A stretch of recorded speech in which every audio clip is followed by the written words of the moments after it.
let's get into the stream. Hello, welcome everybody. I've got a new camera angle. What's going on? Hello. I think the new camera angle is going to be good for everyone. I think we're all going to enjoy it. Now, I would like to introduce all of you. Ooh, very exciting. Love a good work break. Wait, why can't I see... You know what? What's going on here? Why can't I see the chat? Pop out the chat button. Pop out the chat button. Where are you, pop out the chat button? Aha! There you are. Okie doke. Alrighty. That's better. I can see now. Okay. Let me introduce you to Linda Moulton Howe. Linda is... First, let's Google Linda Moulton Howe. Because she's a very special woman in the conspirasphere. Linda is a prolific conspiracyman. Conspiracist. She has written several books. Let's see. Glimpses of Other Realities. High Strangeness. I think, was Linda one of the people who coined the term high strangeness? That is a good question to ask. Also, new on the stream, I think I have, let me just see. Oh, there's a whole subreddit related to high strangeness. That's interesting. We'll check this out, too. Interesting. Transhumanism. Okay, this isn't what I thought it was going to be. So, high strangeness is like when multiple conspiracy things all start like lining up together. It's a whole fucking field of research. So there's an alien harvest from 1989. Mysterious lights in crop circles from 2002. An updated version of An Alien Harvest by Linda. So she's written quite a few books, most of which are now, no longer in print and very expensive. I wouldn't say that she's necessarily behind it, but I feel like she's probably one of the people who advocates for, conspiracies as a whole being more than we give them credit for, oh, there we go. See, look, chat shows up on the screen now, guys. Aren't we excited about that? So Linda, let's check her Wikipedia page, is an American investigative journalist and regional Emmy Award-winning documentary filmmaker, best known for her work as a ufologist and an advocate of a variety of conspiracy theories, including her investigation of cattle mutilations and conclusion that they are performed by extraterrestrials, which is a decent fucking conclusion. I'm not against that conclusion. As much as I like to make fun of people, bully people, and generally call people dumb, I don't think that, saying that cattle mutilations are caused by aliens is necessarily even a bad take. That's probably actually pretty reasonable. Let's see. Oh wow, she was in Miss America 1964. That's interesting. Let's see. Oh yeah, she used to work about the environment, poison in the wind. Yeah, No, and the cuts are super surgical and just all this other shit. She has a daughter. And then, yeah, all these books that we just read. So, yeah, she basically started...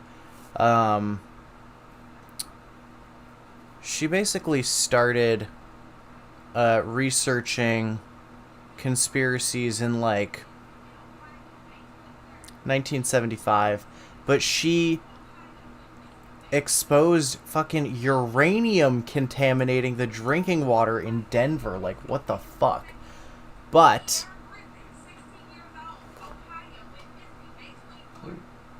okay.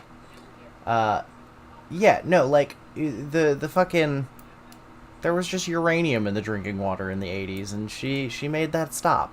But nowadays, Linda runs a YouTube channel called Earth Files, and here she is. This is our girl. She is not Yu Yu Hakusho. There's our girl. She thought that was the best picture of her. And she... Well, hi, Linda. Something really strange happened this afternoon. So basically, she's here. She's got her books on the table behind her. I love that for her. In the 20th century and the 21st century. And what causes these strange she doesn't like to talk that continue without evidence or explanation? But you can see, like, this is her home office. This is, like, where she has all her books. She's got, she's got a book on Antarctica, because we're actually going to get into what she thinks about Antarctica. This was just a few days ago. This is one of her more recent streams. Yeah. Yeah, no, she's a prolific member of the ufologist community. Linda's like one of the staples of the conspirasphere, as it were. When we use the conspirasphere to talk about, like, the entirety of what conspiracy is, Linda is a good fucking, like, she's in there. She's doing it. So, her most viewed video, I want to get into this. I want to get into this. I want to get into this. And I want to get into this.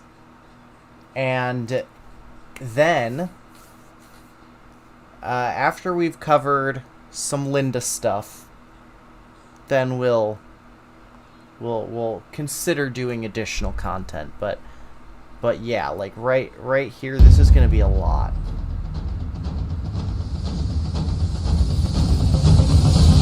Jeez, okay, that's a little bit loud. I'm gonna turn that down for y'all. I'm keeping an eye on the audio mixing.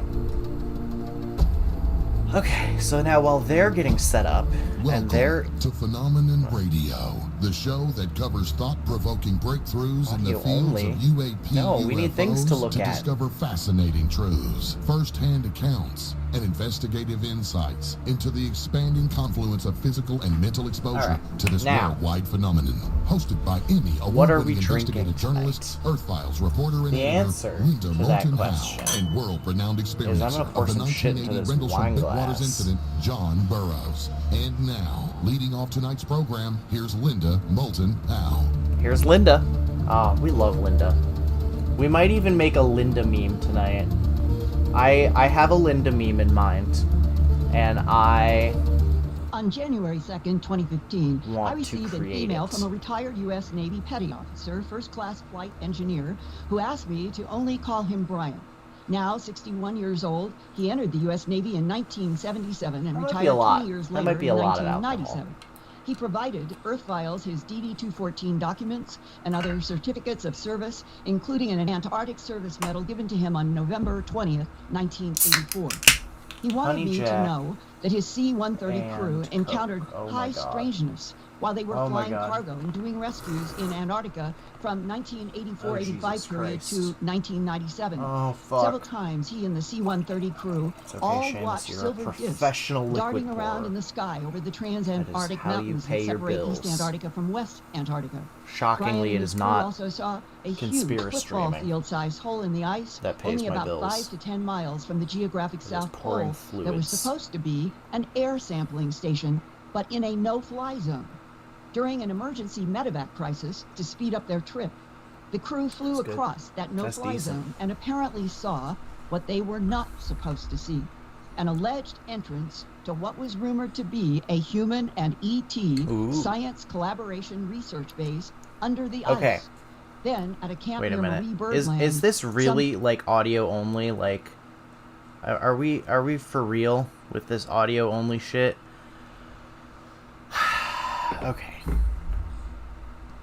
Okay. All right. Here's exactly what she's talking about, but like as a stream. This is the same thing. Hi, everyone. Well, tonight I have both Chocolate and Fluffy. It's an armload. Her cats are named Chocolate and Fluffy. Of fur in love. And Chocolate is saying, I'm going to get down. That's all right. I like him to do what they want to do. What he wants to do, I know, is just before we turn on the lights, both of these cats were downstairs at the screen door, and there was a moth. And that's where he's headed, because they started pouncing on the moth. And cats, they are really good at that. Why is my phone not on the Wi-Fi? How much data am I fucking eating right now? And there's another moth down there. Look at his fucking face. And Fluffy... Oh my god, this is the most grumpy but comfortable cat ever. We'll join him. Comfortable. But before I put him down, dear boy that he is, what it reminded me of as I stood there watching them pounce on those, trying to get one moth and getting the first one, was why are we in a universe where everything has to are we in a universe, Linda? Something else in order to survive. Always gets me. It seems like a profound mystery. Now, are you wearing your microphone and you just put your cat on it? You can go down it? And play with the moths with Chocolate. And I'm going to How does she keep track of which one's which? Some mysteries. Now, from the first broadcast of my television documentary, A Strange Harvest, I see, on one hand, I actually do love the research that Linda does, but she gets sidetracked, and we're gonna see 1980 for the CBS station in Denver, Colorado. I received hundreds of calls and letters from people saying that they had firsthand knowledge about the alien presence on Earth. And one of those calls came in 1988. That's a long time ago, from a professional meteorologist who worked at the White Sands Missile Range in southern New Mexico. And he had seen my documentary, A Strange Harvest. And he wanted me to know that one of his colleagues who worked in the Naval Research Lab down at White Sands had told him that since the early 1970s, the United States has had at least one secret base on Mars underground in a volcanic lava tube. Okay. So, we are less than 3 minutes in, and we have secret 1970s Martian U.S. Mars base. Now, where do we go from the Martian Mars base after only 3 minutes of content? He said we had help from friendly ETs. I haven't seen you in a fucking Martian minute, lava dude. tube Welcome. with a substance that sealed it off from the Martian atmosphere. And then an Earth-like atmosphere was pumped into the sealed-off lava tube for a ready-made Earth military base on Mars. I've been trying to stream a lot more. And that was 32 years ago. I'm going to put that on a bingo card. Now look at this headline in Live Science released this week on Monday, May 11th. Quote, "These lava tubes could be the safest place for explorers to live on Mars. Every part of Mars could kill you. Its surface is arid, starved of oxygen, and blasted daily with unrelenting, unfiltered solar radiation. So there are potential advantages to life in lava tubes on Mars. seal them off, and it might be possible to pressurize them and warm them up to create livable environments much larger than what a rocket could haul from Earth. Close quote. Now that's one of the weird things about conspiracies, right? Is when somebody makes a crazy fucking conspiracy claim, and then years and years and years down the line, we find out, like, actually, no, the science supports that would be exactly where we would do that if it were to happen. You know? I kind of like that. In this year, this is happening. So, now let's go from Mars underground to Earth underground and into the mystery of the big, dark pyramid in Alaska. Even though no one has ever given me a specific latitude and longitude. It's not in Antarctica. Let's look at this large map scanned from an Encyclopedia Britannica atlas where the original distance ratio was 1 to 6 million. Huge map. The red circles start with Anchorage on the lower right up to Fairbanks in the upper right. I had no idea what the fuck I was looking at. And then, when you are in Fairbanks, to give you some orientation, if you come a little south and west, you come to Mount McKinley. It's now renamed Denali.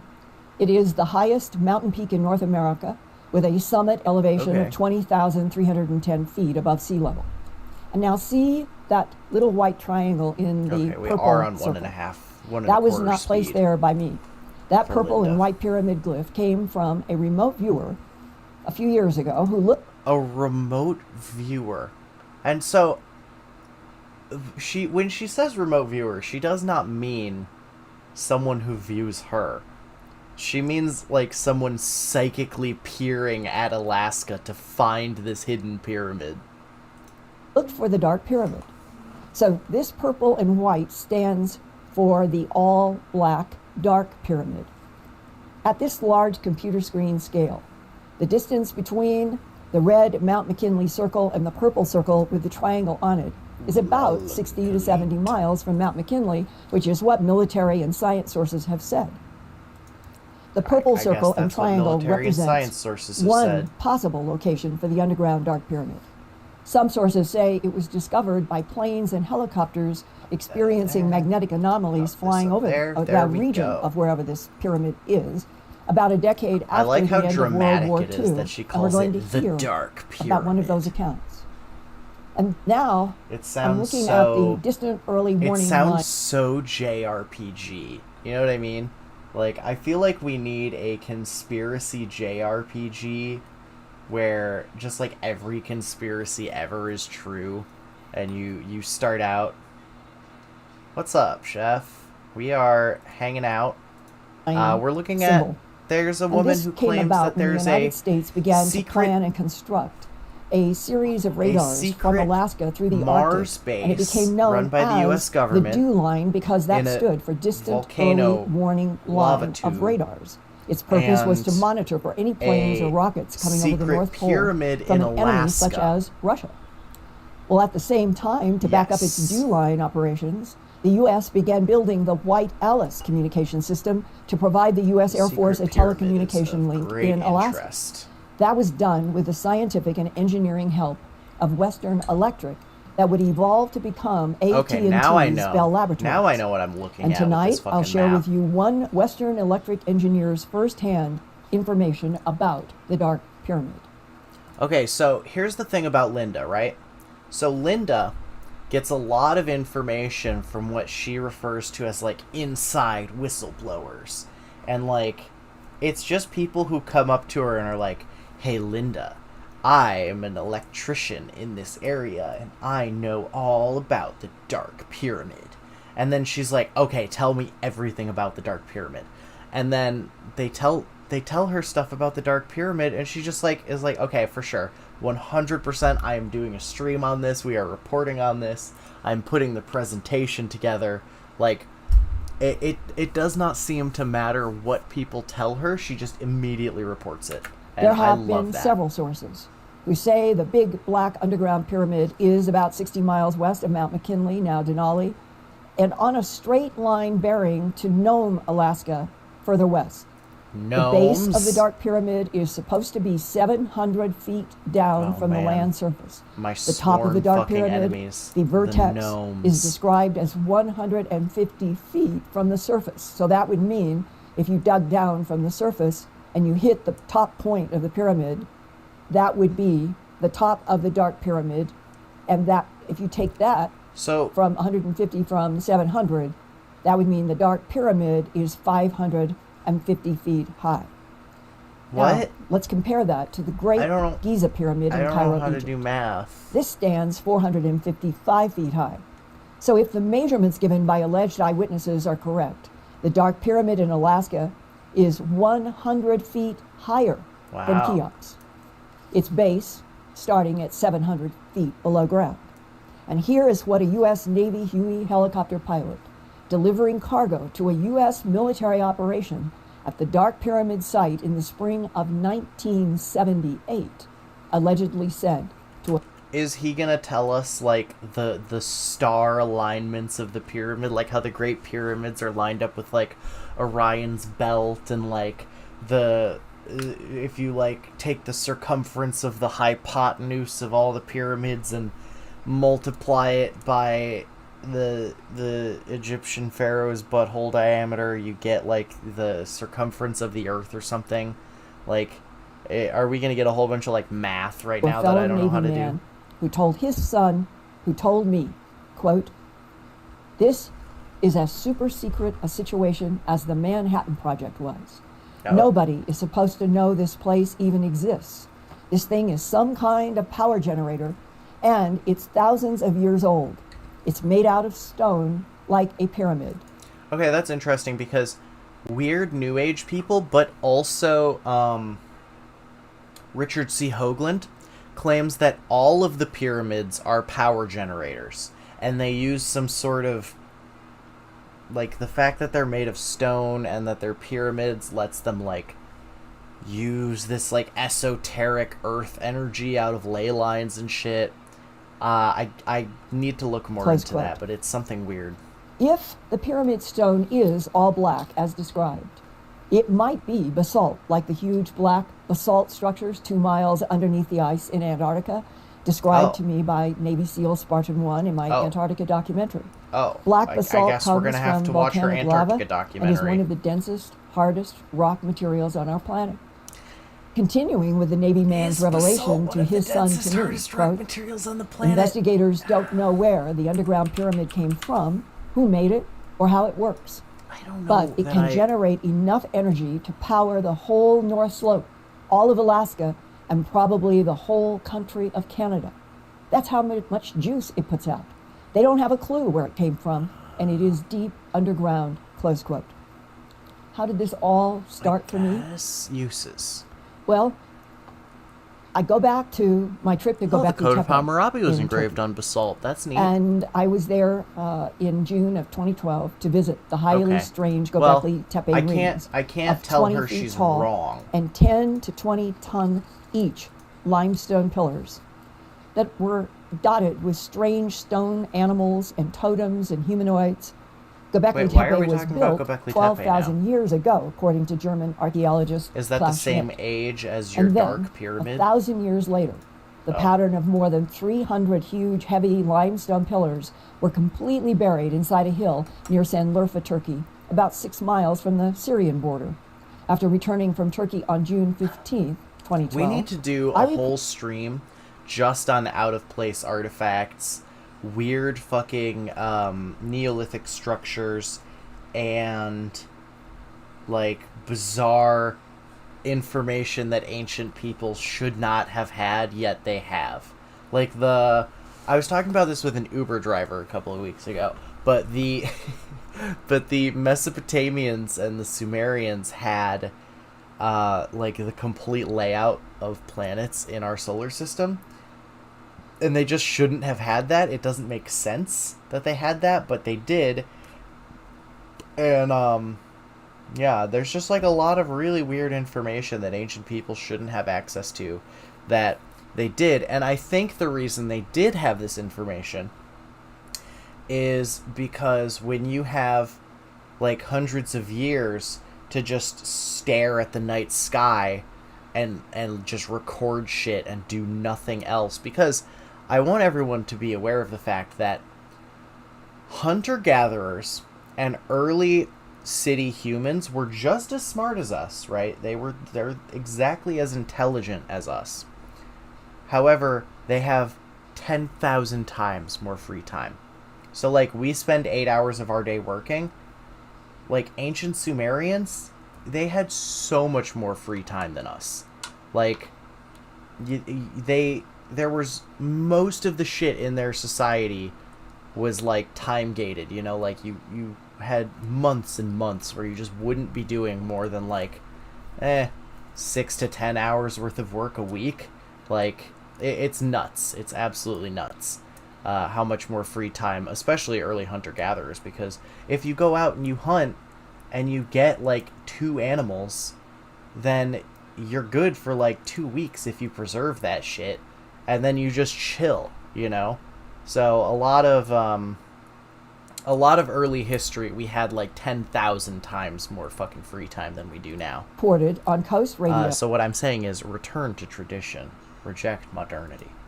News about exploring both the once buried Göbekli Tepe and going deep down into one of the largest underground cities known in this world, and the name is Der Kuyu. So the theme in my radio broadcast had been what happened to cause Göbekli Tepe to be buried and for the ancient Turks to have gone so deep underground. Is this gonna go... Okay, so there's this weird... Okay, so there is this weird structure in Turkey, which is like this insane, elaborate underground, like, it's almost like the necropolis in Paris, but it's not a necropolis, it's just like this massive living space underground, right? That's the name. It's Der Kuyu, right? And so essentially, the theory is that there was some sort of solar activity that forced everyone underground for like a couple hundred years. That radio report, but it's like about huge ancient underground architecture, is what provoked retired U.S. Army counterintelligence warrant officer Douglas Allen Mutchler to email me on June 22nd, 2012, after I had gotten back and had done the report on the radio. He gave me permission to use his full name, and he wanted me to know about a large pyramid structure supposedly found by seismologists and geophysicists studying the Earth's crust during the May 22nd, 1992 underground nuclear... Excuse me, in this day and age, we refer to it as the Earth's crusty. Detonation test by China of a 1 megaton bomb. Physicists used the underground vibrations from the atomic bomb explosion to see, so to speak, underground in a specific area of Alaska. Now here is the first email to me from Douglas Mutchler, dated June 22nd, 2012, to me at earthfiles@earthfiles.com. Hello, my name is Douglas Mutchler. I'm not going to read it. The CW2 stands for his rank when he was a Chief Warrant 2 officer in the U.S. Army. And he said, and during my service tour in Alaska, I was informed of a pyramid under the land in Alaska. There is other information concerning this that came to my attention. See, this is what I mean. She just takes anything anyone says and is like, yeah, this is legit. It was, in fact, the month of November that he heard. I have tried to pass this information to others, but have not heard any response to my information. I assure you, I am telling you the truth about this, and I think that this is being kept quiet by our government, as the news was buried the very next day after it was brought to my attention. I think she does actually have some sort of, like, mainstream news report about this, and I hope she does get into that. He included his phone number in his email, and I asked him to send me his DD-214 discharge information, military photographs, and information about his service as a Chief Warrant 2 officer in the U.S. Army Counterintelligence. Doug Mutchler mailed me the following... The other thing, okay, so if he is a counterintelligence officer in the military, what makes you think this isn't a psyop, Linda? What makes you think this whole fucking secret pyramid bullshit isn't specifically to lead people away from the real secret pyramid? It would just be so easy for you to have, like, 7 or 8 people who are in on like creating this false conspiracy to steal attention away from other true conspiracies, and just be like, yeah, once you're discharged, go tell fucking Linda Moulton Howe all about this fucking crazy thing, and we'll get this one electrician in on it. It'll be easy. Like, it is so easy to convince a crazy conspiracy person, such as myself, that they are getting exclusive, top secret, like, information. Like, I don't want to, like, immediately debunk the whole crazy Alaska secret pyramid thing, because I'm all about there being a secret Alaskan pyramid. I'm just pointing out for the sake of it that, like, it would be really easy to trick Linda, even if you weren't the U.S. government. E214 that I'm you going would just to show have to be like buddies and we can with go to that right now. in the military and be like, hey, this you is know, it'd be funny after you retire. And everybody who has ever fuck served in the United States people. military should have one. I And I always ask, and I always black out things like the Social Security number. Could you imagine if Linda forgot to black out the fucking dude's Social Security number? Oh my god, that would be fucking golden. Imagine if you get your fucking identity stolen because you were trying to troll Linda Moulton Howe, and she just released your fucking Social Security number because she's such a boomer. But when I would Douglas absolutely Mutchler and I love set that. a phone time to talk, and we did it by phone saying tomorrow at X time, neither of us could reach the other person on repeated dials of otherwise fine working phones, leaving us convinced in June of 2012 that already before we even did an interview, someone did not want retired Chief Warrant II Officer Doug Mutchler to talk with investigative reporter Linda Moulton Howe, especially if they sorry, my thought phone's that on the subject fritz. It was the dark must be the pyramid government. in Alaska. Here's a little background. The government does Douglas Allen have the Mutchler ability to blow was up born your on phone February whenever 7, they want. 1957, and graduated from Tecumseh High School in New Carlisle, Ohio, in 1976. And by June 30th of 1989, he had completed the U.S. Army Warrant Officer Entry Course at Fort Rucker, Alabama. He's that one. His basic training was at Fort That's my McClellan, guess. there in Alabama. And he was requested Second to row, join the advanced training fifth for an from the experimental left. counterintelligence unit known there It's as him. I was 97 wrong. Bravo I 10. guessed this With guy. the goal of increasing the number They of look human enough intelligence alike. agents. Advanced training was in Fort Huachuca in Arizona at the U.S. Army Intelligence Center. And then Man, this drink Doug is requested like too duty good. It at tastes then like Fort fucking Richardson nothing. in Anchorage, It's Alaska, delicious. now known today as the Joint Base Elmendorf-Richardson, where he worked as a warrant officer from 1989 to 1995, and he encountered the unexpected. With all of his intelligence training, he was blocked when he wanted to solve the mystery of an underground pyramid near Mount McKinley in Denali National Park. Well, as a past intelligence operative and knowing how the government works, they're covering something. But something's up there, and somebody's hiding it. Now let's go forward with the story that appears to be so sensitive that extra effort is being made to block us. So now, would you go back, as I understand, that you are working counterintelligence as a warrant officer CW2, and that you were in Anchorage, Alaska at Fort Richardson, and we are beginning this story in 1989. I asked to go to Alaska as my first duty station as a warrant officer because my dad was stationed there, and he loved the place. I went there, and when I arrived, one of the first things I did was go and get maps because I wanted to prospect. So I went to the GSA office. Are you allowed to do that? Every map that made up Alaska. They were the Joint Operation Graphic Ground Maps, scale 1 to 250,000. And it covered the whole bedroom wall and the ceiling.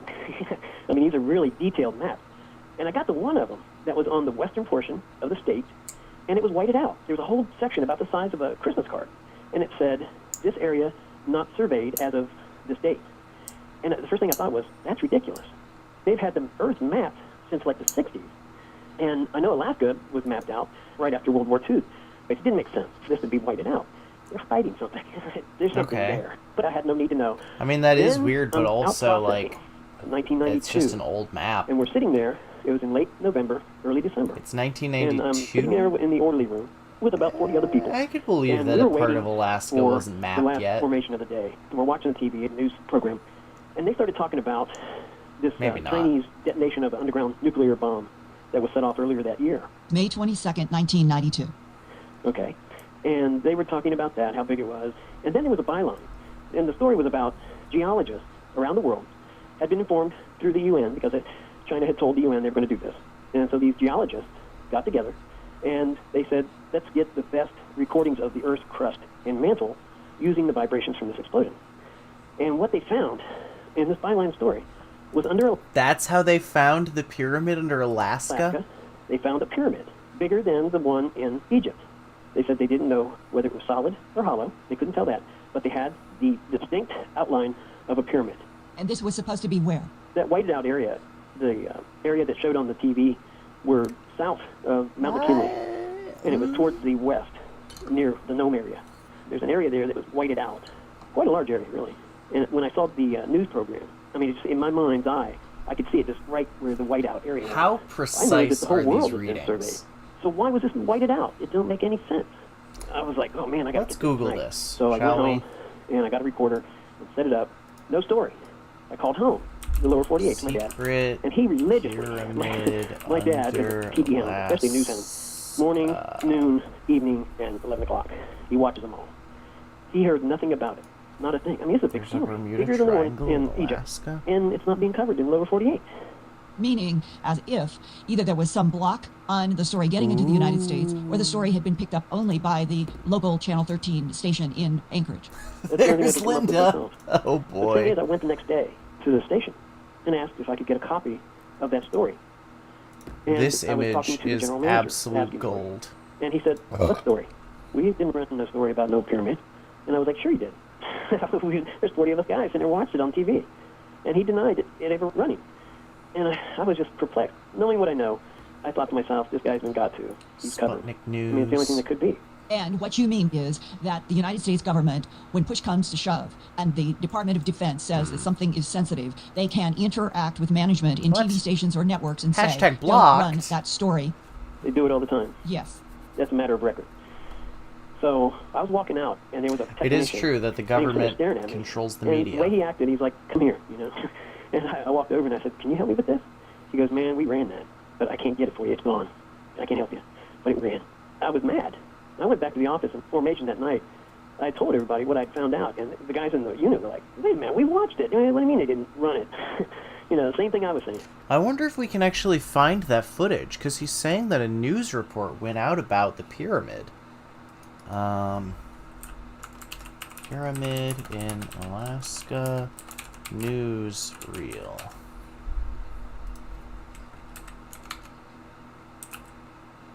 Newsreel.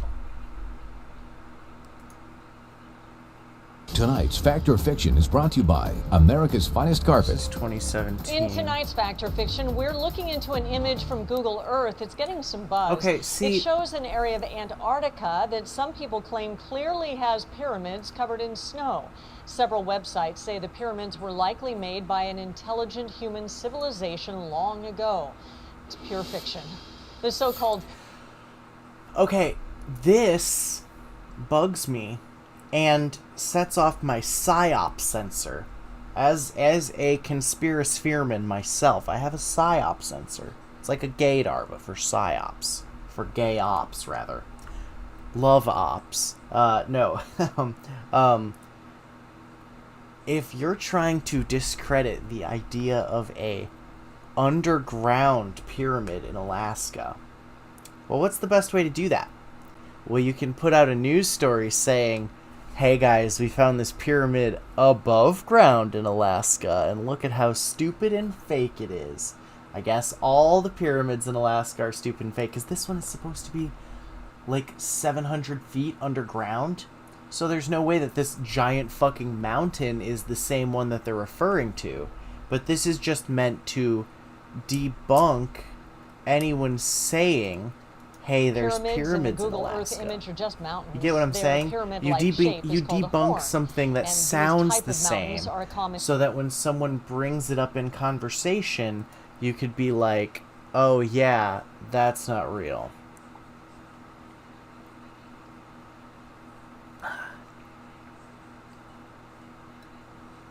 Atlantis on Antarctica.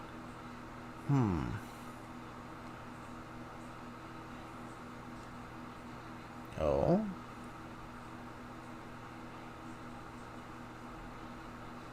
I wonder if we would find something better for this conspiracy on BitChute.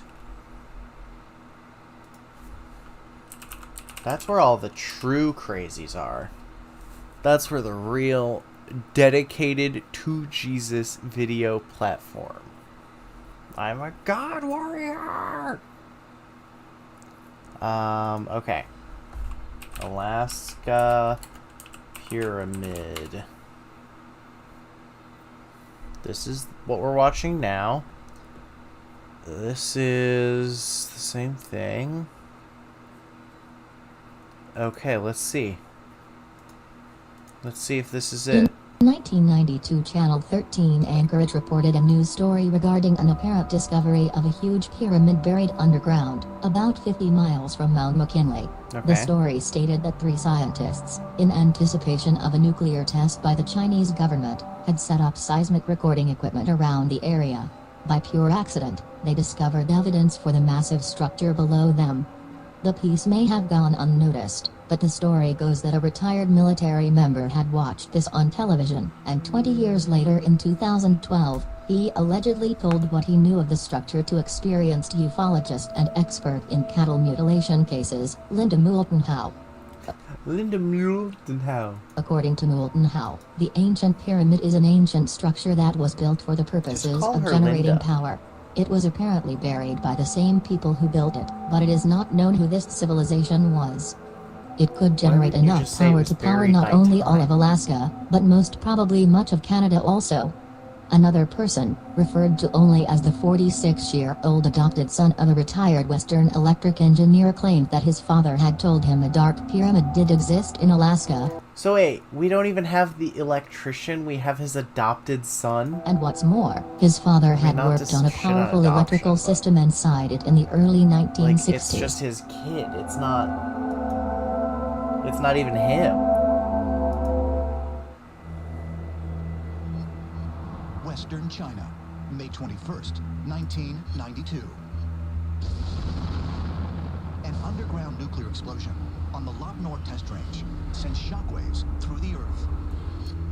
The event is recorded by U.S. government seismometers, which reveal unexpected geological anomalies under the Earth just north of Anchorage, Alaska.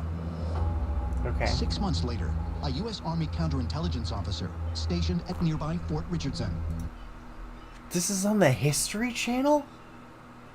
Did they get Linda on the History Channel? I wonder if she's actually been on the History Channel. Sees a local news I would love that for her. Claims these underground scans had detected a colossal pyramid structure 50 miles southwest of Mount McKinley.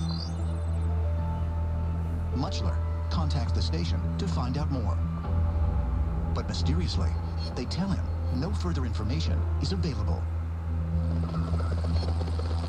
There has been talk that there's a pyramid up in Alaska, but nobody seems to be investigating that. Maybe because it's so remote, or maybe they have investigated it and they just don't want to tell us about it. Oh, he's from coast to coast. Frustrated by the lack of information, Sergeant Muchler contacts journalist Linda Moulton Howe, who reaches out across her network, searching for anyone that could shed light on the Alaska pyramid story.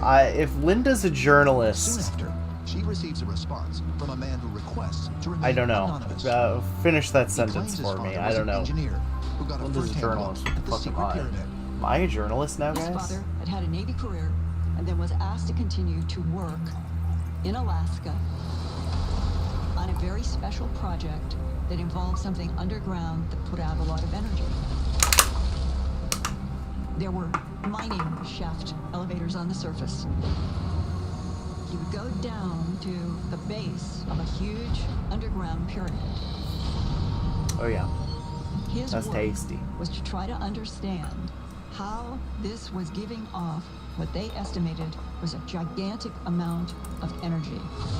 What?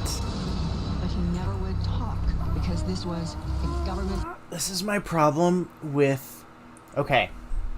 One, I'm gonna get DMCA'd for this because the History Channel loves to fucking DMCA me when I incidentally use just a touch, just a crumb of their footage. But also, my issue with people who claim that pyramids and crystals and blah, blah, blah, blah, blah, like all the things, right? Like, they just say energy. And it's like, what do you mean by energy? Do you mean electricity, heat, magnetism? Like, what are we talking about here? Tell me something quantifiable that I can, like, think about. Like, you can't just say energy. Secret.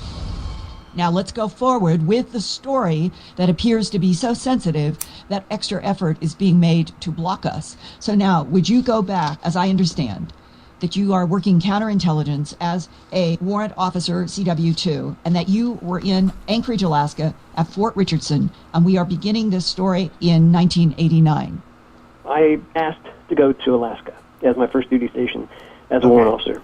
This is just going to repeat the thing that we're watching in the other video. So I have tried to find that news program, and somebody out there has to have been recording their kid's ball game or wrestling match or something, and they've got it. Somebody has to have it. And I'd love to get it because I want to find out where those grid coordinates are. What happened about a year later in 1993 when you went to Fort Meade? Okay, I was going through a lot of operations during this period of time. Maybe that's what we'll do after commander, this. I want to go into the meat ministries. Around that area. It was a thing we were working with the FBI. So part of my job was to go to Fort Meade, where they have storehouses of information. I'll just put it that way. Everybody listening, and myself included, when they hear Fort Meade, they automatically think of the National Security Agency. Is that where you were? No. It's a building that is an SCI type of building, Special Compartmented Information. I don't want to get into the name of the building or who runs it, but it is a military thing. It's just a big warehouse where they have rows and rows and rows and rows of combination safes. So it's an archive for highly classified sensitive material. Right. I was looking for what I was looking for. And then when I was done, I thought maybe they have something about this pyramid. So I went to I guess it'd be like a I was just done browsing my secure, fucking compartmented classified information. So I thought I'd ask the top secret librarian if I could use my good boy fucking library card to ask about the secret dark pyramid. Librarian. And oh my god, he literally says librarian. Wow, I was making a joke. I asked him if he had anything on archaeological sites. I didn't say pyramid, but I said archaeological sites or underground facilities in Alaska. He said, well, if we do, it might be in container X, Y, or Z. You fucked up by saying underground facilities. Because a massive conspiracy that the U.S. government, the NSA, the whoever the fuck else, would be aware of as a red flag for looking into is called deep underground military bases, also referred to as DUMBs. And it's basically a whole conspiracy that the U.S. government and the military have taken the existing network of like tunnels and stuff underground and used advanced earth burrowing technology to dig these secret tunnels all over the country so that they can get from point A to point B without being seen by satellite. So I went over there and I was just looking around and I really didn't find anything saying pyramid, but I grabbed a couple of Alaska, like 2 different safes, and I had just sat down and these 2 guys came, you can feel someone standing behind you, and these 2 goons go, hey, you don't have a need to know for that information. Then why did the librarian let you open that container? And I turned around and said, what do you mean? You don't have a need to know. You don't have to leave. I'm just looking for something. We know what you're looking for. And the other guy, he goes, they don't want us messing with them up there anymore. They don't want you messing with them up there. They don't want us, anybody, messing with them. Up there. And the guy who was standing with him, the bigger guy, his head just shot over and he looked at his partner. He was just glaring at him. And I was thinking, what did he just tell me? They don't want any of us messing with them anymore? Up there, right? And up there, yeah, from where you were at Fort Meade in Maryland would be Alaska. The folder I had was Alaska. Doug Muchler kept remembering that large whiteout area on that high-resolution map that he had at Fort Richardson. And it didn't make sense because he knew that everything in Alaska had been surveyed since World War II. And the area that he remembered seeing whited out on his map was between Mount McKinley, now Denali, oh, good. and I'm going glad we've west got Linda back. toward Nome. He remembered that. Again, consistent. Watching Linda on 1.5 times speed is actually kind of funny because of how rapidly she blinks. Just watch. Several of these descriptions and maps that have been sent my way. And after recording my recorded interview with Doug Mutchler on Coast to Coast AM radio the night of July 26th to 27th of 2012, about 8 years ago, I asked listeners and Earth Files viewers to contact me by email with any relevant information on or off the record. And right after that broadcast, an email came from a 46-year-old man living in Omaha, Nebraska.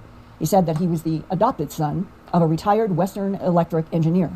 And the engineer told his adopted son that he had worked between 1959 and 1961 on a powerful electrical system that emanated from a very large pyramid of unknown origin deep underground in Alaska.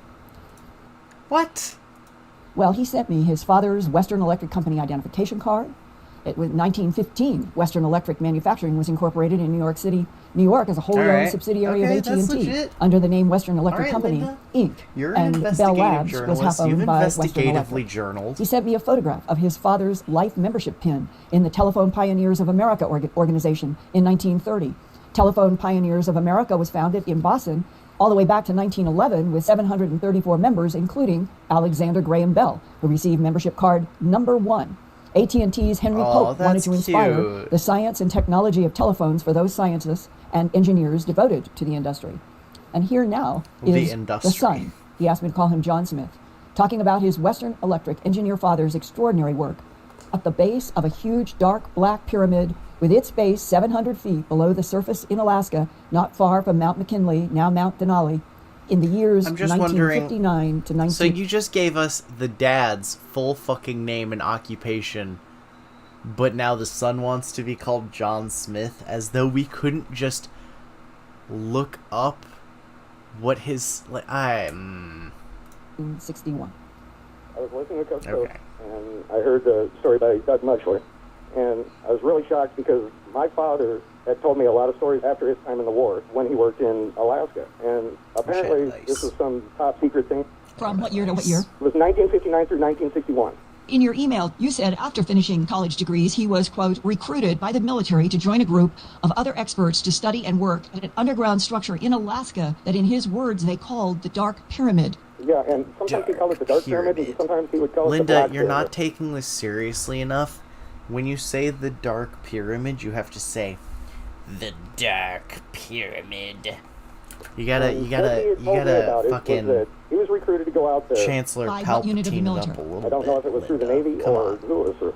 Put a little pizzazz on it. But I know that they had some kind of deal set up with Western Electric. They had taken some of these people and recruited them, and then my mom always said she had to keep it a secret. What he did? Yeah, she told everybody that he was overseas. And then he was approached at Western Electric by representatives from some military branch in the United States. To the best of my knowledge, that is how it happened. He said that he flew to Alaska, and he landed in Unalakleet, and from Unalakleet, they were on a military bus with blacked-out windows. He wore a compass around his neck that my mom had given him, and he said that they headed from that point mostly east from Unalakleet, and they weren't supposed to know where they were going or anything. Your father knew that for a fact because he was watching the compass around his neck? That's correct. Well, when they started northeast, did he ever say where they ended up? He said it was about a 6-hour drive altogether. Could you tell me if he described how many men were with him in that bus? Well, he said it was a full bus. I know when they got there, they had something set up. He said it wasn't tense, but it wasn't that far from it. And Okay, so here's the thing. Here's the thing that nobody's doing with this story is we have that graphic that shows that the pyramid is by a river. We have the blacked out area of Alaska, that map that like shows that we can't look at this chunk of Alaska, right? So now we look at that chunk of Alaska, we look at the river, now we take this additional data of 6-hour drive, mostly east, a little bit northeast, and we just have to find where those 3 data points match up, and we'll have a rough idea of where this pyramid is. But we're not doing that? Or is Linda going to do that later? Because if Linda hasn't done that, I'm going to be upset. I'm not going to lie, I'm getting emotionally invested in this Dark Pyramid. Dark Pyramid. And that would be a good band name. And I'm gonna be mad if we don't find it. They had him in there, find the dark and they had about a 4-week period where they went through orientation, and then he started working on this project. Where did your father work, and what else did he tell you in detail? They had elevator shafts that went down. My father would always say when we complained about doing I'm farm dumb. work, if we only knew what it was like working 700 feet under the ground, pyramid marker we wouldn't down be already. complaining. Well, did he ever give details about what... Never mind, guys. I take it back. Linda is an I can't even, like... Here's the thing, right? Like, okay, we bullied the shit out of fucking 5D girlfriend dude, right? Like, the dude who channels his fifth-dimensional waifu into his pillow and then humps his pillow. Like, we bullied the shit out of that guy. I can't bully Linda. She has done so much more research than me. She's outthought my fucking stupid criticisms every step of the way. Even to the point where I forgot that she had already been 700 feet underground. that I was criticizing her for not doing. They had elevator I shafts, can't but they were win. more like mining shafts. I'm triggering all of Linda's trap cards right down. now. And once he was at the bottom, then they'd have the rooms down on the corners. Apparently, he always said they were on the corners of where this structure was. And he worked in the enclosed building. He worked on a corner of the underground structure that they called the Dark Pyramid? Yes. He said that the corners of the structures faced northeast, So we're actually going to make a Linda meme northwest. on this Are you stream. describing the base of a pyramid? Yes. And another thing that was kind of funny is when he built this house out here in 1971, he built it and it faces I'll the give same you a way. hint. He made the driveway longer and turned his house crooked. Did he explain why that placement was important? No, he never did, but I kind of figured it out later when he had me working on some little projects of his. From the time I was 12, I've been working on a farm, and he had me work on an aluminum structure that he created that he could convert like a low volt into a higher voltage.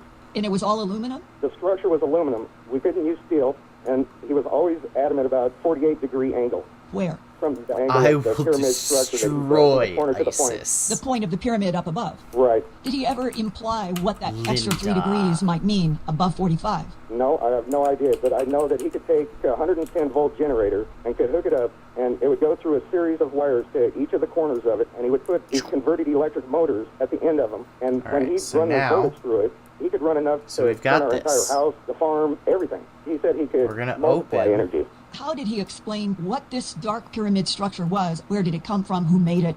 I don't know anything about where it came from. And he said he knew it was pyramidal shaped, and he didn't know if there was an interior to it or if it was made out of stone So or we've whatever. got Linda. All he knew was that they were using the angles So of now- it to distribute energy. How big was the pyramid?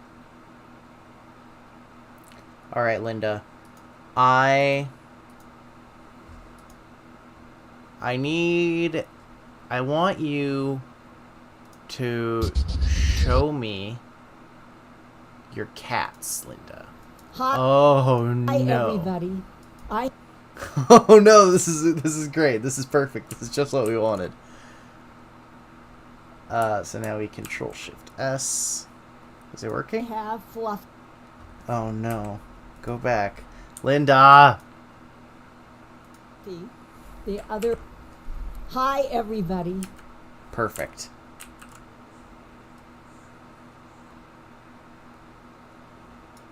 That's perfect. Now, we come over here. We control...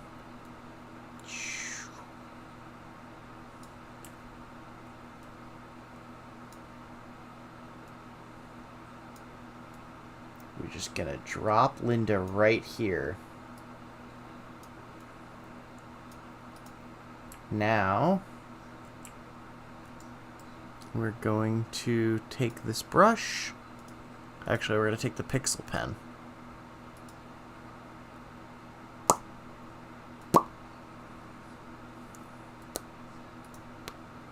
Okay. I will destroy. Alright, and we're going to come back to that, because Linda is going to destroy something, but we need something fun for her to destroy. Pyramidal structure. They had shafts that went down, and he said he was 700 feet under the ground. Where did your father suggest that thinking 700 the feet down Illuminati, was in relationship and to the then whole I'll pyramidal just- structure? That was at the base, at the corners. That would suggest in that the there. pyramid underground was perhaps how tall? He said he was 700 feet under, and then when they were 700 feet down, that was the vertical shaft, and then there was also horizontal shafts that led to the corners. And did he ever go in a horizontal shaft directly into whatever was at each of those pyramidal corners? Yes, he did. At the end of those, there was another room. I know he worked in there And the conduits that were leading from the room that your father was personally in one of the pyramid corners, where did those conduits go? Those led straight into the corner of the structure. If he's coming down in an elevator down 700 feet, right? When the elevator opens up, is he outside the corner of the pyramid or inside? No, he is in some kind of room. He said they had bunks there where they could sleep, and kind of a bunkhouse, and they had a kitchen, and then they had a control room, and then a hallway. So there's some sort of base base outside of the pyramid. He said that they were cement hallways, nothing fancy or carpeted or anything like that, just cement hallways. And he'd go from the main control room. He said it was like an electronic room. They had like glass transformers or insulators of some kind in there, and it was just kind of an electronic control room. And did he ever suggest that he had been briefed about the relationship of that electronic control room to the rest of the pyramid? Well, he knew that they were working on some kind of energy distribution or acceleration, and he knew that they were trying to... Energy acceleration. How do you accelerate electricity? Get energy to go through the corners and up through the middle and try to accelerate that energy. In your email... Again, you can't just say energy.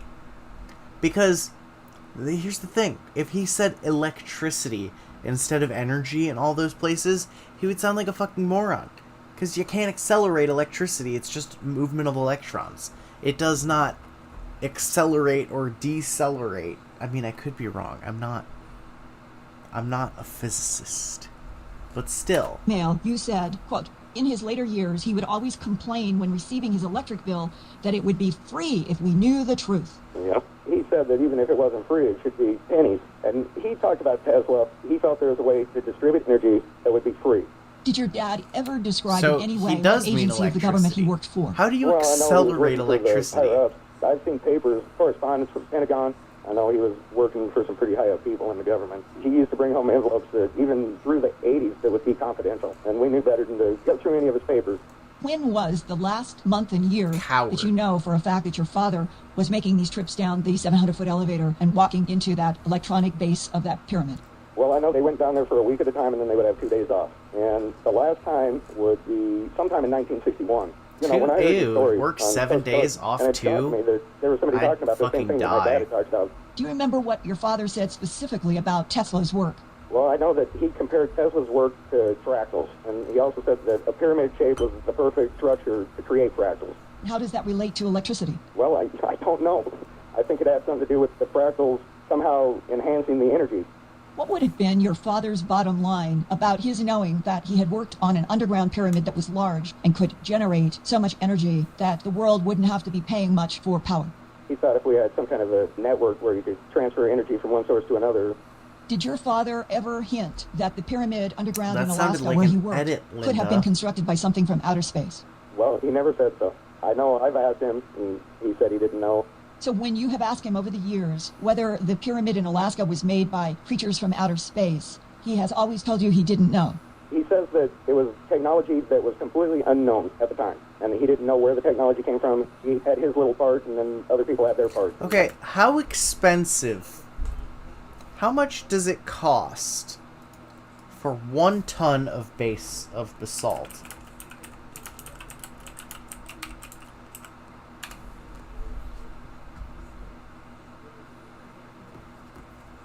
Price of basalt. StoneContact.com is unable to hand this request. Suffering.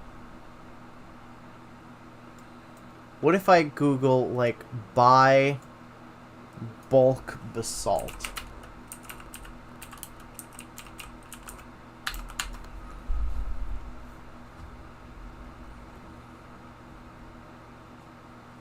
Basalt rock dust for sale. Basalt gravel. Basalt.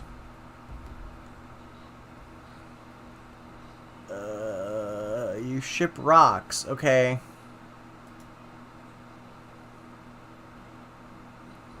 Alright. Fuck.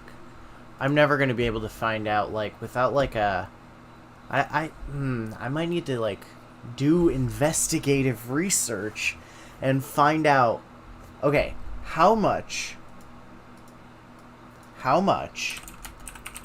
does the pyramid weigh? Okay, so the Great Pyramid is 5.7 million tons. Okay.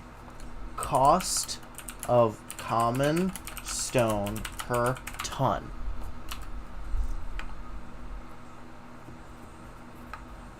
Stone price list.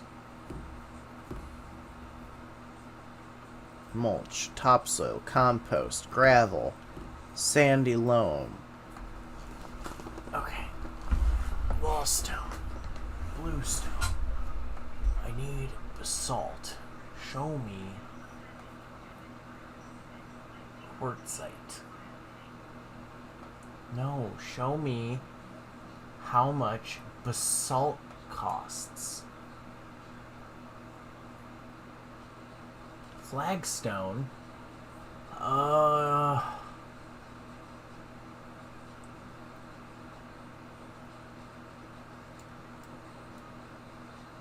Cost of... How do I find out the cost of basalt per ton? How do I know? What do I Google? I'm usually good at Googling, guys, I promise. Okay. Basalt price.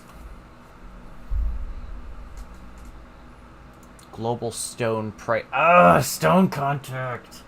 No, this is what I need. Why is Stone Contact gone? It's the one website I need to solve the mystery of the Dark Pyramid. Why? Meta basalt for 4.5 pounds for $54. Okay, no, because if I go with that pricing,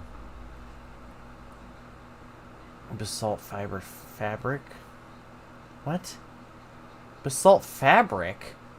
How the fuck is there a fabric made of rock? Okay. Stonesource.com.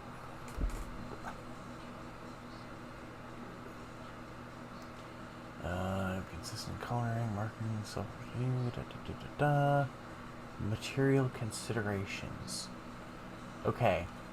Tell me the price. What the fuck? Are you really gonna make me open a PDF on stream? Oh, Jesus Christ. I don't care about these. Tell me the price. Tell me the price. I just want to know how much a ton of basalt costs. Please. I just want to know how much it would cost to buy 1 ton of rough basalt.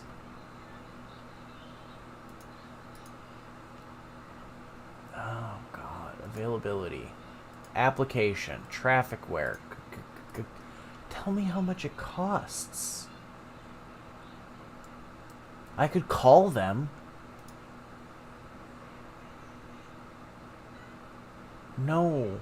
I'm not gonna send you an email. I'm live on stream.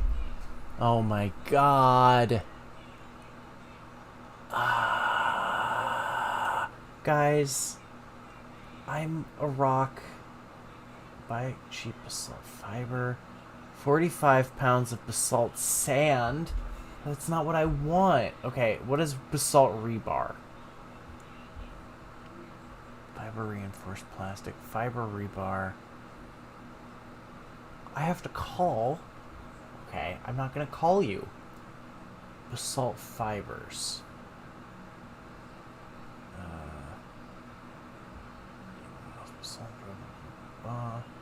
The United Basalt Products Limited. Thank you. Yes. Sell me basalt. Oh, Jesus Christ. Okay. English, please. Oh, Jesus Christ. Alright, building materials. Classic blocks. No, please. No, I don't want to ask for a quote. No, please. Just tell me. Just tell me how much you cost and how much you weigh. Oh, Jesus Christ. Decorative products, concrete products, building materials. Aggregates? No.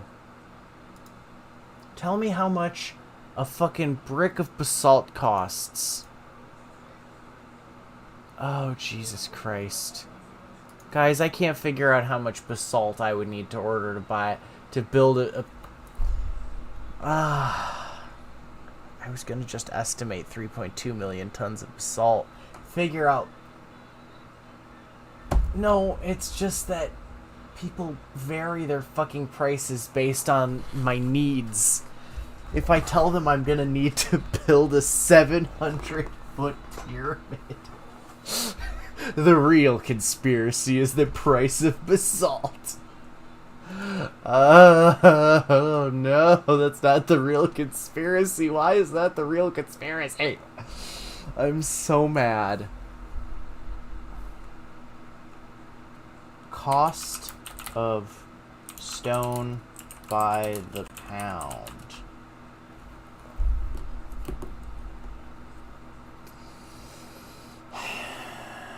What about this one? No, we did this one.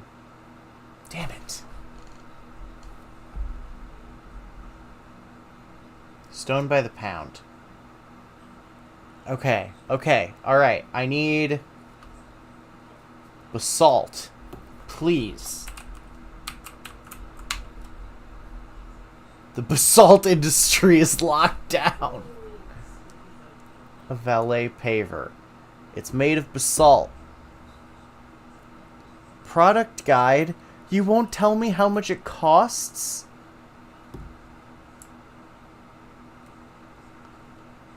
Oh, Jesus Christ. They really won't tell me what it costs.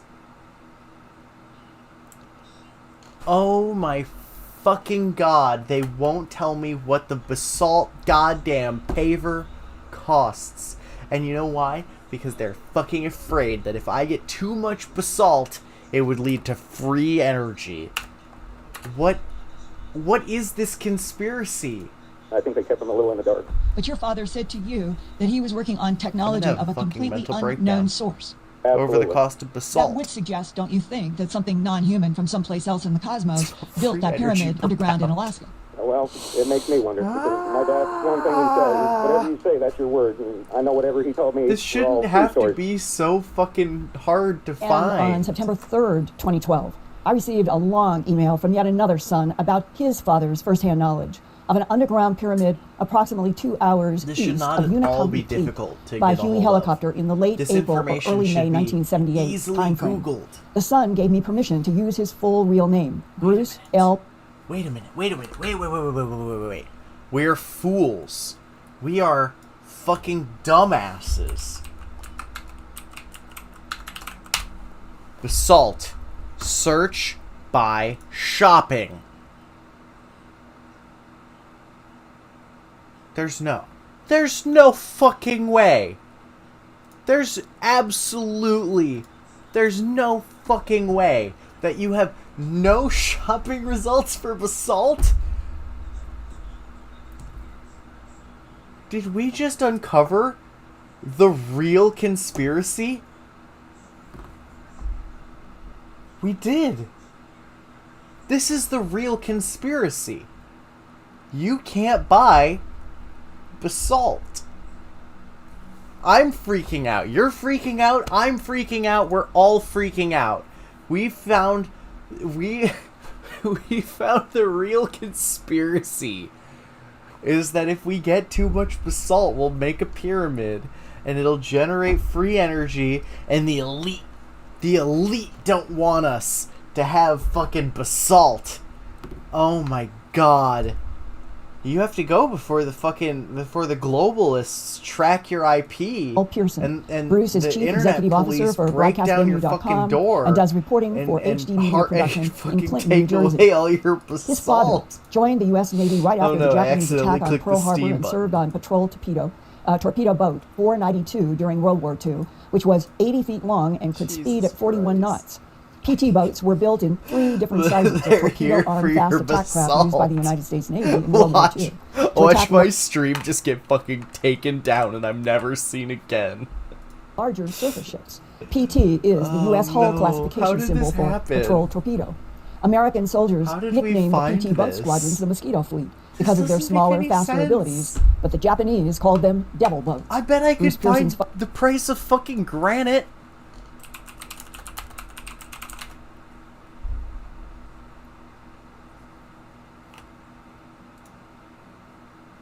Look at this! Look at this! It's right fucking here! The cost of granite is right fucking here! I have dozens of fucking... Oh my... It's right here. It's right here. Why is the cost of granite so... What about marble? Cost of marble. By the ton. Marble block prices. StoneAd.com. Why is this $180 per ton? You see this shit? You see this fucking shit? $180 for a ton. Why can't I have this information about basalt? Why are they concealing the price of basalt? Basalt makes up over 80% of the Earth's surface. Why are they concealing this information, this price? What is happening? Father received we a are February in too 19, deep. What is going 1946 on? type thank you letter for his war service, freaking signed out. in ink by then Secretary of the Navy, James What? Forrestal. Later, in the mid-1970s, Bruce Pearson's parents applied to teach in Alaska and moved to Unalakleet in 1976. 2 years later, like in late April or early May of 1978, Bruce's father met a U.S. Air Force pilot which honestly in is Unalakleet par who for had the also course had for me. PT I'm boat always screaming experience. about They rocks. exchanged some war stories, and the pilot asked Bruce's father if he would like to ride with him and his co-pilot on a classified delivery. Okay, eBay. Wow, I just Google eBay instead of just typing in ebay.com. I'm such a fucking boomer. Look at rocks, rocks, rocks, rocks. eBay knows I just buy rocks. I just Google rocks and I look at them and I don't buy them. And that's all I do on eBay. Okay. 1 ton of basalt. The fucking police just break down my fucking door. Nothing. Nothing. No fucking basalt for sale on fucking eBay. Holy shit. Oh, this is pretty. Guys, if you guys loved me as a content creator, you would buy me this. Oh, it's big. I need it.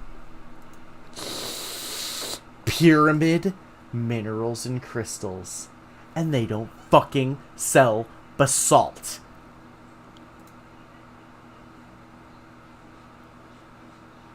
Oh, look at that one. Oh, I want it. I need it. Okay, alright, no, I have to stop looking at rocks. Stop it. Stop looking at rocks. We're investigating basalt. Mission. Out a couple of hours from Unalakleet and back. The pilot stressed they could not even land the helicopter for a rest. How and is it would this be just real? unload, How is this heavy happening? cargo, refuel, and leave. And next is Bruce Pearson from New Jersey. I thought we were going to get on this stream. I was going to make fun of this old lady. And we were going to have a good time. And we were going to leave. But no. We've uncovered a fucking global conspiracy around rocks. To share secondhand his father's remarkable helicopter ride that day to what might have been the actual side of the underground dark pyramid. My father had related to me where he had been Hashtag dark pyramid confirmed. I believe this shit now. Delivery mission, I guess they get it off, and he said, "Look, The you're pyramids not scheduled, produce I got a free slot, energy. take a ride out with us and come on back." He assumed when he told my mom he was going to go on this flight with him that it was I'm absolute sorry, Blue Line guys, it's installation. just true But when now. he got in the chopper, the guy Sorry. said, "No, this isn't Blue Line." He said, "This is some weird installation." And then he said, "Well, what do you mean weird?" He said, "Well, it's underground." And the co-pilot, he said, "Look, this is some generating facility or something. It's underground." And he said, "Well, what's it, just a nuclear power plant?" And he said, "No, it's not nuclear. It's nothing we built. It's thousands of years old. It's cut stone like a pyramid. It's 150 feet below ground, and they can't figure out what the hell it is." So he said, "Look, this is all off the record. I'm not even supposed to know this, but this is what I was told, that this thing will put out enough power to power the whole North Slope, the whole state of Alaska." And he said, "This thing could power the entire country of Canada. That's how much juice it puts out." And they don't have a clue where it came from, and it's underground. So they got three aluminum looking cases. They flew out in a helicopter, and I believe it was a Huey. How much energy does Canada consume? consume? Aircraft that never landed in. My dad said you could see them every once in a the while. year of 1,000 feet above them. 2020. Okay. Canada energy. Watch this be fucking forbidden too.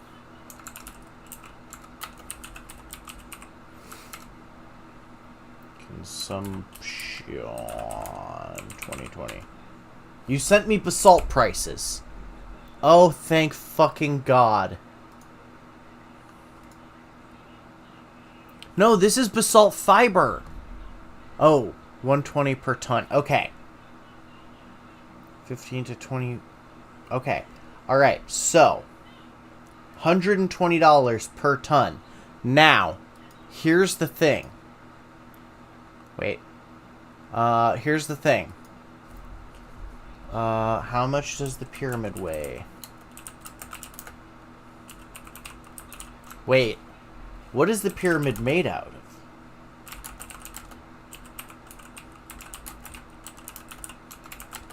Okay, so we need to do math here. Limestone.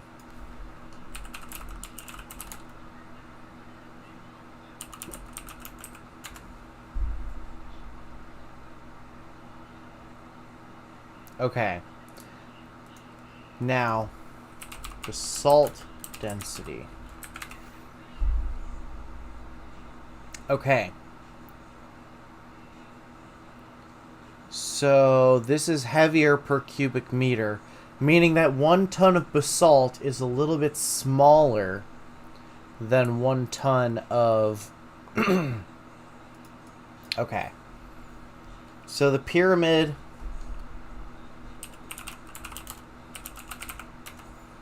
So the pyramids were 481 feet. This is 150 feet higher than that. So this is 630 feet tall. Pyramid volume.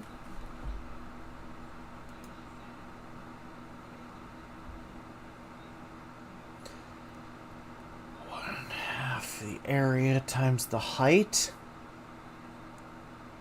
What the fuck is the area of the pyramid? Oh no.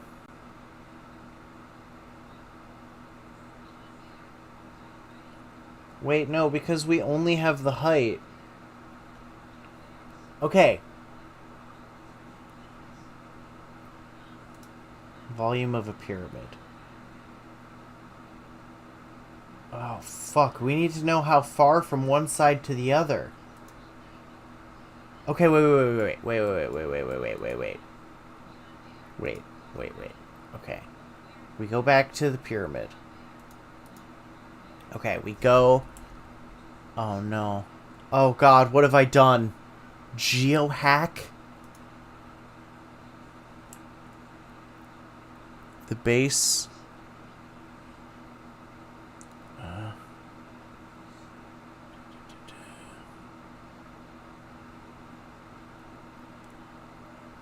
2.6 cubic meters,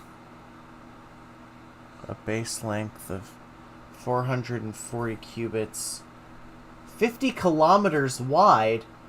No, you'd be able to see that shit from space. Wait, okay, did they say how wide it was? Just making S-curves. so they wouldn't run away from the chopper. He said, and I really don't have any idea why that fixed-wing aircraft is following us all the way out there. I guess in case we know crash, it's, they'll know where to send people to pick up. We know it's 630 feet tall. tall. Of Unalakleet. Did your father ever detail exactly where he thought this place was? He said it was in the middle of nowhere, but he said they didn't change course throughout the whole flight. Pretty much. From 150 from 700, that would mean the Dark Pyramid is 550 feet high. Okay, it's now, 550 let's compare that to feet the Great high. Giza Pyramid in Cairo, Egypt. This stands 455 feet high. So if the measurements given by alleged eyewitnesses are correct, the Dark Pyramid in Alaska is... Here's a way to do this. Okay. So we just need to guesstimate. We don't need to guesstimate. We can estimate. So we have 550. We divide that by 445. So the pyramid here is 1.235 times the size. So now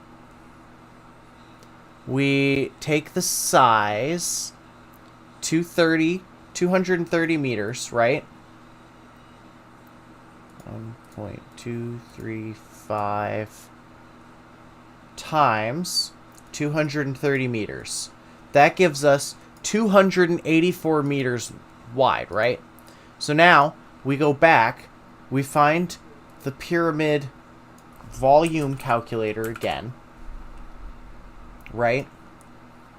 Okay, so we have volume equals area times height.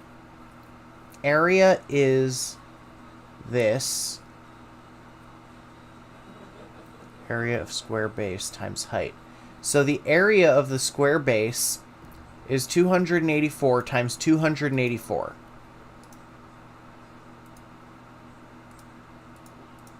Okay, right? So we got that. This is the area of the square base. Now we take 1/3. Now we multiply that by the height. The height was 550. Now we divide that by 3. This is the volume in meters. Now, 14 million. Okay, so let's round that to 14,800,000. Because, I mean, honestly, you gotta allow to make mistakes. So now we have the... How the fuck were you able to find the fucking cost of basalt when I could not? That's my question. Now we multiply that by $120. And it would cost us $1.7 billion to produce this pyramid. But after we do, we get free energy. Ah, he's in on the scam. That's how. Okay. We figured it out, ladies and gentlemen. We've solved the mystery of the Black Pyramid. $1.8 billion is what we need to spend to... Actually, we could probably get it a little cheaper, but, $1.8 billion to get 1.8 fucking... to get all these billions of tons. Jeff Bezos could, and he could produce free energy for everyone, but he's also the richest person alive, so he profits off of us not having unlimited free energy. I really need to pee. Let's go back to where we were. I think we were like here. Somehow enhancing the energy. Oh, this is exactly where we were. What would have been your father's bottom line about his knowing that he had worked on an underground pyramid that was large and could generate so much energy that the world wouldn't have to be paying much for power? He thought if we had some kind of a network where you could transfer energy from one source to another. Did your father ever hint that the pyramid underground in Alaska where he worked could have been constructed by something from outer space? Well, he never said so. I know I've asked him, and he said he didn't know.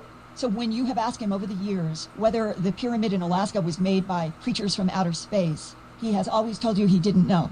He says that it was technology that was completely unknown at the time, and he didn't know where the technology came from. He had his little part, and then other people had their parts, and I think they kept him a little in the dark. But your father said to you that he was working on technology of a completely unknown source. Absolutely. That would suggest, don't you think, that something non-human from someplace else in the cosmos built that pyramid underground in Alaska? Well, it makes me wonder, because my dad, one thing he said is, whatever you say, that's your word. And I know whatever he told me were all true stories. And on September 3rd, 2012, I received a long email from yet another son about his father's firsthand knowledge of an underground pyramid approximately 2 hours east of Unalakleet by Howe helicopter in the late April or early May 1978 timeframe. The son gave me permission to use his full real name, Bruce L. Pearson. Bruce is Chief Executive Officer for BroadcastVenue.com and does reporting for HD Media Production in Clinton, New Jersey. His father joined the U.S. Navy right after the Japanese attack on Pearl Harbor and served on patrol torpedo boat 492 during World War II, which was 80 feet long and could speed at 41 knots. PT boats were built in 3 different sizes of torpedo-armed fast attack craft used by the United States Navy in World War II to attack larger surface ships. PT is the U.S. hull classification symbol for patrol torpedo. American soldiers nicknamed the PT boat squadrons the Mosquito Fleet because of their smaller, faster abilities, but the Japanese called them Devil boats. Bruce Pearson's father received a February 19, 1946 typed thank you letter for his war service, signed in ink by then Secretary of the Navy, James Forrestal. Later, in the mid-1970s, Bruce Pearson's parents applied to teach in Alaska and moved to Unalakleet in 1976. 2 years later, in late April or early May of 1978, Bruce's father met a U.S. Air Force pilot in Unalakleet who had also had PT boat experience. They exchanged some war stories, and the pilot asked Bruce's father if he would like to ride with him and his co-pilot on a classified delivery mission out a couple of hours from Unalakleet and back. The pilot stressed they could not even land the helicopter for a rest, and it would be just unload, heavy cargo, refuel, and leave. And next is Bruce Pearson from New Jersey to share secondhand his father's remarkable helicopter ride that day to what we got might another have guy. been the actual side of the underground dark pyramid. My father was related to me. We've where got he the had real been size. got- We can make our price measurements that much more accurate. They came in to fuel up on their way out of Unalakleet on And then some we can parts start delivery mission. crowdfunding it on I guess they did it off Kickstarter. and said, look, you're not scheduled, but I got a slot if you want to take a ride out with us and come on back. He assumed when he told my mom What if we he was make a gonna go on this flight Kickstarter with for him like that the would do mine until $2 billion that it would cost us to fucking build this fucking pyramid? But when he got in the chopper, the guy said, no, this isn't DuLine. He said, Do you "This is think- some weird installation? Do you think that the hippies that believe in pyramid crystal energy, like between all of them, do you think that they have enough money to kickstart a $2 billion fucking how many people would we need? 2 billion. Let's say we can get like 20,000 backers, right? Oh god, that's an unreasonable amount of money. Early access enabled, going closed beta September 20th. Buddy, I don't think I could get like half. I don't think I could get 1 ton of basalt ready by fucking September 20th. Actually, that's not true, because 1 ton of basalt only costs like $120. I definitely have disposable income enough to get that much basalt, but I need to buy 12 at a time, so I'd be spending like $1,400. Am I willing to spend $1,400 on a meme? If I build a little pyramid, what if I just build like a little basalt pyramid, like just a small one? Just give them the product. It's all broken. Just give them the product. Look, this is some generating facility or something. It's underground. And he said, well, what's it, just a nuclear power plant? And he said, no, it's not nuclear. It's nothing. How much does it cost to make a nuclear power plant? It's cut stone like a pyramid. It's 150 feet below ground, and they can't figure out what the hell it is. So he said, look, this is all off the record. I'm not even supposed to know this, but this is what I was told, that this thing will put out enough power to power the whole North Slope, the whole state of Alaska, and he said this thing could power the entire country of Canada. That's how much juice it puts out, and they don't have a clue where it came from, and it's underground. So they had 3 aluminum stainless steel looking cases. They flew out in a helicopter, and I believe it was a Huey, but they were escorted by a fixed-wing aircraft that never landed. And my dad said you could see them every once in a while, or 1,000, 2,000 feet above them, just making S-curves, so they wouldn't run away from the chopper. He said, and I really don't have any idea why that fixed-wing aircraft is following us all the way out there. I guess in case we crash, they'll know where to send people to pick up the pieces. They flew out about 2 hours east, my dad said, of Unalakleet. Did your father ever detail exactly where he thought this place was? He said it was in the middle of nowhere, but he said they didn't change course throughout the whole flight, pretty much due east of Unalakleet. My father said he was so heavy that when he sat down, the skids spread out. He flew enough in chopper. He said he knew the thing was working pretty hard the whole way out, and they were on fumes when they got out there. And I said, well, what did this place look like? He goes, there was the tundra, there was a blockhouse, and a fuel dump, and like a motor pool shed, or garage for a vehicle. Tell me how much it costs. costs. See a couple other vehicles. And then off to the side, there was a couple of mine shaft elevators. He said there was a couple of these gantries sticking out of the tundra, and they all had elevated guardhouses on them, and they had electrical razor wire fence around them. And they said electrified fencing, do not approach or something. He said, man, there was a lot of firepower around there, and they didn't have 50 calibers on their God damn you. shoot polar bears. You know, they had them trained on us when we landed. The fixed-wing aircraft kept circling overhead, and these guys all had black uniforms with no insignias on. He said, I know they were military uniforms, but even the pilot said, I don't even know who these guys are with. Probably spooks is what he said, figuring they were CIA or whatever. But here's the creepy part. He goes, we got about 5 miles from the place, and the co-pilot said to me, now listen, things are going to get a little bizarre. We were told that all our instruments are going to go crappy, and we have to go VFR, visual flight rules, instead of instrument. So he said, don't panic. You're going to hear alarms going off maybe and all kinds of stuff, but we're just going to fly VFR. So sure enough, he said, all of a sudden, the major, who was the pilot, said, here we go, boys. My father sitting in the back, looked over between the two seats, he said, and the entire radar screen went completely green. So all the trace went off the radar. Power, alarm went off, horns are going, and the co-pilot said, don't worry, everything's under control. They took it off autopilot, and they were flying it manually and had visual contact with the ground. They're on 500,000 feet up, he said. This doesn't but include... all the electronics went haywire. He said he could see the artificial horizon just flip-flopping. Fucking... He said the compass was spinning like 50 miles an hour, so there was no compass heading. Everything was bizarre. The lights were out, like they had lost their generators, and they were still flying. He must have had some power to it, whether it was running off batteries or whatever. And they landed. Nobody got out of the aircraft. Underlying issues of cost. They pulled these 3 cases off. Nobody said anything. Nobody signed anything. They filled them up with a tank behind a Jeep, he said, but fueled up with the engines running and re-engaged the rotors, and off they went. Doesn't it sound like the crew on this helicopter had done this before? That's an interesting thought. Either that, they believed whoever briefed them not to worry about it. None of them when are saying... When they landed, they had these 3 machined heavy cases in the helicopter. Yes. 6 men in black uniforms that are unidentified come and they take out these 3 cases, and then the pilot remains on the ground with the engine running while somebody goes to a Jeep, gets fuel from maybe the back, it's because and they puts spelled it into the helicopter nuclear while it's like still a running. fucking There was moron. a trailer behind a Jeep, which had a pump on it, and while the thing was running, they 2 billion and 4 billion. So if we build... And on the ground, they had military So if we build they all had guns. one armed to the teeth. black pyramid turbo structure, we can power all of Alaska, and I'm not even in Alaska, as long as we have the power grid for it. Oh, that's why they had the electrician. They said that. Linda's right again. I can't stop her. She's unstoppable. No refueling was going on. She's correct? always right. Yeah, he said there's a guy standing in the back of a Jeep with a 50 caliber mount pointed at the helicopter. That 50 caliber machine gun could have taken that helicopter down. Oh, in 2 seconds. Okay, and above the whole scene was something like a C-130 that was rotating above. I can't. She's always right. She's beating me to the punch yet again. Oh, Linda. I even said to the major, whose side are we on here? Who the hell are these guys? He didn't say a word. The mine shaft elevators at this remote place had razor wire around them in addition to all the people with guns. Yeah, electrified razor wire. He says, well, I don't think it was to keep polar bears from falling down the hole. I can tell you that. Electrified fence, do not approach. Did your father ever give you any more details about where he thought this location was? He did say, we went for a long ways. He said, we couldn't have been that far away from McKinley. Could you repeat what the pilot of that helicopter said to your father about what he and his co-pilot knew underneath that ground? He told my dad, quote, this is as super secret a situation as the Manhattan Project was. He said, nobody is supposed to know this place even exists.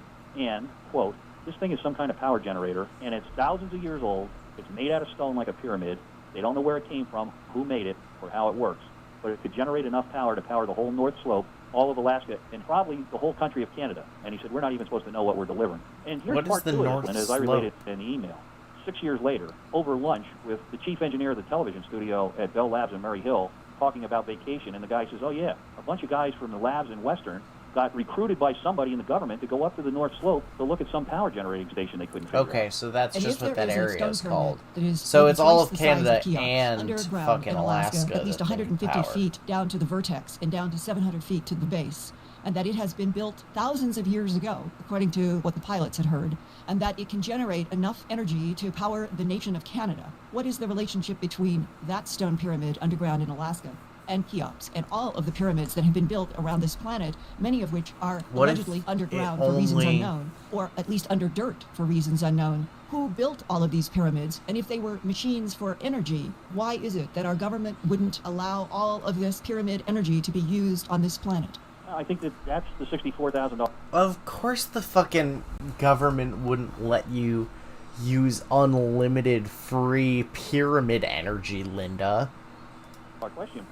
It's a little hard to believe we have these blips in the development of knowledge of mankind. You go from the Israelites wandering around in the desert and subsistence living to society that can build structures that we can't even emulate today with all our technology, and then we drop back into the dark ages. I don't think that society is nonlinear like that. To me, that on its surface says there's something not right. How can you have the mass structures in the Yucatan and the Mayans, the Aztecs, and then it goes back to barely scratching out a living and having not enough knowledge to feed yourself? That doesn't make sense. And what you mean is that it's all about the how very much free nature time of you give your high intelligence and populace. high technology, as it is even seen in Göbekli Tepe in Turkey 12,000 years ago, and the pyramids and the stone circles around the planet, imply that some other intelligence that is not Homo sapien has been working on this planet, terraforming and building these structures for... No, it's just that people back then didn't have any freedom. They had free time, but they did not have freedom. The amount of time it took you to work to secure your living was so much lower back then because we didn't have all these costs of living,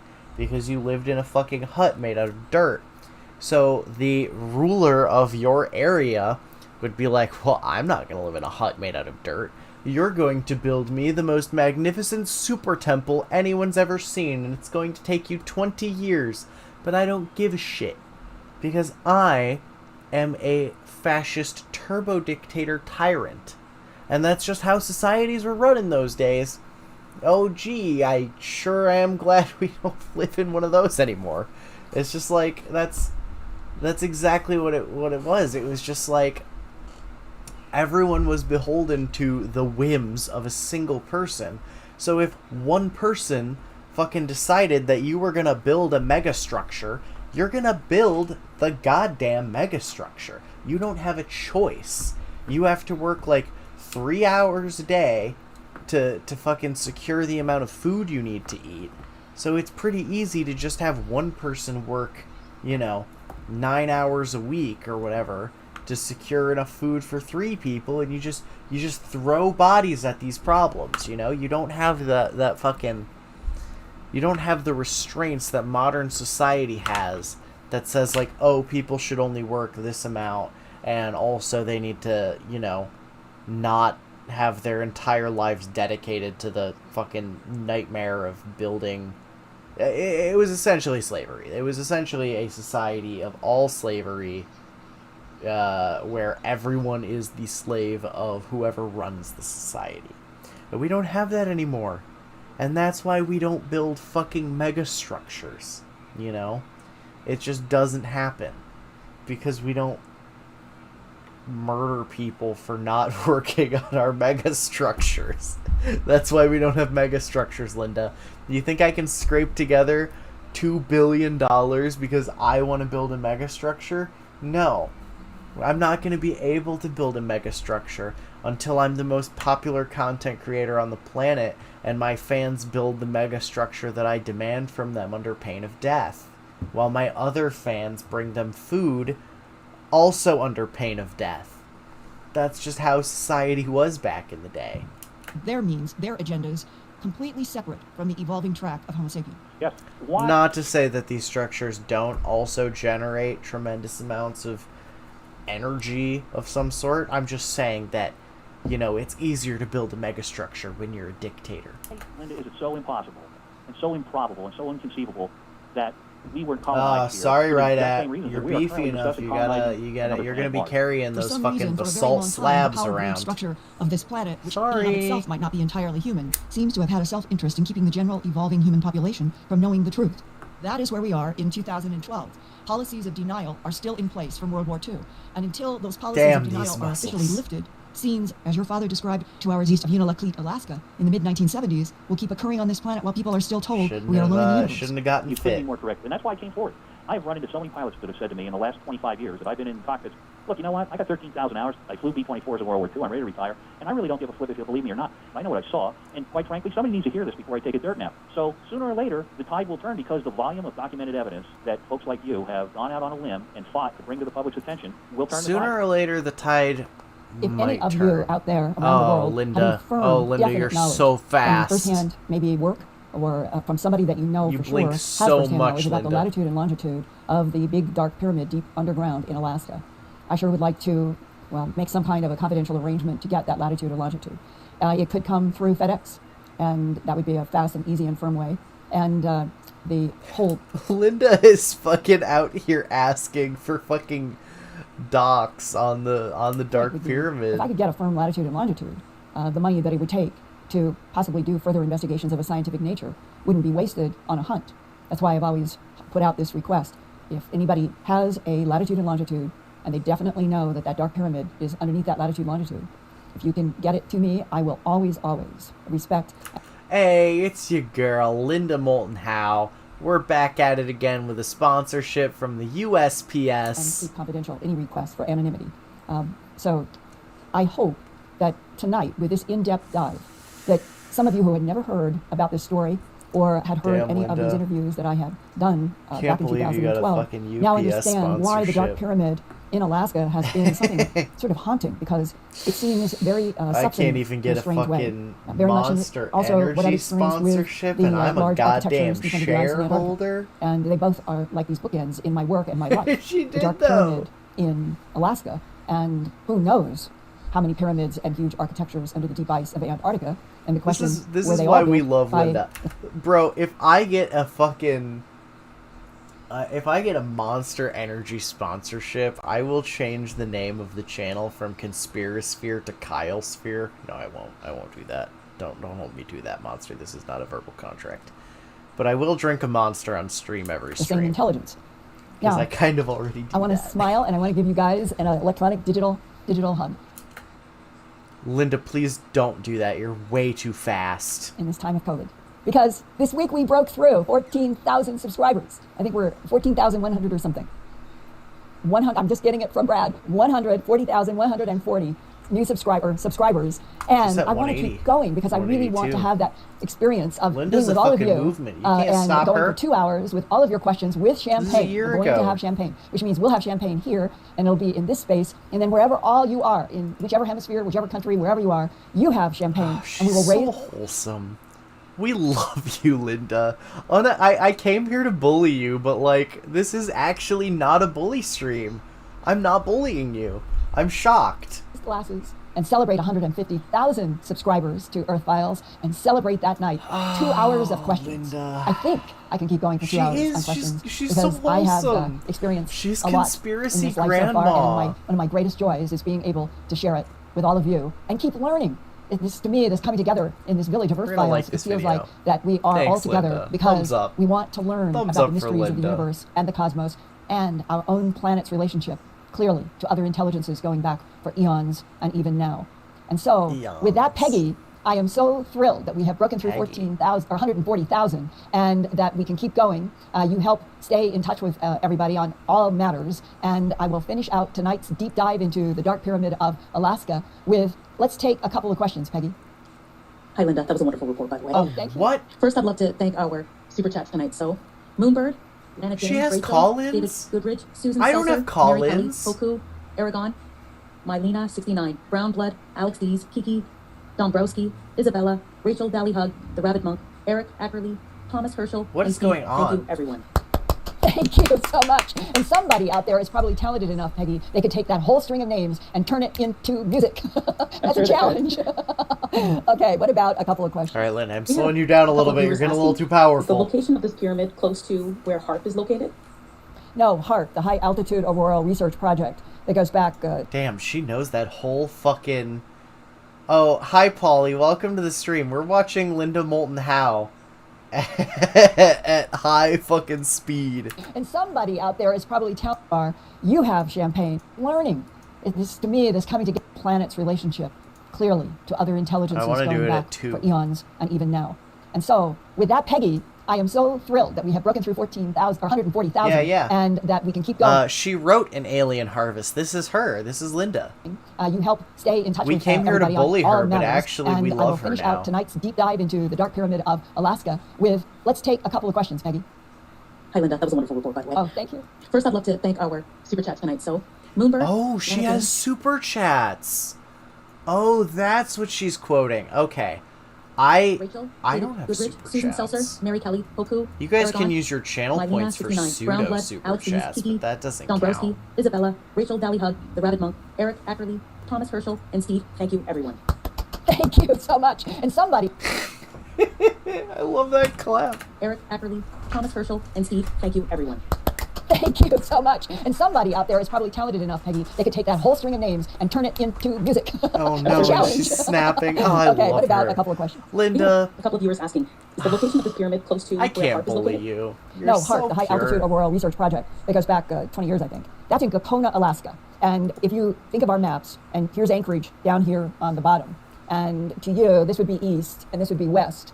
Gakona is 200 miles to the east of so Anchorage. good at Where geography. it appears that the most information Oh, about look the at Dark that. Pyramid is you Polly go from highlighted Anchorage his and message you come with up, the channel like you'd be going to points. Fairbanks, and you cross an area just a little west of a straight line between Anchorage and Fairbanks, going I like west. that. And that's Mount McKinley or Denali. Oh, it doesn't show up on then the two or three chat people have tried. capture. They don't That's have the latitude unfortunate. longitude, but they say that they know that it's I'll at have least to 60 find a chat miles capture further that west captures on a bearing highlighted toward messages better. Nome. A bearing means that would be your site, even though it's way over on the water. So the 60 miles is going further west, and Gakona is all the way 200 miles from Anchorage, so they're quite a ways apart. But I'm there so is bad the at possibility, geography. Peggy and Eric and Brad and I were talking about this during So the break, Polly, I need is that about it could be $2 that all of this billion has some sort of a common so I denominator can in build advanced a intelligences this way. basalt dark Remember in my pyramid documentary on Antarctica, that will generate that Spartan 1 specifically said that he had been electricity introduced to somehow-ish. our government, Not- our not military a being full able to 2 move billion. dimensional portals. There's some leeway. He talked about the Antarctica had one at the Wilkes Land magnetic anomaly. He talked about having first-hand knowledge. That's what Spartan 1 says. He has first-hand knowledge that there is a portal in Gakona, Alaska, and that you step into a room or There's through a door. a portal? It's very strange. It isn't lights and all of that. It's walking into some There's kind of a structure portals now? that obviously has frequencies focused on it, because all of this has to do with frequencies and magnetic fields. But in Gakona, you can go, he said, with a step through a door all the way to Hawaii and back. So if all of that is true, and this fuck. huge I didn't pyramid, even which I personally don't have any consider- doubt that it is deep under the ground in I did Alaska. not even consider If they are hourly. part of a Wait, grid who did Jake Paul system, fight this time? if you think of our whole planet as He a better sphere, not have fought and Linda. you are I'll an fucking intelligence that destroy knows him. how to move through portals from one place in time to another, from one All right, dimension so- to another, that it is used in this universe. It's true. I need people to volunteer to work for the rest of their lives to build me my pyramid. I don't even know who Tyron Woodley is. Okay. This is Linda's second most popular upload. Linda would destroy him. I will destroy Jake Paul. Oh no.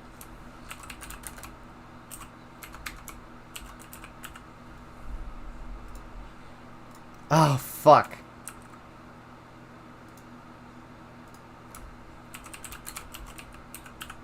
It does the only reason it has to be a dictatorship is so that I don't have to pay wages.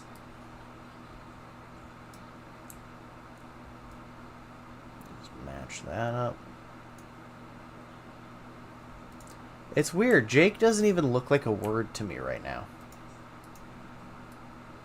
Move that up a couple pixels.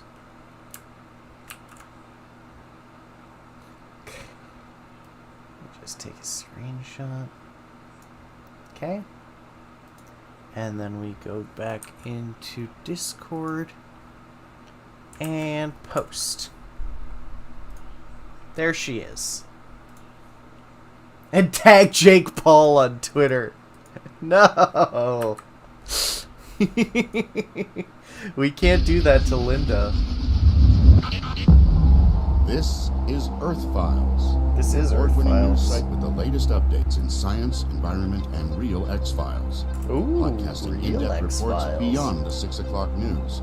by Emmy Award-winning journalist Linda Moulton Howe. She has allegedly won an Emmy. It's in her Wikipedia. Tappan, North Dakota, has experienced a series of highly strange events over the past year. First, there was a dead cow that coyotes would not touch. Then 16-year-old teenager Evan Breeze was checking cows ready to calve and encountered a triangle-shaped craft near a dugout water pond. The craft emitted blue beams of light and took off rapidly after... Was this Chris Chan? Was Chris Chan here? Evan's cattle dog ran toward it, Moulton. barking. Afterward, the family found an odd pattern cut into the dead cow's hide that had not been there before. That's Later, weird. the father and other family members watched strange aerial lights move in patterns over the farm on 2 different occasions in July and August 2006. Then, on September 11th, around 1 a.m., Evan went to check the pig corral with his .22 and encountered non-human entities with sharp-bladed fingers dragging... Fucking his cows! ...a dead sow. After Evan shot at one creature about 12 feet from him, Evan was grabbed from behind. He collapsed unconscious to the ground. When he woke up, the Adidas t-shirt he was wearing had 5 slices in it. There were 2 faint scratches on his chest that did not bleed. After that, a neighbor's buck sheep was found dead with 1 testicle cut neatly without blood from the scrotum sac. Gross. And finally, Ew. on December 5th, a buck They boar did. on Breeze Farm disappeared. They buck broke him. Where has all this happened? About 60 miles straight east of Bismarck, North Dakota. It's the small farming community of Tappan in Kidder County. From a USGS Terra Server satellite, Tappan's farmland looks like a child's game board. God, one of these days we are going to watch that. I don't know if we'll be able to watch that on stream, but maybe we'll do that on Discord. Maybe we'll watch Tariq Nasheed's buck breaking on Discord. I haven't seen it yet, but I hear it's really fucking gay. The next spring, in 2005, 8,000 white pelican baby chicks mysteriously died. Further south of Chase Lake is the Wrestler Waterfowl Protection Area. For 6 straight years, between 1999 to 2004, thousands of gulls and cormorants mysteriously died at Wrestler Lake. Farmers in Tappan, with a population of about 200, have also been challenged by mysterious deaths and disappearances of livestock. One of those families is Myra and Tori no one Breeze, else is around. both in their late watch 40s. it because They I don't lived want in to be Tappan seen all their watching life. that shit. Their 5 children are Tessa, 23, Trista, 20, Evan, 16, Tia, 11, and Marshall, 3. The Breeze Farm has 1,200 acres and 100 head of cattle, the family's main source of income. For fun, 16-year-old Evan Breeze and his 11-year-old sister Tia have raised 6 hogs in a corral not far from the house. A half-mile beyond the pig corral, Tori Breeze found one of his cattle dead in October 2005, just over a small embankment at the edge of a dugout water pond.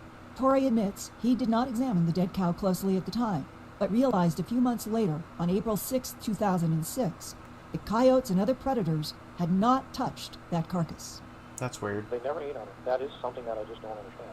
In fact, I can tell you, up the gully from where that dead cow is, I had lost a big sucking calf about a 900 pound. I had some creep feet up there and even one bloated. And the coyotes devoured that thing in about 5 days. It was gone. Just a little bit of hide and other bones. That's it.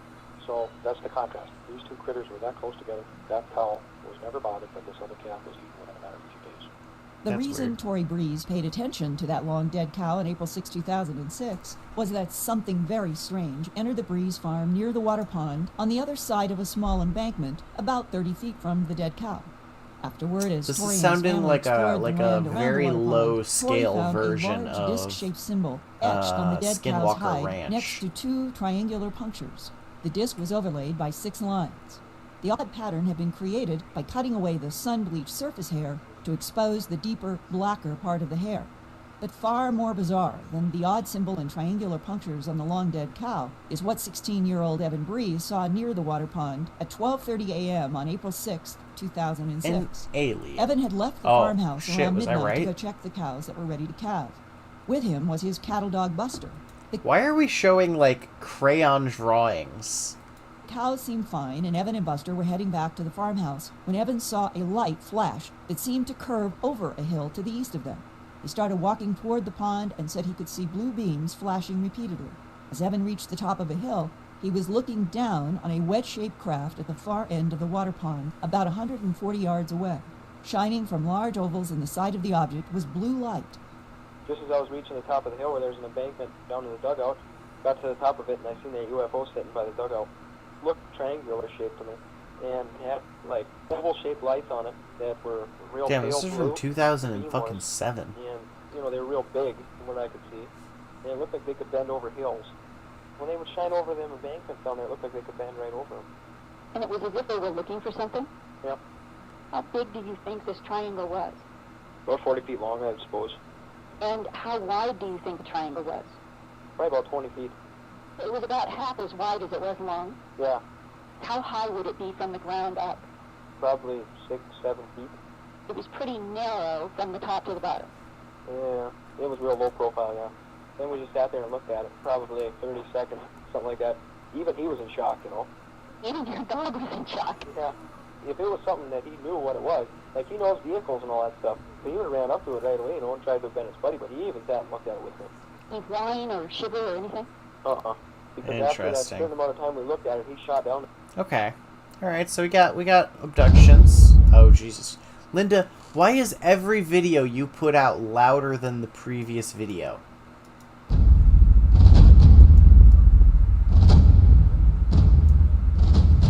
I had to put that one so down. Only on Earth Files. Linda's here. She's ready to fucking fight the government.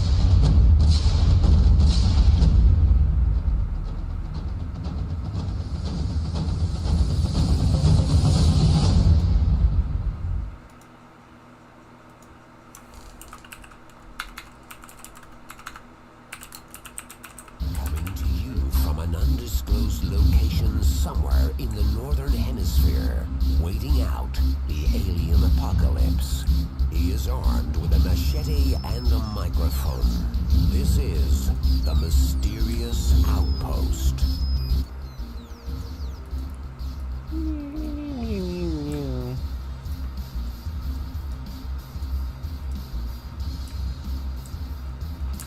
Alright, welcome Linda, Moulton, Howe. I thank you very much for spending your time with me. We are at the 2018 Ozark UFO Conference. I believe this is the 31st annual conference, and I wanted to try to get you last year on video, but I told you pre-taping this, is that you are like a rock star when it comes to these conferences. I don't know how you keep moving, how you keep doing it, but thank you very much for spending your time with me, and hopefully we can talk about some fascinating subjects, maybe about your lecture you had, Whistleblower Revelations about AI and the alien presence. Thank you for coming on. Well, thank you. And this year of 2018, what has almost emerged suddenly is the importance of being able to communicate about the existential threat of artificial intelligence. 2 years ago, I did not have the awareness that I do now. And it started in July-August of 2017. So Linda's anti-AI. In the prior year, I had been communicating with a Marine who had retired from the Marines but was working special forces. Is this going to be some and great he had been communicating conspiracy? to me about a number of ET-related revelations, secrets that he and a team of special forces were involved with. And so he had kept in touch with me, usually through short texts, or every once in a while, he would call and say, you're tapped, I'm tapped, I'm only going to speak for, and it would be like 30 seconds or a minute, and then hang up. And I understood why, and that was what we were doing. Well, it was in August of 2017. The phone rang, I picked it up, I knew his voice. Can't say on the... Imagine how easy it would be to convince Linda that you are an insider with high-level information, that, you know, you can't talk for more than 30 seconds at a time because, the line's not safe, so I'm going to dump a bunch of info right now. Well, this is what we did at the start of the last fucking conspiracy, where I was like, oh yeah, it would be so easy to convince Linda, blah, blah, blah, blah, blah. But then all her fucking information lines up. A line long, but I'm not going to gaslight Linda. She's so old and pure. We love Linda. I want you to know that this week, which would have been late, I think 7th of August 2017, in Japan, 29 humans were killed in a laboratory that was producing militarized robots by the Japanese for warfare. And then he went on to explain what he had learned, because they're in these units, that something like that would happen. They would receive information. And he said that the story was before militarized robots were being made to be autonomous warriors.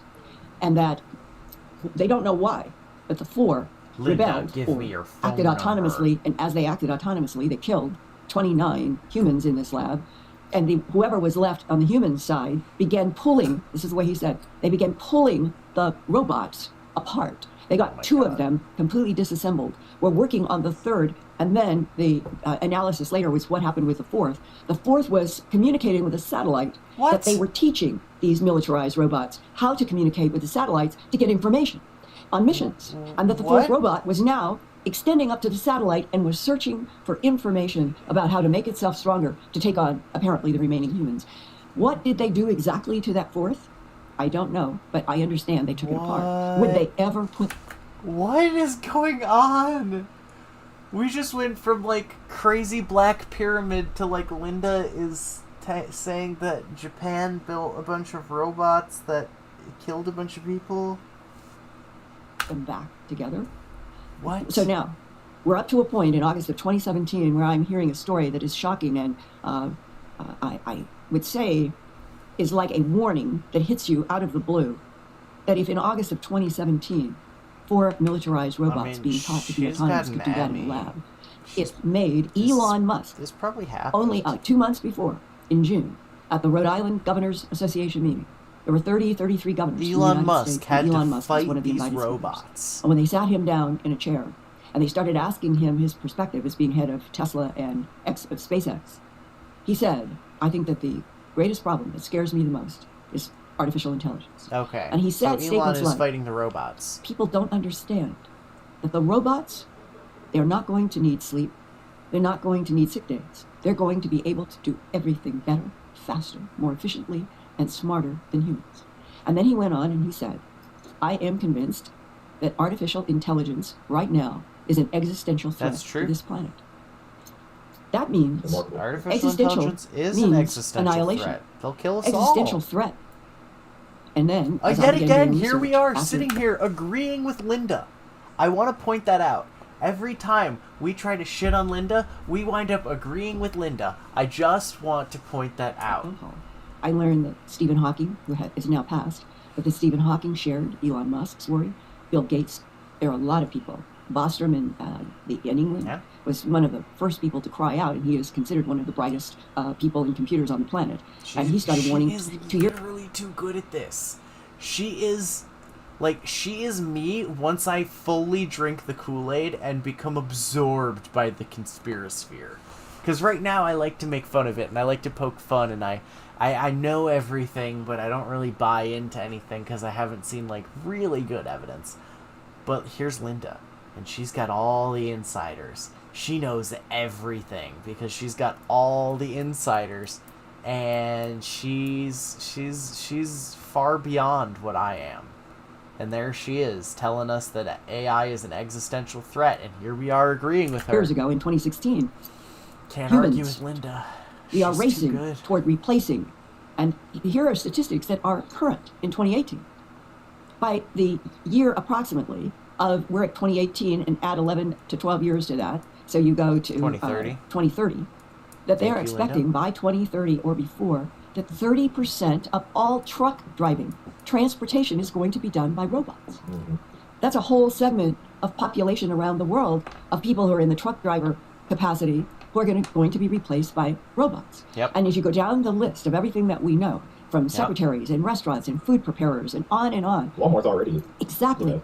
The cashier is automated. And when Elon Musk, this is after the Governors Association, Elon Musk, somewhere around January to February, in another interview, he said, I think that we have only 4 years, 2018 to 2022, in which the planet, not just the United States, it must be international agreements. And it has to do with autonomous logarithms. If they're going to try to make robotic military weapons or robots, autonomous means the human is taken out of the equation. No, I don't want Linda to be right. She's going to be right. Is going to be making the shoot to kill judgments. That's what scares me, Linda, because who's to say that they won't place these militarized autonomous robots on every corner? Movie theaters, schools, stores, checkpoints, etc. That's right. It gives me goosebumps just even thinking about it. Well, and one of the news headlines, just in the last, since January 2018, God. they're planning on putting robots in security at airports. And when you think that they're trying to get the robots into security in the next year or two, This is terrifying. And the tension I feel going into an airport and going into security now. Trust. And knowing there is this backstory that there have been militarized robots in Japan that killed humans. And Elon Musk, when he talked to the governors in Rhode Island last year, he said, I realize that most people are not going to understand this until robots are going down the streets killing people. He's obviously extremely aware of what is going on in the back channels. And he knows that robots have killed humans. So how do we, as a human world society, how do we get Elon knows about the Japanese robot how do we massacre? get logical, wise control on the issue of autonomy? You were talking about Elon Musk. I'm very surprised that the deep state has not tried to take him out, because it seems like he is trying to expose the dangers of robots and AI. That is definitely a threat to the AI agenda. Do you agree? Well, I'll tell you my perspective on it. To the AI gender. I like the AI gender. Elon Musk is that he has been read into CIA, NSA, DIA programs. I know to the world, Elon Musk is an extremely bright and aggressive, sort of a unique individual who has been able to do something that probably very few humans could ever do, and that is, in a young lifetime, he has been able to form Tesla and SpaceX, and he runs both, and they are both becoming successful, and he wants to go to Mars. My own suspicion is that he is leading the charge that he's going to, he says, he's going to launch by 2024, and maybe as late as 2026, but he says he wants to get to Mars, and he wants to die on Mars. And he told a reporter this year that I don't mean that I have a death wish. What I mean is, I want to die on Mars because that would mean I got there and that I lived a life on Mars because, and here's what I think is behind all of this. I have interviewed astronauts who were in the Apollo program. More than one of them have said, if we do not get off of planet Earth, if we do not get a base on the moon and Mars, we probably are in existential trouble because we are on an unstable planet. Yeah. This is a planet that we know by, whether you're talking about glaciation, whether you're talking about heating, whether you're talking about earthquakes, volcanoes. One big, huge volcanic eruption can put enough ash in the sky to cause what they call a global winter. It's true. There's also solar flares, which could destroy all of our technology. There's also, there's like 50 different things right now that are all supposed to happen within the next, like 20 years or so that are, like, planetary cyclic events that would destroy everything on the face of the planet, at least as far as like advanced technology and infrastructure, and they're all supposed to happen within the next like 20 years. It's great. We're about to move into a region of space that has much heavier like meteor strikes, so that's gonna kill us. We have multiple supervolcanoes that are like going to erupt any day now, and that's gonna kill us. We've been in a solar minimum cycle for way too long, which means that historically we're going to have such insane, intense solar flare activity that it's going to knock out all of our technology for years at a time, and that's going to kill us.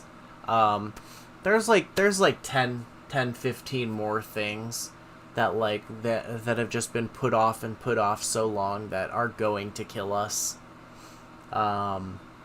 So yeah, that's exciting. That's good. We do not know what the Earth is going to do at any hour of any minute. That's a contender in all of this. Then you have the question of when are humans going to get past tribal warfare? And that in 2018, we are challenged by seeing two nations, the United States and Russia, with backups by North Korea and China, getting into arguments and discussions and threats about starting a nuclear war. So between the unpredictability of the Earth, the unpredictability of human tribal warfare, anybody who steps back from both of those says, we better, if humans are going to survive, we better get some other base. We just need a backup, you know? Now, even if you think like your computer and your hard drive is great, you should always have a backup. So why not back up the Earth's population? Astronauts were the first to be saying this, and Elon Musk, he's doing it with his actions.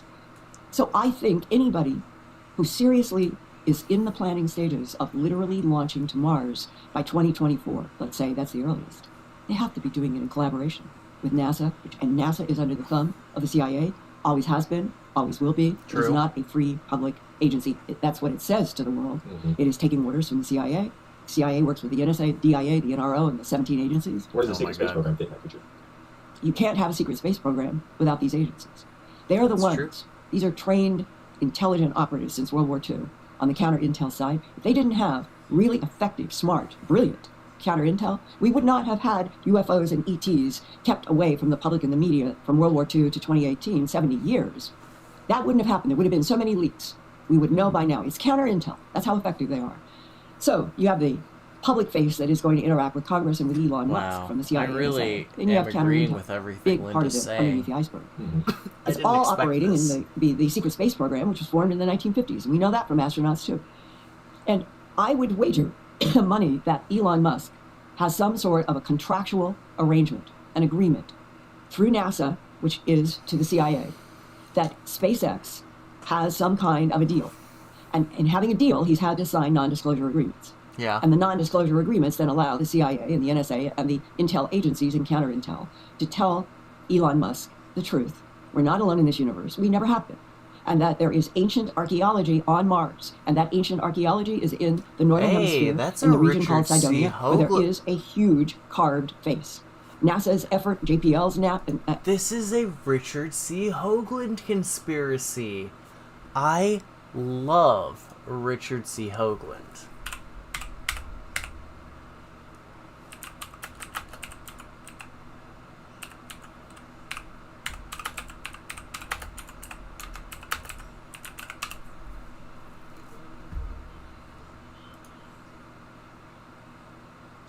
And in 1976, during the unmanned mission to Mars, the Viking mission, lo and behold, on frame 35H72, taken on an afternoon on Mars. I've done a of a video on northern this guy Martian on my desert YouTube channel. called Cydonia.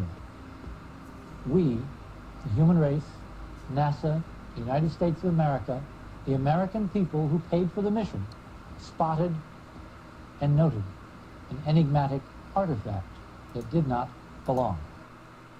Alright, let's go to my video on Hoagland.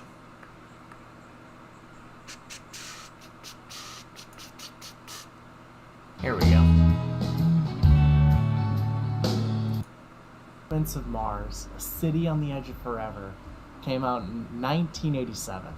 And with a title like A City on the Edge of Forever, he really could have been a young adult author, you know. Where is He's just Cydonia? a young adult novelist, you know.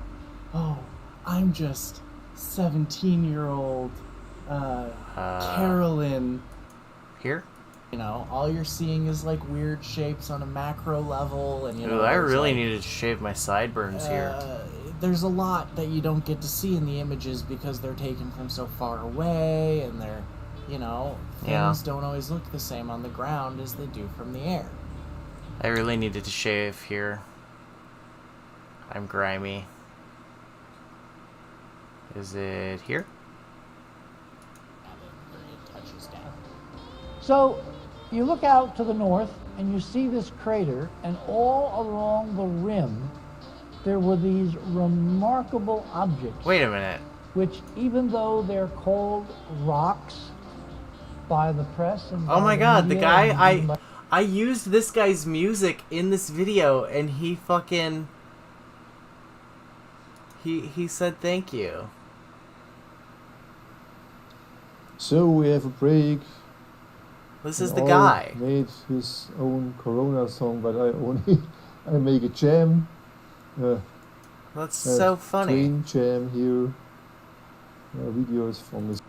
Anyway, back to Linda. She's what's important. Effort, the CIA's effort to convince the public, no, it's not a carved head. That's an illusion, a trick of light and shadow. That was the formal first explanation by JPL and NASA back in '76, that this photograph, that suddenly that would hit the world, my God, there's a huge carved hill on Mars in Cydonia. And then other scientists like Mark Carlotto and DiPietro and there were a group, very, very bright guys. And they start looking at this, and they dismissed immediately NASA's explanation that it was a trick of light and shadow. And these guys, I've met all of them, I've interviewed all of them, I've worked with Mark Carlotto, and they know this is real. There is ancient archaeology on Mars. The disconnect between true study, profound research, with hard evidence that those guys have done, and how easy it is for counterintelligence to then make a buffer zone between those that are really telling the truth, who really have details, and a lie, a policy of denial. No, it's a trick of light and shadow, and we'll show you why. And they put out into the public what we call it the erasure. It's the erasure photo. It's as if somebody came and ordered and said, you do Photoshop on that hill, and then you send it to the New York Times and the Guardian. And you say, this is what it really looks like. We're watching wrestling every time. Everybody who has studied anything knows that that photograph, the erasure, so that there's no features, and it was this was 15 years ago or something. It went out around the world to every media. This is what this really looks like. That's counter intel. Has nothing to do with what is really there. And this brings into focus the entire planetary problem that we have. We are living on a concocted Earth. It has been held in a straitjacket by minority forces for at least 5,000 years of what we'll call modern civilization. That 1%, and they might very well be that some of that 1% are not human, that they are from some other planet, and this is a project they've got. And when I think about, and Jim Mars and I used to talk about this, if there's 1% that has been controlling and manipulating the planet genetically, the barter system, every aspect of Earth for at least 5,000 years, what is it that the non-humans want? And that comes to, in 2018. Is Linda saying the Illuminati is aliens? Are we going to get into the Illuminati being shape-shifting reptilians? At the Eureka Springs Ozark UFO Conference. I wanted to do something special in which I could highlight what I think is the greatest threat now on the planet, artificial intelligence that goes in an autonomous, militarized direction. But I did a pivot about halfway through the presentation on AI. The pivot in content was to go into a Reagan briefing that was given for the president in 1981 by then the director of the CIA that he had appointed, William Casey. And they did a briefing saying that our government knew and was studying and collaborating with or investigating 5 extraterrestrial biological entities. And that on a list of 5, 1, they call the EBINs as an acronym of that phrase, extraterrestrial biological entities. The next 2 on the list were made genetically by the one on top. So that means that 2 civilizations out on different planets were made by a prime intelligence, the way we are beginning to experiment with making autonomous robots, and we're moving into the organic world of cyborgs and making androids and clones that will start out being something that will take. Are we doing that, Linda? Are we making cyborgs and androids? Are we doing that?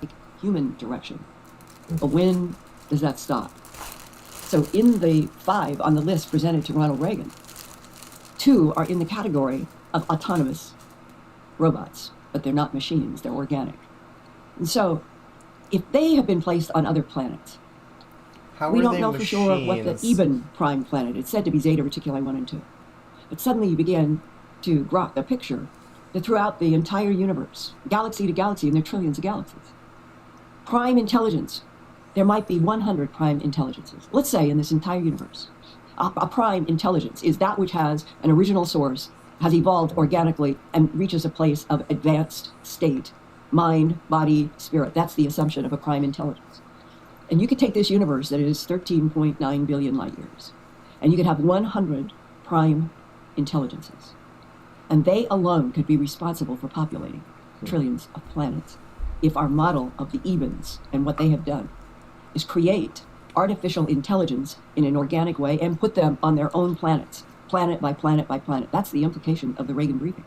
So you extend your political clout in the Linda, what the fuck are you what? Universe, your territorial occupation, not by having to leave whatever the prime intelligence's planet is. You make dozens of different models for different planetary systems, and they're connected directly to the prime intelligence. Okay. But on all of those planets, unless you know how the whole scheme is working, you know what? I'm going to go ahead and just say that Linda's you would right. never have known that the big nose grays, by our government's definition, I don't have anything genetically that manipulated I and can't created tell Linda she's androids wrong. by the EBINs. And the same with the the quadloids that have 4 fingers, 4 toes. And it says in the briefing, this was a cloned hybrid from what? The EBINs, cross genetics, praying mantis in. I'm sorry, the quadloids? Quadloids. I need to see what a quadloid is.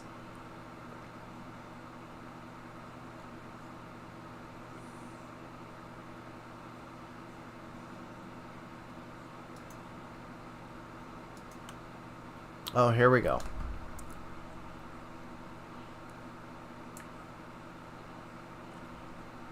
Okay, they're humans. reptile people. Somebody wearing a rubber mask. Amphibians, they're just frog people. We got frog people. Yes.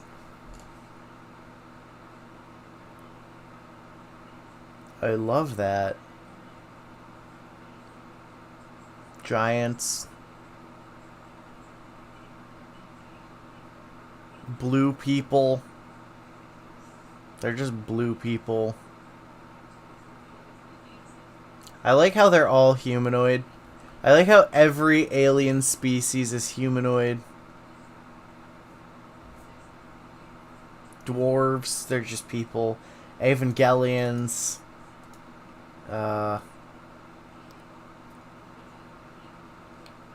Just green people. Lizard people. The Greys. Gypsies! You know... I just... You know, gypsies, they're aliens now. Alright, gypsies are aliens. You know, you're not allowed to call them gypsies anymore. It's a slur. You have to say Roma. Suvians. I'm just gonna assume they're people. Hybrids. Hybrids. Iguanoids.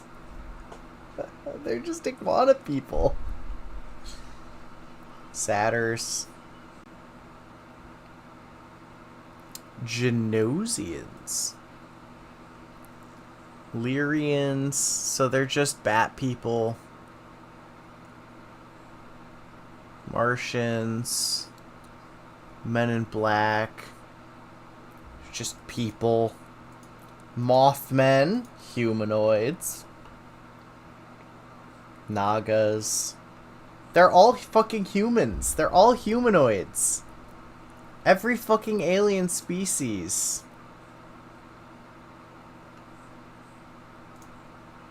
Alright, so Linda, what did you just say about the quadloids? I'm sorry. And created androids by the Ebens. And the same with the the quadloids that have 4 fingers, 4 toes. And it says in the briefing, this was a cloned hybrid from the Ebens, cross genetics, praying mantis insects, and lizard reptiles. Okay. So in one briefing from one president, and we haven't even gotten into what they describe as the dangerous trinoloids, which are supposed to be dangerous insects. They can change their body forms and look just like us and walk around on our planet. Trinoloids.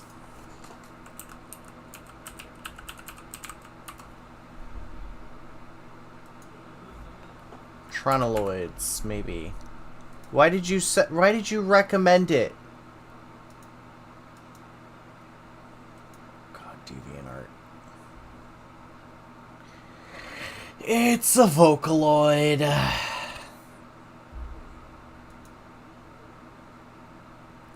Bigfoot, Mothman.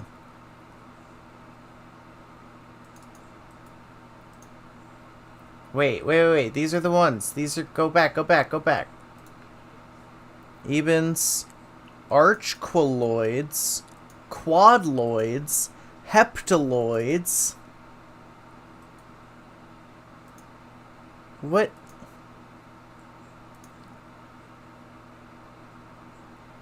What? They're all the same. Stargate Horus Guard helmet. Aliens.fandom.com. And yet... Whoa, what? That's so cool. Sapient spacefaring extraterrestrial species.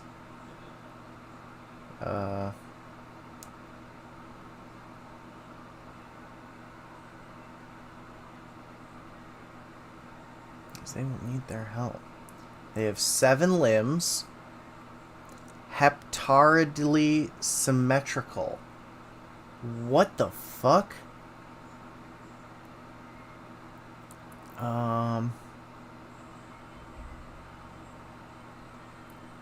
They have jointed arthropod-like limbs. Can I have another picture?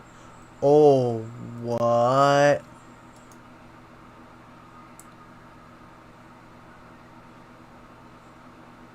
What the fuck? Okay, that is an alien. That's so cool. They're just a big pod on a thing. I love that. This is an alien. This is what an alien should fucking look like. Oh man, that's so cool.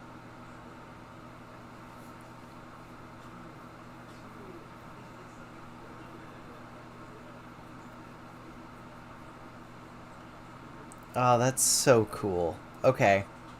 What about the archquilloids?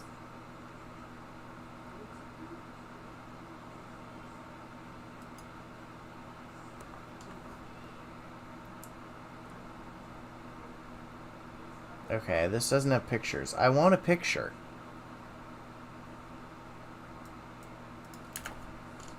Yeah, give me a picture.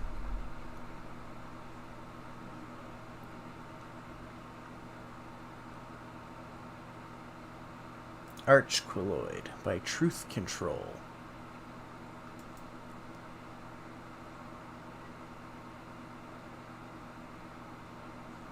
No pictures. You guys couldn't hire one dude for fucking commissions? Trantiloids. Okay, show me a picture.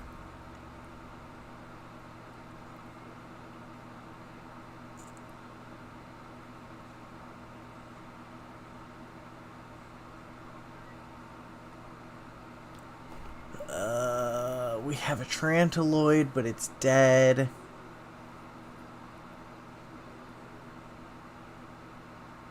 They can look like blonde humans.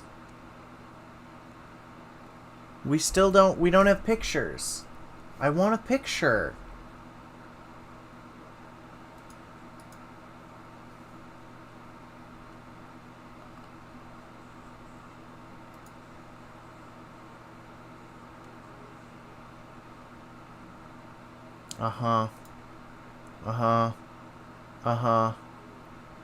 Yep, these are great. These are great pictures of things that aren't Trantiloids.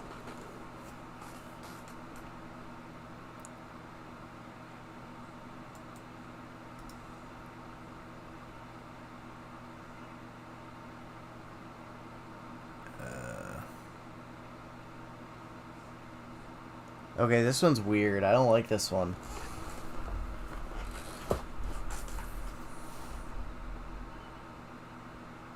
This could just be like a really emaciated, hairless monkey.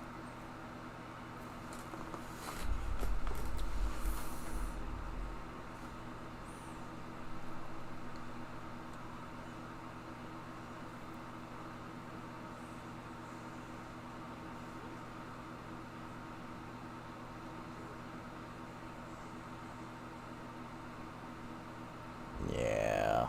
Okay. I couldn't find and that they are pictures on of a the planet that fucking is only Trantiloids. 10.5 light years from Earth, and once upon a time, a light year to me seemed forever. And now I am so inured that 10.5 seems like it's next door, because here's what's coming next. It's happening. We've been doing this in the secret space program. But here's what's going to come next to the public. Oops. I did We're not going mean to put have a that on scientific screen announcement. briefly. Einstein was right. At the speed of light, you can bend space-time. You bend space-time, you don't have to go through Euclidean geometry of spending light years to travel anywhere. If you can bend space-time, we will be able to construct, like, subways. And you walk in and you plug in a number and... Subways? I mean, I guess you need sandwiches if you're going and you that walk out far. and you are on Mars, in a substation on Mars. And then we're going to learn how to do it beyond our solar system. And pretty soon we'll have subways throughout the Milky Way galaxy. You get on a place at Earth, and you walk out to wherever it is that you want to go, and we're going to discover there are other civilizations out there, and they have looked at us as babies, and now we're getting ready to start stepping from Earth to other places in this universe And then, will humans take tribal warfare with them out of shameless Linda and her shameless sponsorship plugs, honestly. Now she's sponsored by Subway? It has to be a great concern. Linda, when are you going to put hashtag ad in your videos? Would they let smart humanoids off of this planet if we do another nuclear war?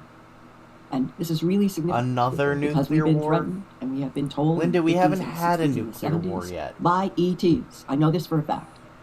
You will not be allowed to do nuclear explosions because you do not understand. When you separate, when you do fission at the atomic level, you are tearing into dimensions that you know nothing about. I know those words were said by ETs to a presidential level.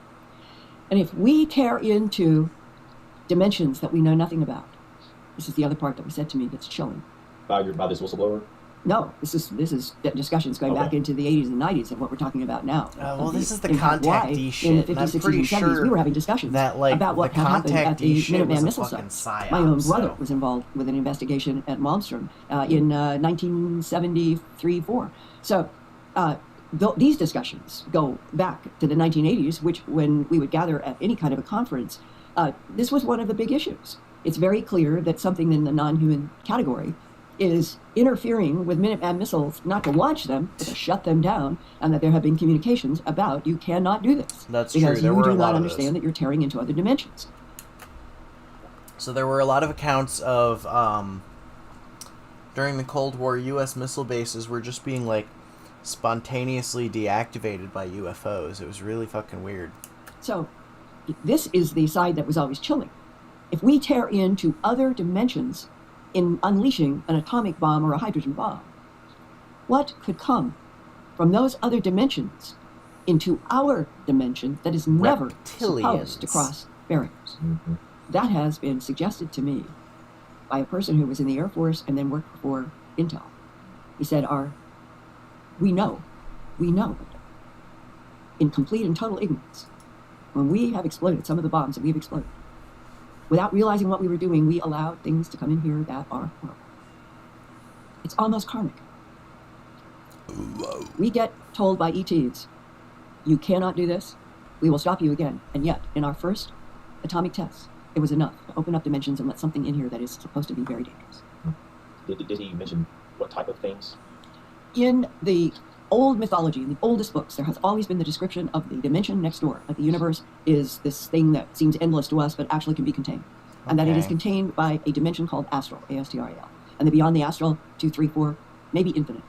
But that the astral dimension. Well, we know for a fact that Bigfoot is 8-dimensional. When we did the fission. And we know that our girlfriends are 5-dimensional. Our girlfriends don't go to this dimension. You wouldn't know her, but we definitely have girlfriends, and they are 5-dimensional. They are immortal space. They are immortal goddesses and space ladies. So that's important to remember. And unleashed. I had a discussion last year in 2017 with a physicist, and he has been working on extraterrestrial matters most of his career. He cannot come out into the public. He signed non-disclosure agreements. They're he super hot and really smart. Here, I have a picture. He knows I will never use his name. I will never reveal where he is. But I can share the concepts with some of these people. Journalistically, it's not as solid as it should be because you always want to be able to give exactly who, what, where, and why. But when you can't, I have a picture and the information is important of our for humans space to understand this is girlfriend. real. Here she is. He said that in a Our project that he was space working on underground girlfriends, for the government having to do with UFOs they and all ETs, look back in the just year like technology, this. that he was introduced for the first time, that in the astral dimension that is encompassing our universe. I'm actually going to editing use a word together that a he video used. about that now. And I understand that it is a loaded word I'm gonna that post carries that a lot of soon. baggage, and that I don't fully understand even what it is, but I'm going to use the word demon. He said that it's his understanding Oh no, we're that gonna in let the astral demons plane, in? there really are demons in the old classic Latin that are soulless, and that what they want more than anything else are souls.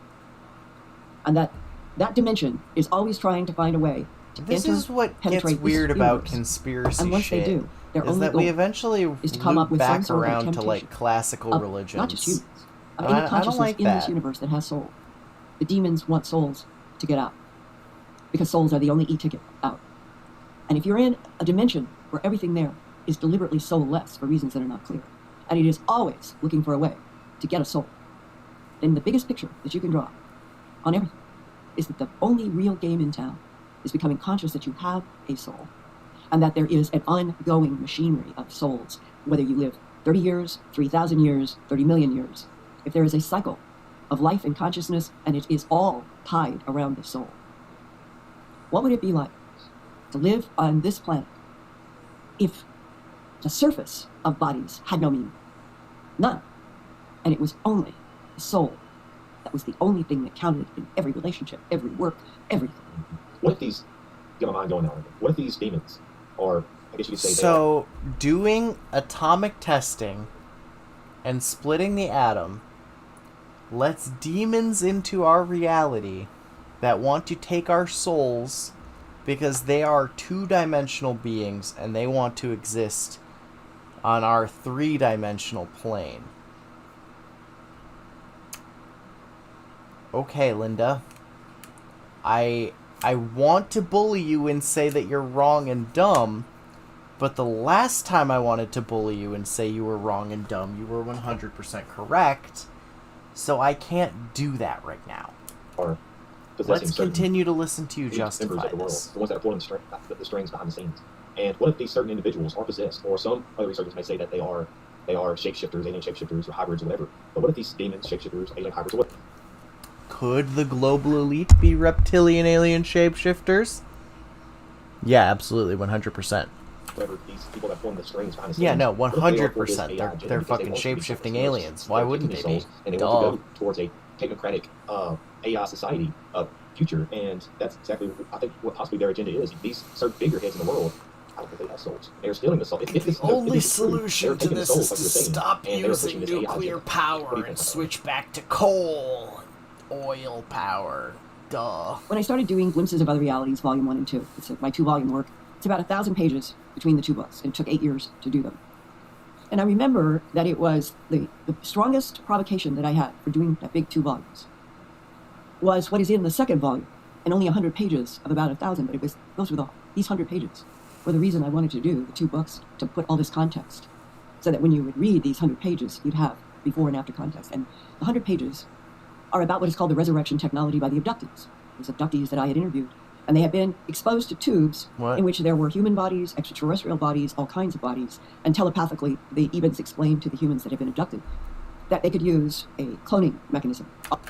Is this going to be that thing from Stargate SG-1 where the aliens can't reproduce sexually anymore, so what they do is they clone themselves and they move their minds from one body to the other? Is this going to be that? Am I beginning to just everything is Stargate? Because I think everything is just Stargate. All they need is some cells from inside of your mouth, and then they can make a whole one of you. No baby stage. At any age that they want. And in those 100 pages, half a dozen people talk about their experiences with this resurrection technology. And where those discussions with those abductees led was, if we are dealing with advanced beings who can just take sperm, egg, cells from somebody, put it in this technology, you, me, there could be a whole bunch of us, duplicated, triplicated, that we don't know that exactly you, me, anybody could be on other planets, all part of a network test or Linda, a monitoring. Are you saying which, you're on another planet? The bottom line, would all have souls, or only the original one from which the genetic material was taken? And if there is some huge value having to do with a soul, and a lot of the non-humans don't have one, that same conversation leads to, who are these 1%ers that have been manipulating and bullying and pushing this world around Oh for the no, last I'm not bullying Linda, please. Please the don't label 1% me a that control 1%er. Earth, so less. It is actually a fundamental and very relevant question. It is not sci-fi. And how many of the 7.2 billion that is supposed to be the current population of Homo sapiens sapien on Earth, they did. It's a common trope supposed at to be this at 10 point. billion in another 20 years. Can't even imagine. What percentage of the current 7 billion? Although I would like to say that Stargate SG-1 did it first. Yes, based on Stargate everything that's SG-1 is a good show. It's maybe 70%. The 30% now on planet Earth are ET human hybrids. Okay, to the ETs that are here on Earth, I believe there are good and bad ETs here. And this is how we're going to round this off, Linda. Is there infighting amongst these ETs that are here on Earth? Is there a secret war that's going on? And I guess, who are winning, and what is the Why are all the conspiracy people so interested in there being You're some asking sort of questions secret that I am war? asking every person that I cross paths with of any kind of a military or intel or any relationship that I think that they might have some knowledge in. Constantly is, we don't know. But the Imagine you meet Linda at a dinner party and you're like, oh yeah, you know, I used to be in the Navy. And she's like, is there a secret war? Did you work for the aliens? Are they cloning people? What happened to the Japanese robot factory? And you're just like, I think I left my oven on. I gotta go. Feel strongly that I can say generally is that I have Linda. talked to people with great substance over the last 20, 25 years, in which they have said, we are on a planet where there have been, I'll sum up from a 1999 December, he had retired from the Defense Intelligence Agency, and he worked through a man who worked for the World Bank to have a meeting with me because of my 2-volume book, Glimpses of Other Realities. And in the introduction to me about why we should do this meeting, he said that I have worked for our government for 23 years, trying to understand and monitor the geopolitical, territorial conflict of 3 competing extraterrestrial biological civilizations. Oh shit. So he says 3 in perpetual battle. And they don't battle with bullets or anything that we would consider as well. The Zeta Reticulans. They battle by being able to manipulate timelines. Pleiadians. And they battle by mind over mind. And they the use reptilians. holograms and neutralizing gravity as their technology. Now, if you add to that Tell me where the Black Pyramid is. Give me the coordinates. Advanced beings that like, can clone anybody of anything from anywhere in this universe, let alone this planet. We come down to a discussion having to do with the mysterious life-making conformations. Linda. And this goes back probably somewhere around the year 1996. And I was shown videotape in England by a man who spent endless nights with good film equipment on tripod, did it professionally, trying to capture lights that would be making crop formations. That's what he lived for. And he showed me a videotape in England that showed 6 balls of light moving in patterns between 2 hills, and there was a crop formation up on one hill, and it was late afternoon, and all of a sudden you hear the chop, chop, chop, and coming up over this hill is a big Apache helicopter, bristling with weapons and some sort of a big canister. Show us the footage, Linda. Has infrared equipment. Because this man is told, and I was told also separately, that the United States government, working in collaboration with England and our World War II allies, we fly a certain infrared technology to aim at what look like humans in order to determine if they have ETs inside the bodies. That is a reality. Should any of us panic? No. I am a living testimony. I have walked. You what? You can determine if someone's a human or an alien with infrared. Aha, that's what I thought. What the fuck, Linda? Dozens and dozens and dozens of countries. I've been totally by myself so many times, gathering tissue from mutilated animals to get Linda, to pathologists. were you ever married? I've looked up at the sky occasionally and said, I'm really vulnerable. Oh, yeah, she was. You want to take me because this, I understand this is, and the fact that nothing has happened. I wonder what Linda's husband does for a living. That becoming conscious do you think he's away a lot? Everything we've just discussed does not mean that you have to become afraid of it. Alien? The best thing that you can possibly do, and I have told more than 1,000 things to be panic, no.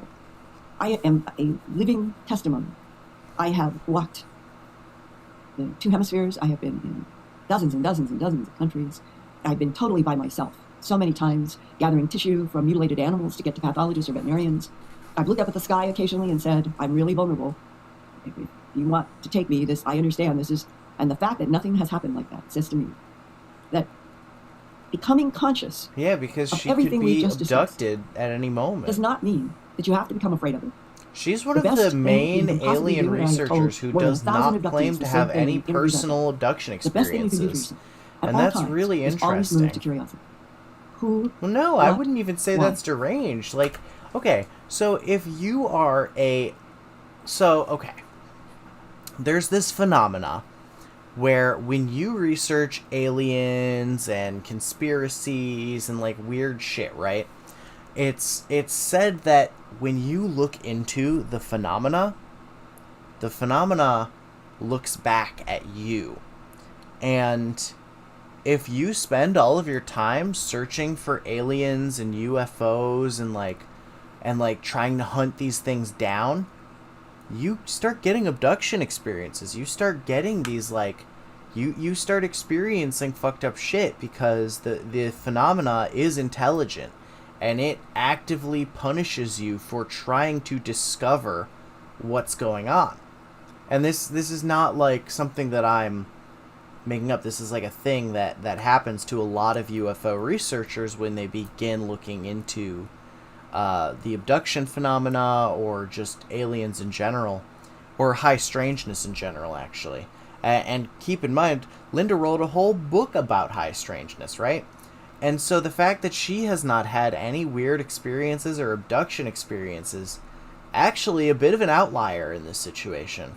The only other person I can think of who's as prolific of a researcher as her, who does not have any bizarre paranormal experiences, is, oh no, it's no one.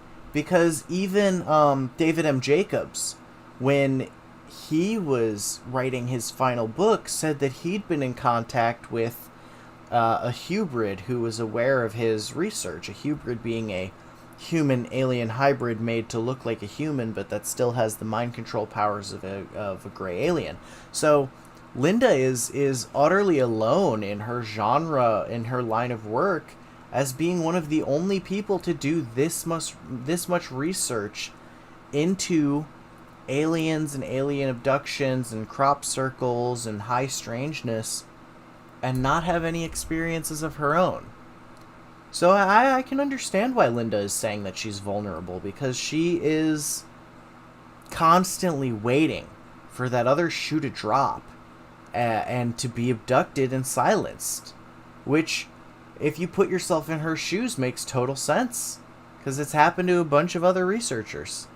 So whatever appears don't bully Linda. Try this is to me say, actively defending Let me have against a chance at taking Linda, a telepathic download. Bullying Try Linda. it for 3 seconds. See if I can handle it. That we don't need to run. Do I think maybe she's way off base and that's why they don't care?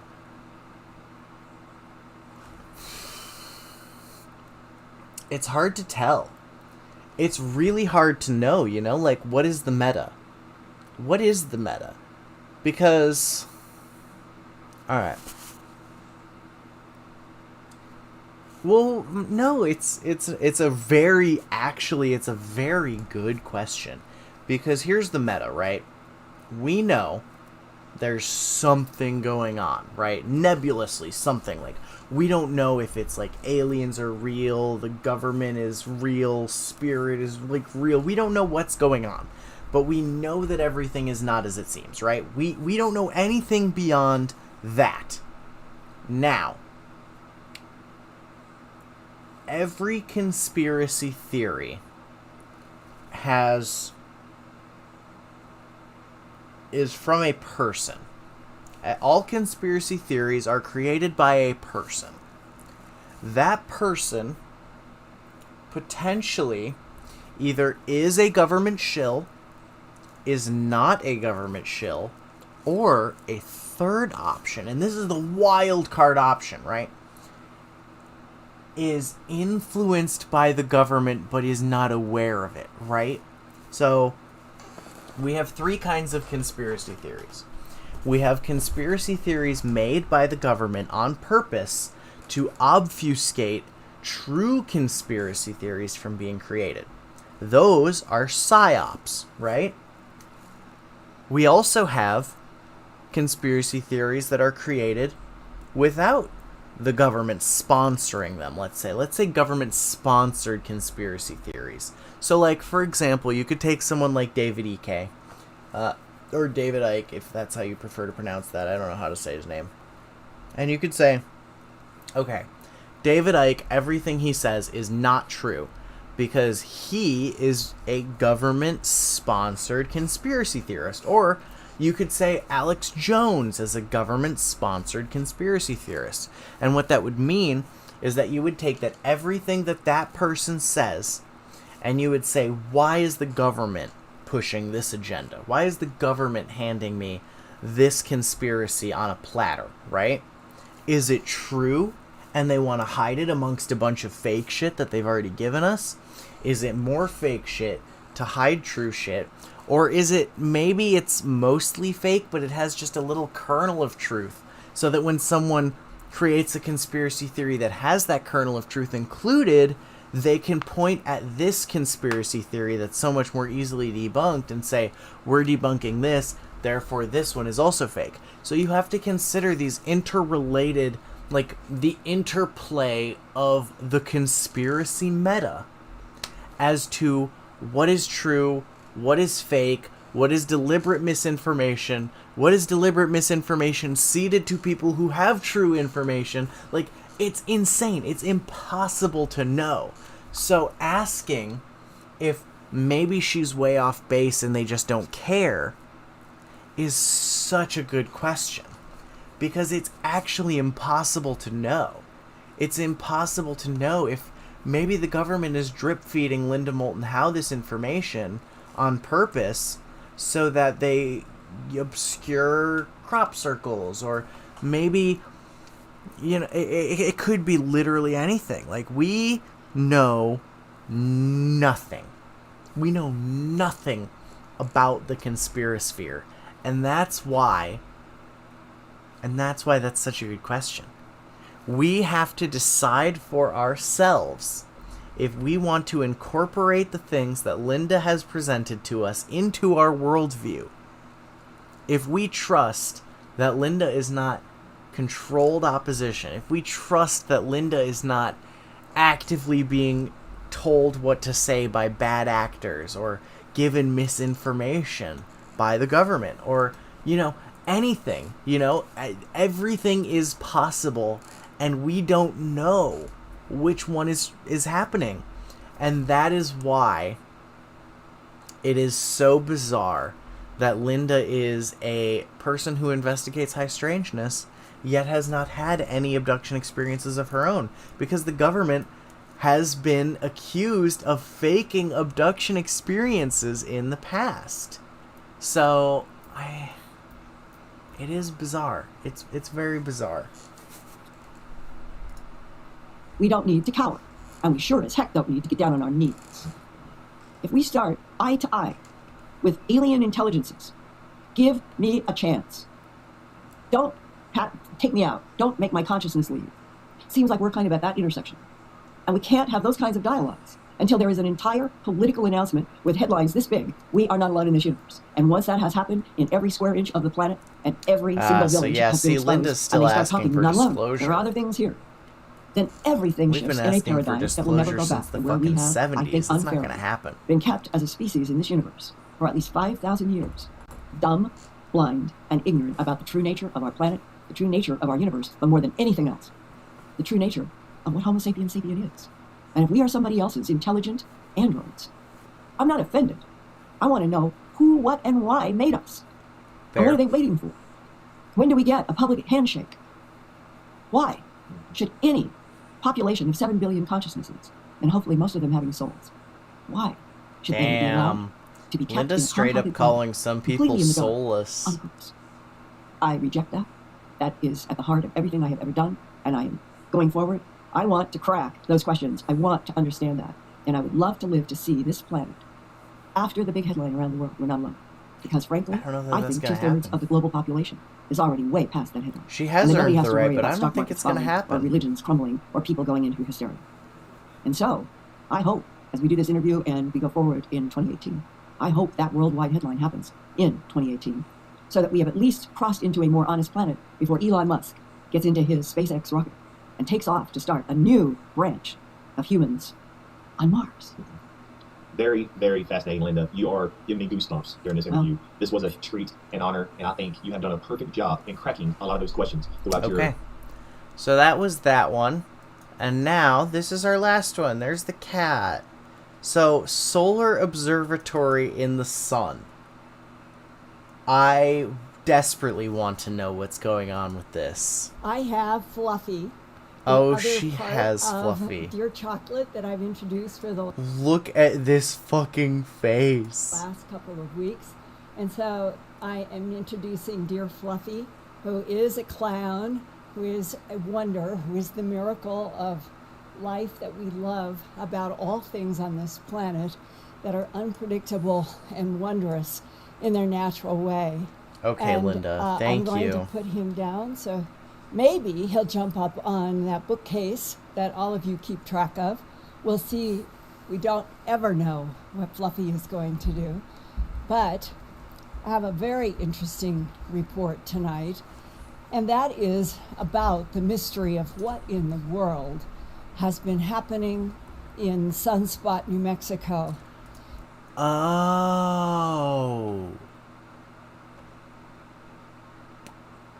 Well, that just got less interesting.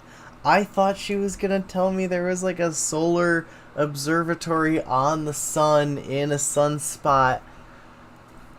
Okay, my hopes are dashed, but we'll still go through this one. This is gonna be our last Linda video of the night, and then we'll wind down with a little bit of Karen videos. But I am still excited to learn why there's a solar observatory closing. And this is a mystery that has been unfolding for the past week. And let's start off with that. Where is it located? It's located so exciting. in the Sacramento After the stream, Mountains, I'm going to edit a previous stream into a highlight video. New Mexico. It's going to be great. And it's on the eastern border of Alamogordo in Otero County. Since World War II, Alamogordo has been closely linked to Holloman Air Force Base and the White Sands Missile Range, which tests weapons and rockets for the Department of Defense, as well as for foreign countries, which could open it up to international spies, sabotage, and that could threaten national security. She started saying place names and I fucking dissociated. What's going on? Well, what else is there is nearby Holloman Air Force Base. It occupies more than 52,000 acres and is Otero County's largest employer. 65% of Alamogordo's residents are connected in work to the base. Holloman and White Sands have been intertwined with each other since World War II as a bomber training base with centers for rockets and aerospace research. White Sands has also been the location for the United States Naval Air Warfare Center Weapons Division, which now oversees launch operations for suborbital space systems and research rockets. So we're talking about an extremely important Department of Defense area. Oh, we're on normal in the speed. United Unacceptable. States. And we're talking about White Sands, Holloman, and where this National Solar Observatory is based on one of the Sacramento Mountains that looks right down onto White Sands and Holloman. We need a clip of Linda saying based. I'm sorry.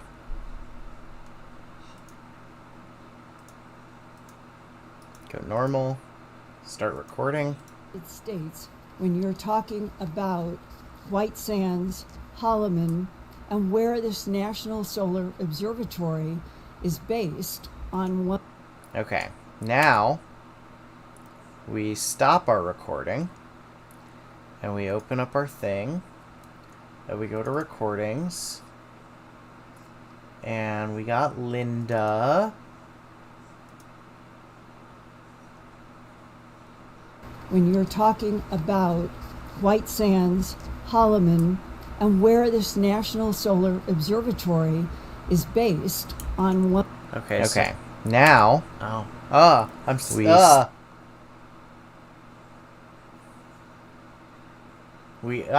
don't know if I want to go back and get that clip of her saying people's names. That's a lot. One of the Sacramento Mountains that looks right down onto White Sands and Holloman and that area. Now, what is probably unknown to a lot of people is that the National Solar Observatory has one of the finest telescopes in the world. Is based. It is called the Dunn Solar Telescope, and it was built first in 1969, and it was upgraded in 2004 with very high quality optics. It's at 9,200 feet on Sacramento Peak, and the observatory is about 18 miles south of Cloudcroft. It has a long pyramidal shaped tower that projects upward into the sky, and that is attached to a much larger underground base. The telescope helps astrophysicists study magnetism on the sun's surface. And It is funded by the National Science Foundation, operated and managed by the Association of Universities for Research in Astronomy, known as AURA, and in 2018, it came also under management by the New Mexico State University that so far has not made any comment about this growing mystery of why on September 6th was the National Solar Observatory shut down by the Federal Bureau of Investigation. And not only was the observatory shut down, but the local post office in a residential house was shut down by the FBI as well. Some people, I think rightfully so, are contemplating the possibility that there could be some kind of spy operation or computer hacking operation, or something has happened to threaten national security for the FBI to come in, close things down, and not make any comment. Well, this is why tonight we're raising this question. Why did the FBI arrive at the observatory, order it closed, place yellow caution tape at its entrance, close down the local Sunspot post office located in the private residence? And it is now September 12th, a week later. As of yesterday, the reporters in that area say the yellow tape was still at the entrance, the observatory is still closed to the public, and any local resident male for the estimated maybe 40 people live in the general Sunspot region, that whoever was getting mail through the residential post office, now they have to drive 60 miles to Cloudcroft to get their mail. That is weird. And not one single explanation to anybody. Why did the FBI show up to shut down an observatory? Why would the FBI care? Surfaced yet about why has this occurred. Here is the only official statement made by anyone in authority. This was on Friday, September 7th, by Sherry Lifson. She is a spokesperson for the Association of Universities for Research in Astronomy, known as AURA. She is based in Washington, D.C., and this is the sum total of the very strange release. Quote, "The Association of Universities for Research in Astronomy, who manages the Sunspot Solar Observatory facility, is addressing a security issue at this time. We have decided to vacate the facility at this time as a precautionary measure." That implies in anticipation of something. It was our decision. I'm basing the label of this drink towards the camera so that facility. they'll sponsor me. Almost as if arguing that they made a decision and then the FBI Wow, came I in love and said it Vizzy. the other way around. It's the best drink to drink while I'm I am actually conspiring. not sure when the facility Sponsor was me. vacated. These are the words in the same press release. Wow. That makes it sound like AURA did something that was in anticipation. Oh God, I'm so sorry. Are we listening to this at normal fucking speed? Linda, I need you to talk fast. And that they called the shots, but everybody else Thank in the you, FBI shut Linda. up and shut everything down. I am actually not sure when the facility was vacated, but it will stay vacated until further notice. Hurry that shit it's the people up, that Linda. vacated. At this time, it's the facility that is closed. Close quote. It's a lot of words that seem to say not very much.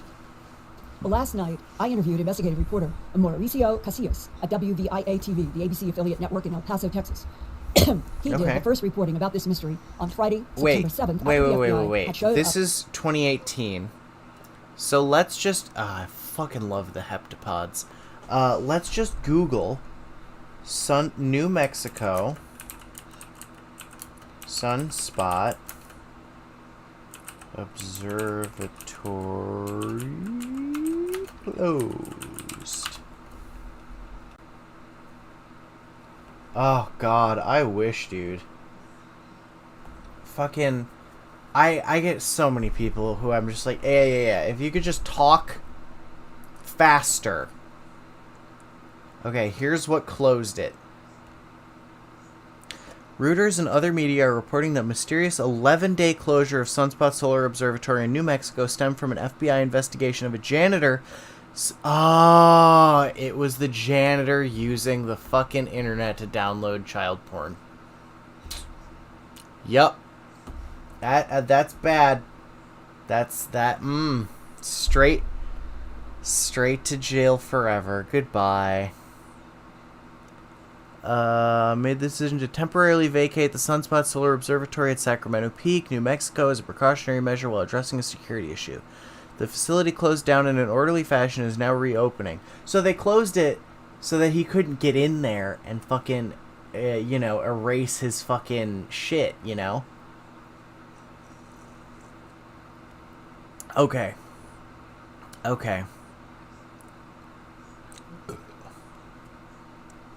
As well as a nearby United States Postal Service was suddenly closed down and evacuated, but no details were provided. The Association of Universities for Research in Astronomy, who managed the facility, with the excitement this closure has generated, we hope you'll come and visit us when we do reopen and see for yourself the services we provide for science and public outreach in heliophysics. If you have any questions about the science we perform at the telescope... Okay. Yeah, no, this is a totally sensible closure that makes, like, actual sense.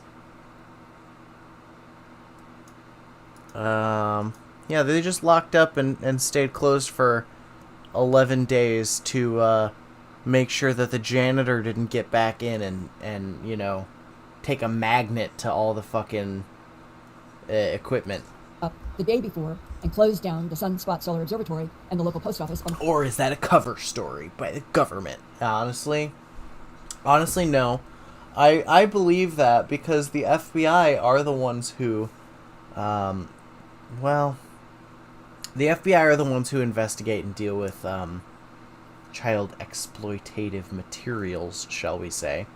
And so I kind of believe that they would be responsible for that investigation, but it still could be a cover story. Thursday, Let's get September into 6th, it. 2018. Linda's going to point it out to us. Alicia Linda's going to tell us. KBIA TV reporter in El Paso, Texas, in the interview with me.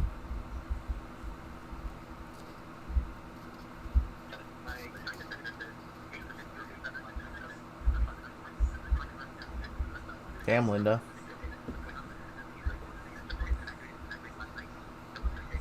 The fuck is he saying?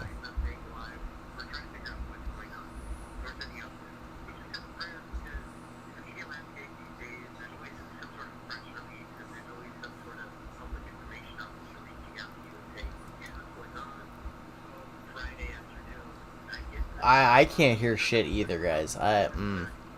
We're just gonna have to wait for Linda to summarize for us.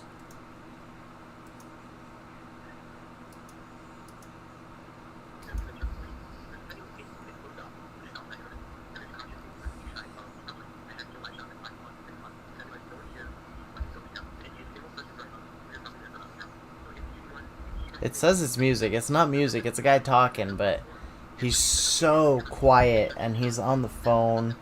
So it's just like really low quality. It's just really garbled and it's bad. Linda's not even paying attention. Linda's over there. She's doing other stuff. She's playing with the cats.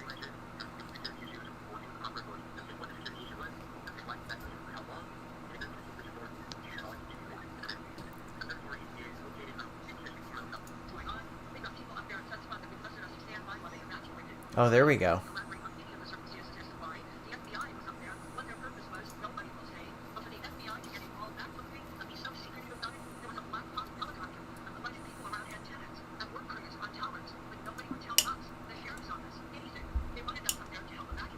Black helicopters, really?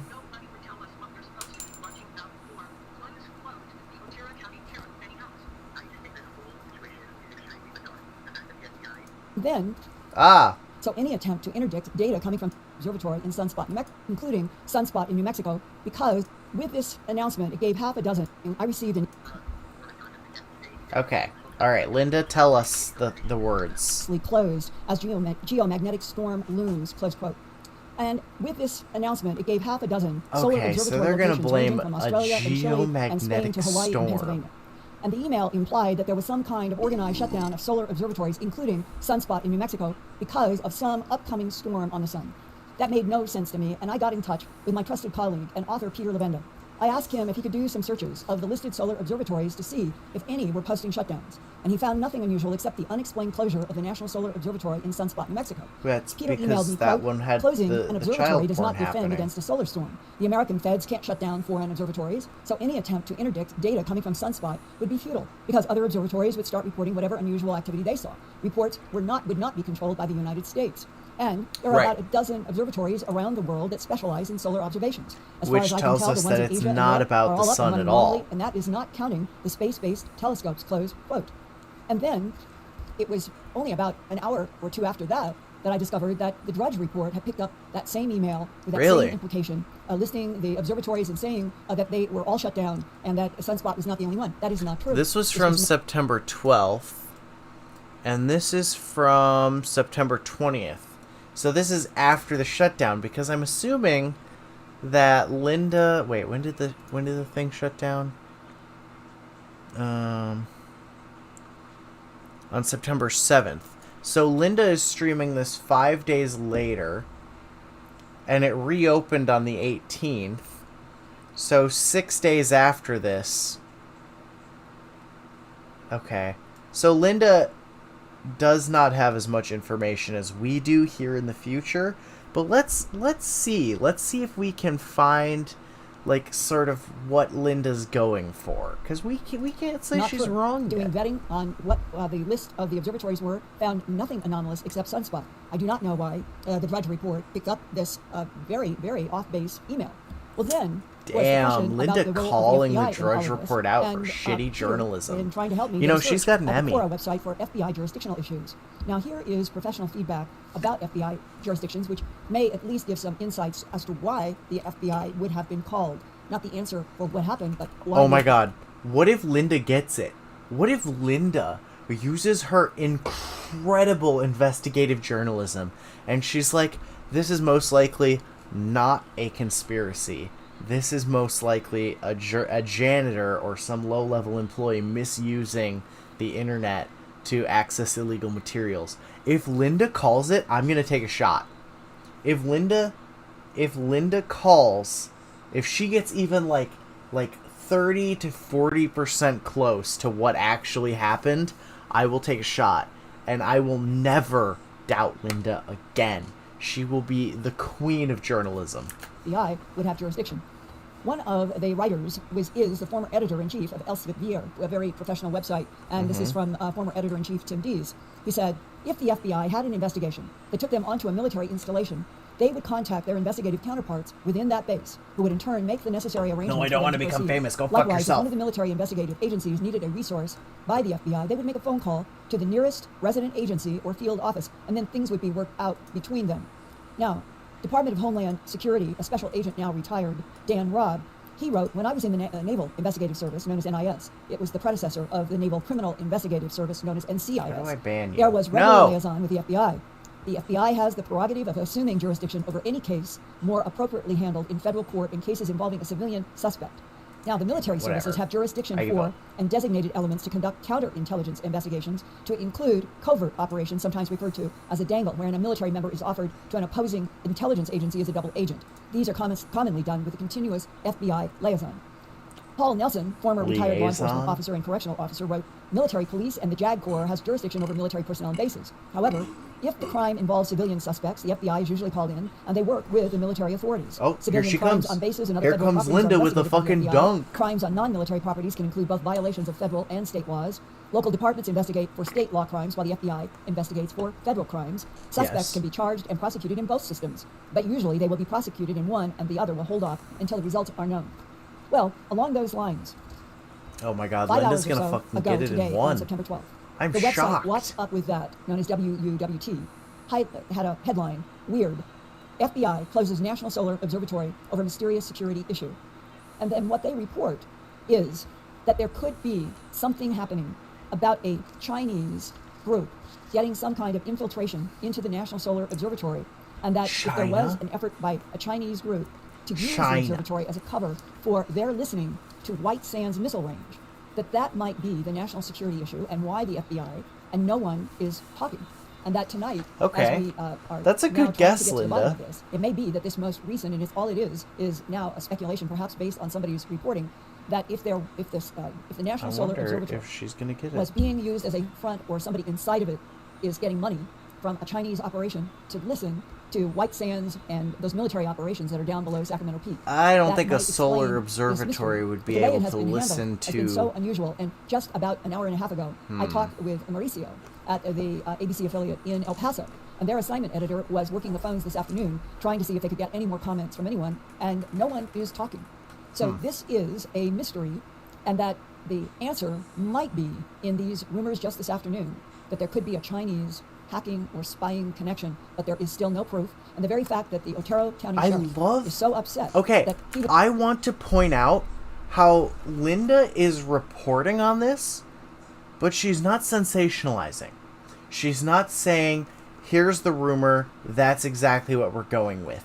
She is giving you, the viewer, all the information and letting you make your own decision. I love that so much. We're going to keep watching because I don't think Linda is going to try to get us to believe one thing or the other. He was asked to go to the observatory to provide some kind of security, but no one would tell him. The sheriff that would have jurisdictional responsibilities for all kinds of things in his county was excluded from any discussion with the FBI about what was happening. So this is one of those stay tuned stories. By next Wednesday, I hope that I'll have an answer. And if it is China spying, we are in a new age where the computers and observatories and telescopes and satellites are all Linda, don't do that. You're rocking your camera. The possibility of someone wanting eyes and ears beyond their national borders, trying to use technology to their advantage. This may be in that category of some kind of spying, with all of our sensitive White Sands, Holloman, and the naval operation down below Sacramento Peak. Now, with that as the lead of very interesting news tonight, Lori, I'd like to segue over into questions and take whatever questions on this story. I may not have anything more to report, but if you have other questions about all these subjects that we keep bringing up on the YouTube channel. Damn, this must be a slow fucking Wednesday. First question is, Linda, do you think this place is connected underground to the other bases in and around New Mexico? That is an excellent question. That is a good question. We talked about that earlier this stream. The deep underground military bases, the DUMBs, they run all across the country. However, I'm sorry, I'm so burpy. However, I don't think Jesus Christ, never mind. And we find ourselves so often in these difficult subjects where I am maybe firsthand removed in discussions, and that's the category of this. I will try to. It really just depends on when I get off work. Tomorrow, I work 4 to 10, so I'll be home at 11, so I'll be able to stream then. To do with work that they had done in California and Nevada underground.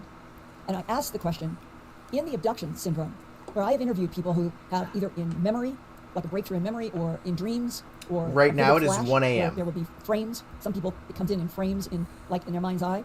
And they will say that they suddenly will have a recall. It might be really short, but they have a recall of being inside of something that they said was tubular. They felt they were underground, felt they were on Earth, and it moved very fast. And then they came out into some kind of facility, whether it was a lab or something. Yeah, I liked having you here. You were great. You asked good questions. You were in chat. You were doing stuff. We're sharing information. Me and the animal the more channel points you accumulate, the more you can participate in the nonsense. Hypnosis sessions or dreams about these kinds of underground tunnels.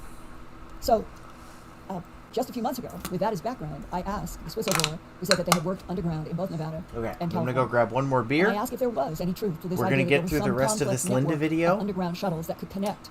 And then we are going to do our bingo for the night. And then we're going to wind down with bingo after this video. It's at Earth Files. You can just do a search at Area 29. That was with Dr. Bob Wood's son, Ryan. And the answer I was given was that yes, that there was a network that connected these bases, and that the whistleblower had only been in 1 or 2, and so he was speculating about what he had heard about a large network of underground tubes that move very quickly between various underground labs and bases. So what I need is if anybody listening has first-hand information, documentation, photographs, architectural engineering drawings from 30 years ago, 40 years ago, whenever these were first started and built, And the reason why we go back in time, I do have a map that was given to me, and it showed the date as 1948 in Nevada of the beginning construction of underground something at what we know as Area 51. These are pieces of a puzzle.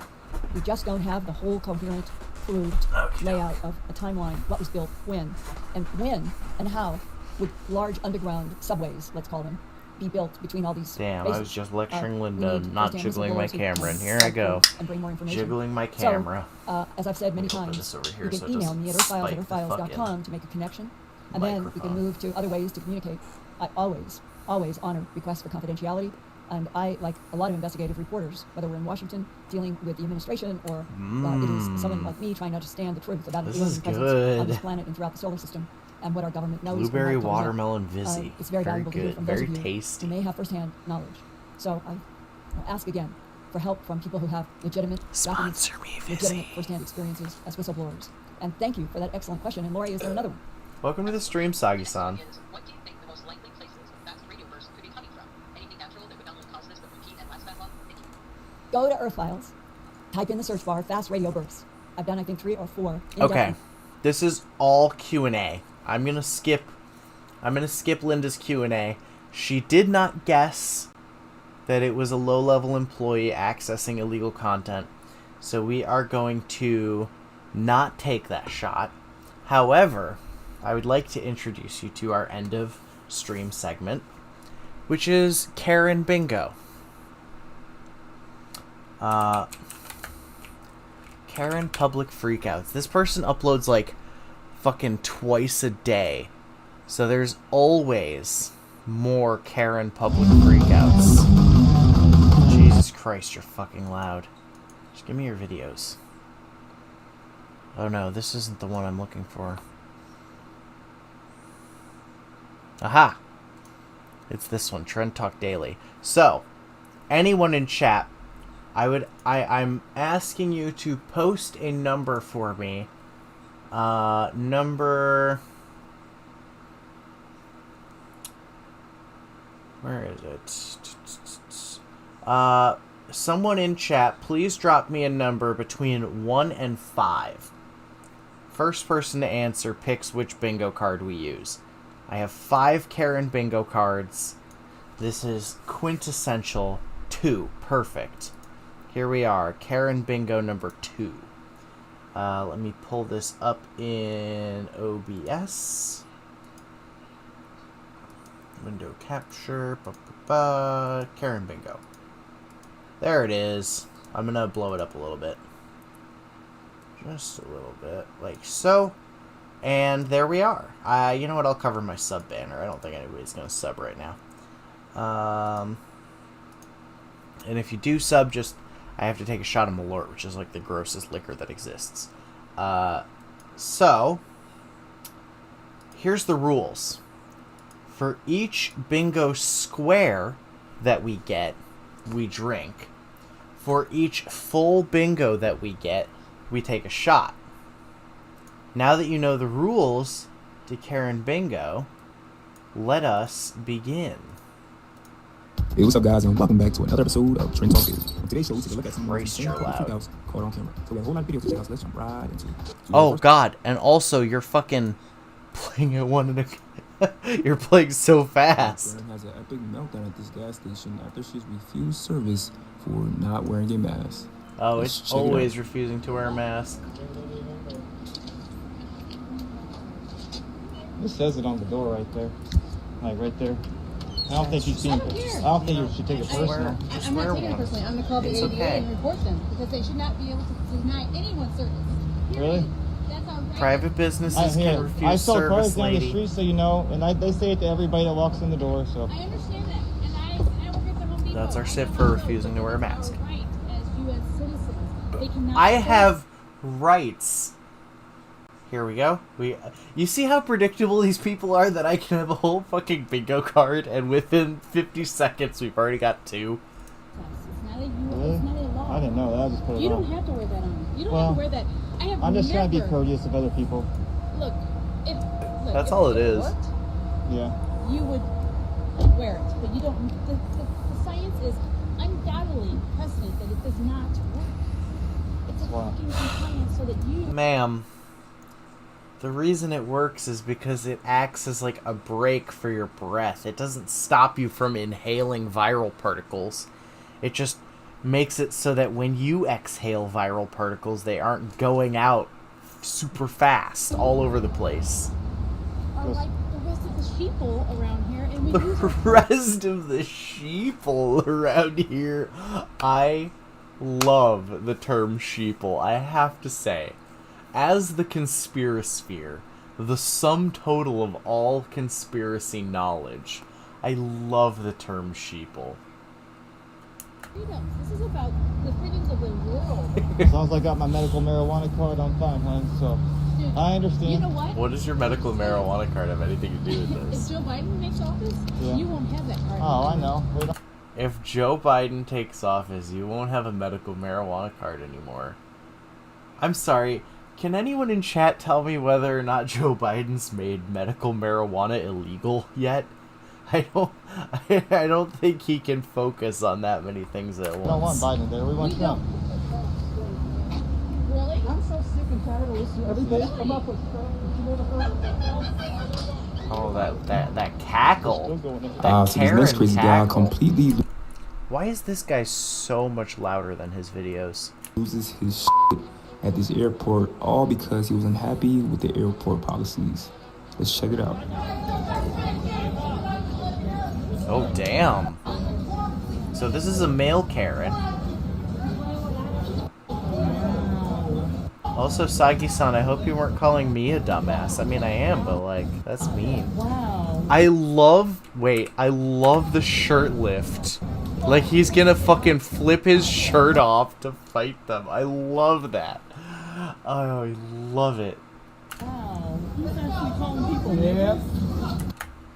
Did he really?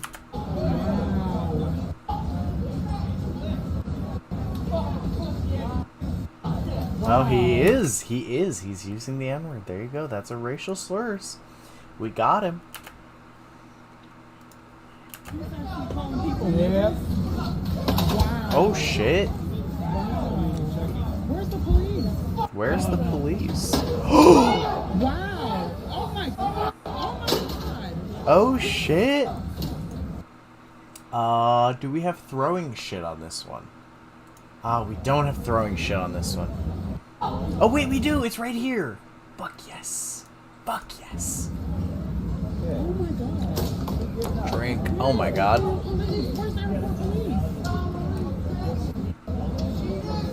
You see this? Oh, I love the roll up on the sleeve.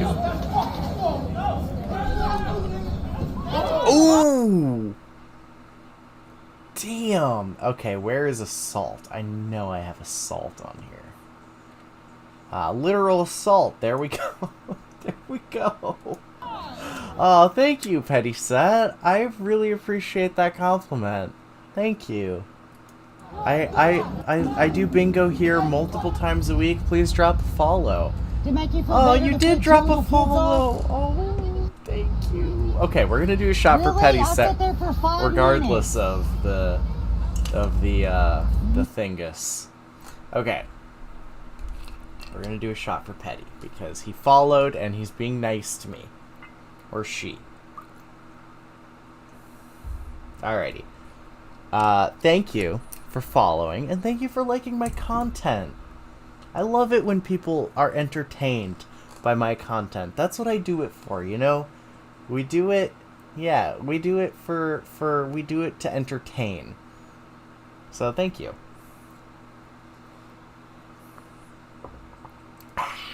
Yeah, Also, this Tennessee honey is fucking tasty. I was in the store, honey. You don't flip two little kids off. I was in the store, 12 and honey. 13 years old. Oh, okay. Come on. You can flip a 13-year-old off. You can flip a 13-year-old off. Don't be such a fucking prude. Oops. Sorry. We were...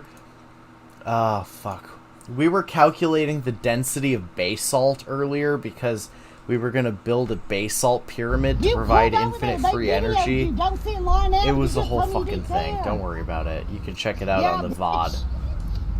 So this next woman gets into a heated altercation with this male Karen after she calls him out for verbally assaulting employees at this car rental place. Verbal assault is real assault.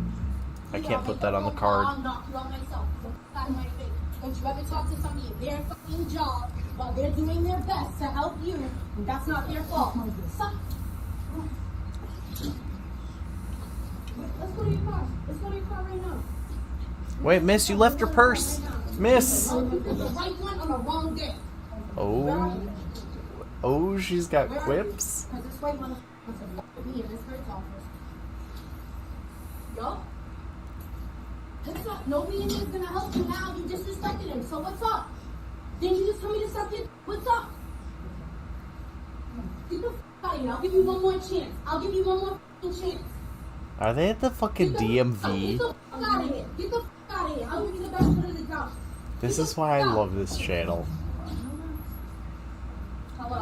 Say that again? That's why non-Americans don't belong in America. Oh, yeah? Oh, You Jesus. really There you go. Oh, Jesus. Go back to where you came from. There you go. We'll take a drink for that. No, I'm gonna f*** myself. No, I'm gonna f*** you. You're a loser. Weirdo. You're racist. So our next crazy Karen gets into a heated altercation with another woman, all because Karen did not like her attire. Yeah, this Karen definitely has a lot of issues, y'all. Let's check it out. This channel does not usually... Oh no, you know what? This isn't the usual channel that I use. I'm gonna have to check my history and find the one that I use. There's like 4 channels that do this now. You have no respect for yourself, love. First of all, you should be minding your business. That is so funny. I Mind your business. like that if my life depended on it. Well, yeah, because look at you and look at how you look. And look at what you look like. Whore. You look like right here. Why do you keep running your mouth? Whore. Everyone should know that people can make sure to take a picture of her and the way she's dressed. It's probably like 90 degrees and she's wearing like a crop top and some jorts. That's probably what her outfit is. I can see it now. It's just like it's 90 degrees. You are wearing a sundress, which tells me that it's 90 degrees. Honestly, if I could get away with wearing a sundress, I would. They're so flowy. I'm just wearing shorts and a top. Just because... What did I just say? What did I just fucking say? She's wearing a crop top and fucking jorts. I am cursed with the gift of prophecy. I just know everything. It's all in my brain. Just because Thank I have you. a butt, you're making it seem like... Please clap. I do. Please We're in clap. California, love. We are in California, love. It's a free country. I can wear whatever Jesus Christ. I want. Well, California We are in California. I am absolutely wearing shorts and a crop top. You're disgusting. Miss, you live in California. You're disgusting. Well, this is where I'm sitting, so... Oh, I just love shitting on California because my roommate is from there. I say roommate, I mean tenant. Not just to offend you. Oh no. We have to look at her. It doesn't offend anybody, love, so... I'm gonna put this as meltdown over literally nothing. Mind your business. Really? Oh, and you're the market on that. Yes. I mean, because it's literally a meltdown over nothing. And look at yourself. Stop talking about yourself. Damn. She hit her with the I know you are, but what am I? Find something else to do. Karen flipped us off and tried to run us off the road, so I turned around, parked next to her, and asked her why. She gave a nonsensical non-apology that she wanted us to accept, threatened to call the police, then started snapping photos of my car. That's when I started recording. Rainbow emoji. Well, don't run Evil. I look like an evil lesbian. Yeah, you do. What? Is that what she just said? Yeah. An evil lesbian. I'm not. No, I'm wondering why you put me up. I like that she's nose masking because it says I'm willing to adhere to the letter of the mask mandate, but also I'm not actually gonna wear a mask. Oh, you tried to run me off the road. I got it. Don't worry, babe. I got it on tape. This is a Karen. She doesn't like the sound of ice cream van. Jesus Christ, that's fucking loud. Alright, let me reduce it for you guys. Tell everyone your problem. In the afternoon. It's 2 o'clock. Don't be a Karen.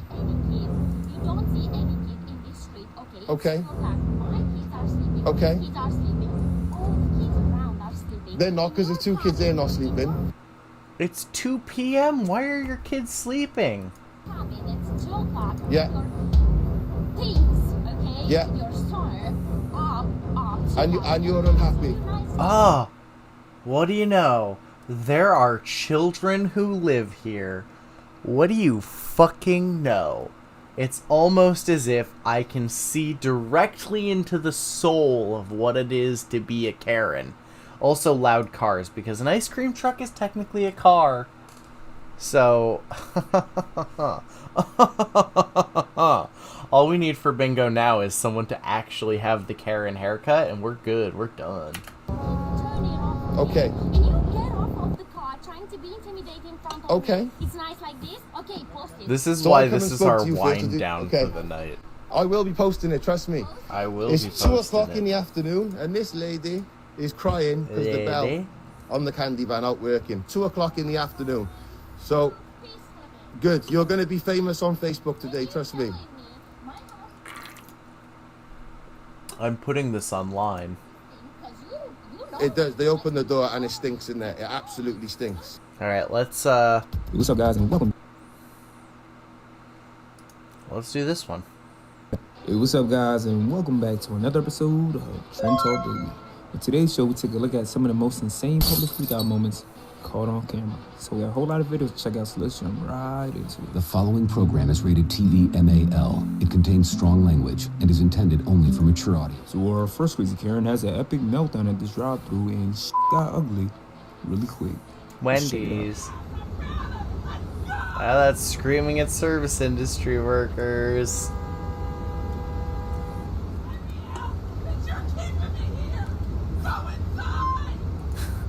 What is she saying? Miss, you are in public. Why are you wearing your bathrobe? So this next guy gets into a heated altercation with this male Karen after he refuses to let him enter this apartment until he identifies himself. Yeah, this guy. Oh, you're right. We do have y'all. incoherent Anyways, check out the screeching. full clip. Thank to you. See how it all went down. You guys let me know in the comments. What would you do if you was in a similar situation? I work in the service industry, so Karen Bingo is very cathartic for me. I'll call the police. Dude. I'm going to call them right now. Do it. What's going on here? Do you have a child on your head? It doesn't matter. Please identify yourself. You can... Please identify yourself. I don't have to identify. Yes, you do. Because No, if you're stepping into this building, you absolutely Are you? have You're to... not the gatekeeper of this building. I live here. It doesn't matter. I'm does. here visiting. Then you identify yourself. No, they call the police. Like, this is really Please weird. leave. Please stand outside. I'm not going to. Please stand outside of the Dude, door. I don't have to. You are in my way. What the fuck is happening? You have no right to tell me that. Absolutely I do. No, you don't. I'm here to make sure the building is... Hi, there's a person John, this is your home. He's calling the police on me. John, your buddy here. I don't have to identify myself to this gentleman. Please let him know that if he comes in here, to let people know who he's visiting. What the Thank fuck? You. Thank you. Dude. Don't do that. Dude, I can't wait to make this video go viral. Yeah, that's... Police are already here. What the fuck? Oh, he did call the police. We have calling the police. We have that. Alright, so, for bingo, we need someone who actually has the haircut. We need crazy Christian shit. Or we need a Karen to summon the manager. Well, see, here's the fun part of Karen Bingo, right? We could get multiple bingos at once. If we get to the end of a video and it was like a little too short, we could go for a double bingo or even a triple bingo. And I would like to direct you to my bingo folder. I have I have so many bingo cards for so many different occasions. We can do any kind of bingo. That is what we do. We bing here. It's great. Okay. I'm sorry. What the fuck did I just watch? Wait, can we go back? I need to go back. Welcome to the stream, One Clown Shoe. Welcome to the stream. Please play some bingo with us. Police are already here. Knock it off. I'm sorry. Put it back now. I'm just having a fun time. Now he's What's happening? How am I supposed to know if my hand fits? Fucking Karen, don't. That was not a Karen. That was just your girlfriend yelling at you to not buy a fucking hand puppet. That is completely rational and sane. No one wants your fucking significant other to buy a hand puppet. You know how to fucking drive, you fucking dumbass. Learn how to fucking drive, you fucking bitch. You fucking Karen. Yeah, Karen. So we're in this crazy cat. Everyone has a few things that they won't tolerate in a relationship, and it is completely valid for one of those things to be hand puppets. Karen harasses this couple who's just trying to enjoy themselves. Completely valid. Beach. Let's check it out. Based even. Sheesh. What are you gonna Wait until she tries to hit my girlfriend. Also keep in mind she came off her property to harass us. We are sitting on a private beach we also belong to. Did he call that fireman puppet a police puppet? Oh no, we have to watch the puppet video again. Oh no. Video go viral. God, yeah, that's I don't want to do that. Already here. Thank you. Thank you. Don't. Police are already here. He did. He did. She sounds like, what's that one voice actress? Oh, I'm not going to be able to tell you any roles. I'm so terrible. I'm not going to be able to be specific at all. There's a voice actress that sounds like this person. Knock it off! I love this video. This is not a Karen. Just having a fun time. This is not a Karen. I love this. This is a Karen, but that's fine. Crazy Karen harasses this couple okay, who's back just to trying Karens. to enjoy themselves at the beach. I need Let's to drink check it out. water. I drink too much booze. I need to drink water. Babe, what are you gonna do? Hit me? I have you on camera. Both of us are videotaping. Alcoholic, and I really hope you get help. Oh, I'm an alcoholic. She does actually look like an alcoholic.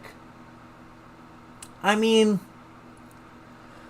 adults yelling in public, yes, but like when it's funny. You've been on camera. You're a fucking slut. Why? Why? You're a fucking slut. Why are you here Why? harassing the Harassing owners who? of the houses I'm here? sorry, guess what, ma'am? You don't own the ocean. Do you? Live? Do you? Right Where do you live? I didn't tell you that. Excuse me, Jesus. Where do you live? That was crass of me. Are you a member of the speech? Where do you live? Where do you live? Where do you live? But where do you live? Oh my god, we are accomplishing nothing. Oh, is this membership only? Because guess what? Yeah, Yes, I am. It is Private right up the road. private beach. Did I not just tell you it was a private beach? Do you live in Point Beach? Yes, yes we do. Ooh. Oh no, it's okay. Don't worry, Tony. You guys see this? Unfortunately, we already have actual assault, literal assault. Thank you. Wait. You guys see this? You don't have my You guys see this? Yes.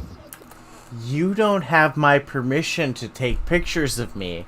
In other words, how dare you record me? Oh ho. Thank you. So this next guy was just trying to hang out by the pool until this crazy Karen couple came out of nowhere to make his life. Oh no, it's a double trouble. Let's check it out. You did your job. Is that your cousin right there? No. Bro, you go there. You work there. You're a guest here, motherfucker. You understand Wait, let me boost the volume for you guys a little bit. what I'm saying to you? Or what? I'm speaking English. Or right? what? Understand, obviously, right? And then you understand what I'm saying, right? Get the out. Call the corporate office, please. I'll get a bingo. No. And only one bingo. No, I want to. I'm a trustee here in the village, and I want to know what you're doing here. Okay, just hold Jane, on. I'm gonna call. I'll call you right back. I'm a trustee here in the village, and you know who I'm gonna call? Hello? Hey man, how you doing? Good. Yeah. I got some. What was your name again? Margaret Zitzer. Say it one more time. Margaret Zitzer. Margaret Zitzer. I do, yeah. Hold on, Margaret. I've got Margaret Zitzer. Hey, how do you spell it? Oh, wait. Does she have the haircut? Oh my god, does she have the haircut? Please. Please.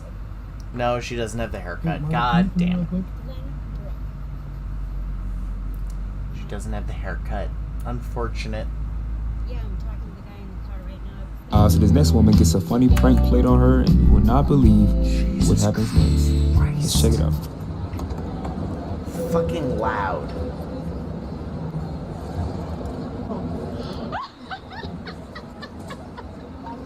Yes, it does. That one square does say crazy Christian shit. Because sometimes you get Karens and they come in and they're like, I'm a God warrior! And they say crazy Christian shit. Like, I'm not anti-Christian because, you know, Christians are fine. They're just people. But sometimes Karens use crazy Christian shit as a justification for their bullshit. Also, if we get crazy Christian shit, that's a bingo right now, so... You not believe you did that? Does she have, like, a giant dildo in her backpack? Is that what's going on? I believe you did that.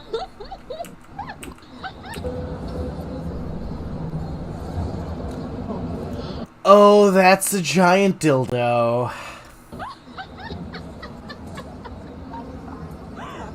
Oh, he's trying to not make a joke. I cannot believe you did that.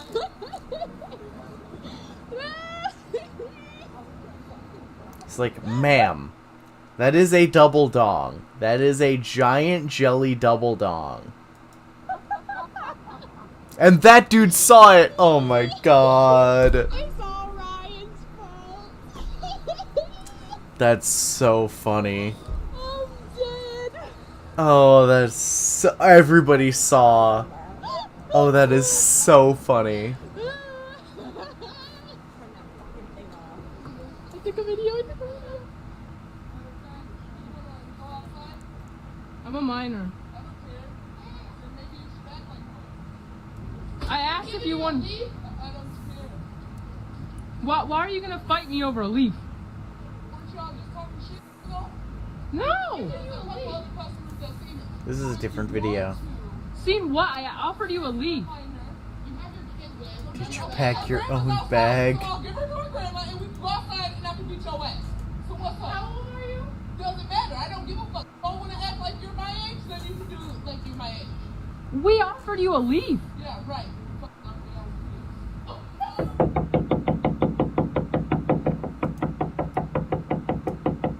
Oh my god, miss, stop. Cash me outside. How about that?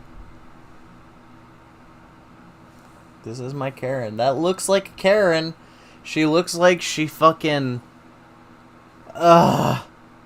I mean, she looks like she, you know, works. She's on the board of the homeowners association. She's got 2 kids. Their names are Michaela, spelled with MyKLEYJEILYN,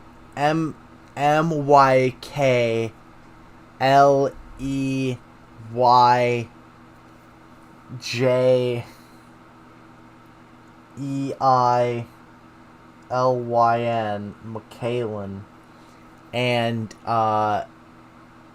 Gauntor, not Gunner, Gauntor.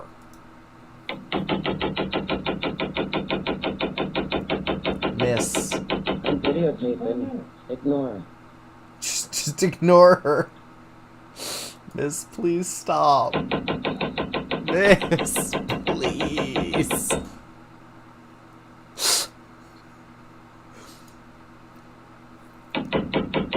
Oh, Jesus Christ.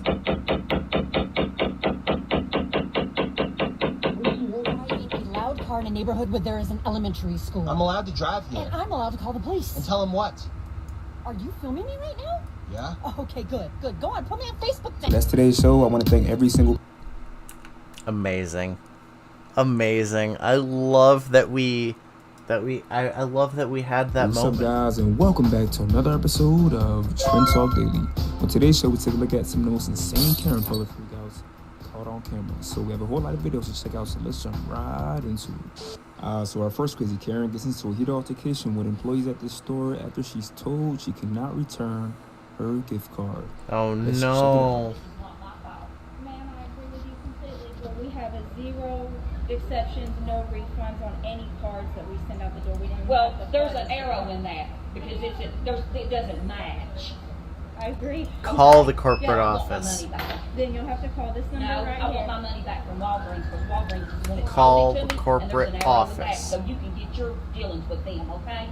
Ma'am, there's nothing I can do. This is bullshit. There's I bullshit. Your frustration is Because I bought that to pay a bill with, and I've already loaded my money on it. all I can give you is this number right here. Miss, I don't want to call you. why did you buy a Walgreens prepaid gift card to pay a bill with? What? Why wouldn't you just use regular money?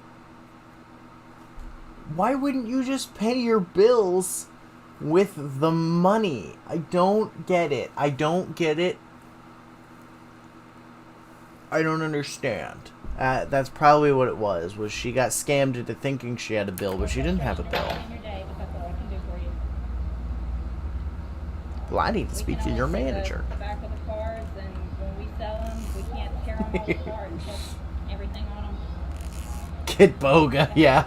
Kid Boga fucking revealed her scammers. It was too late for her, though.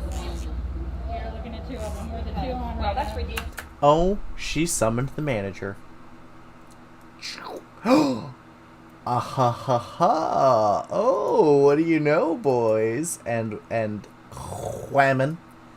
We have a bingo. Well. You guys know what happens when we get a bingo. We do a shot. We finish this video. And then potentially, if y'all are interested, we can go to another video. Actually, no, this is Jack Daniel's Tennessee Honey. It is fucking delicious. I do like this stuff. Oh, no. You see how full this shot glass is? This is too full. It's too full. Oh, no. Alright. So, that was so close to spilling all over my lap. This shot I am dedicating to you two. You are my 2 newest viewers. Thank you for coming. Thank you for enjoying our bingo. We stream mostly conspiracy content, but we also do bingos at the end of every stream. So, thank you.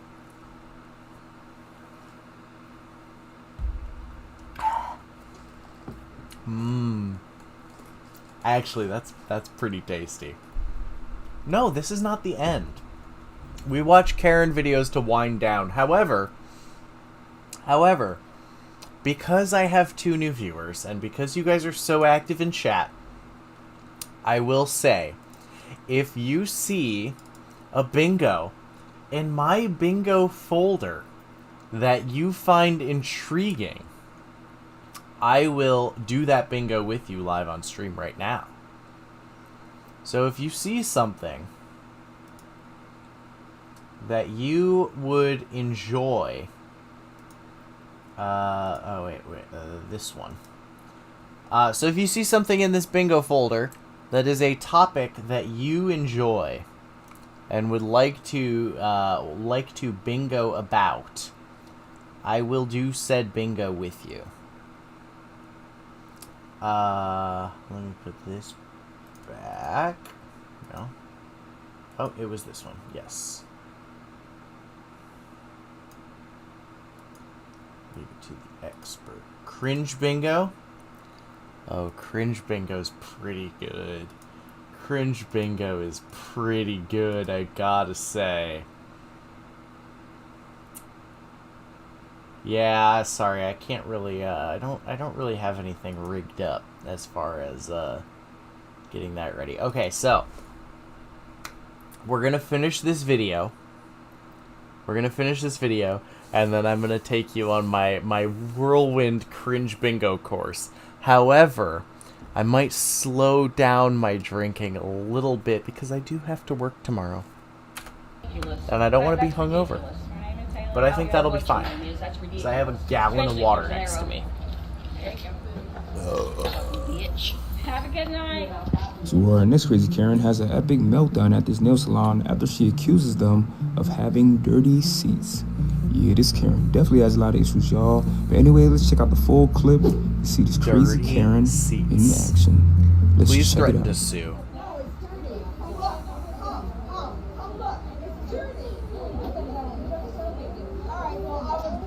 I've never actually been to a nail salon.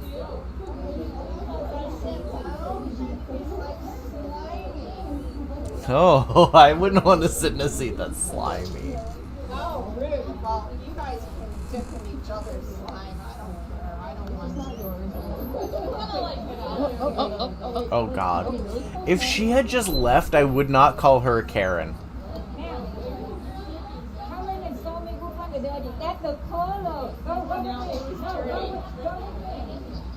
Oh, she's grabbing her. She's pulling her over there.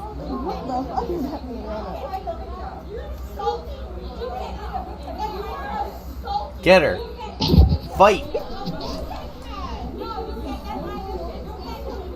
Fight, fight, fight, fight, fight, fight, fight.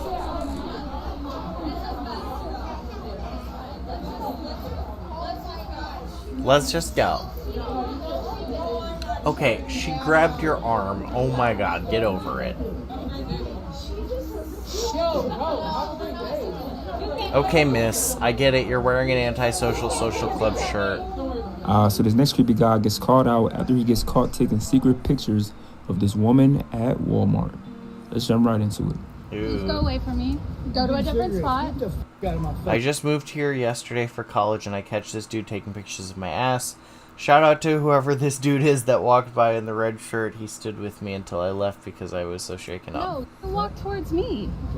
Don't take pictures of me. Don't take pictures of me. It's Oh. Okay, so this is an incel we're arguing with.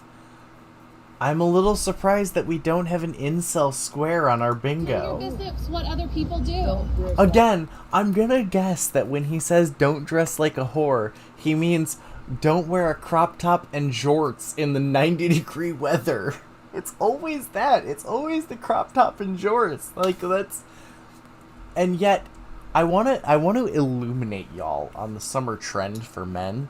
It's shorts with the shortest inseam possible and a tank top. And I, for one, am living for that outfit. However,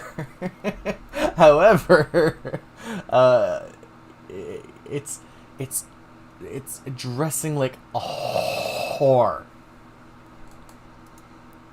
I don't care. I don't care what you think about me. Stop dressing like a whore. I'm gonna take pictures of you. Can you just go away, please? You're making me really uncomfortable. Can you go away, please? Stop following me through this Walmart. Jesus Christ. I would probably fight this guy. If it was really that bad, I would just be like, oh, sorry, I was just grabbing a pic or two for people at Walmart. But it's like, no, if somebody was doing this to me, I would fight them. I would fight them.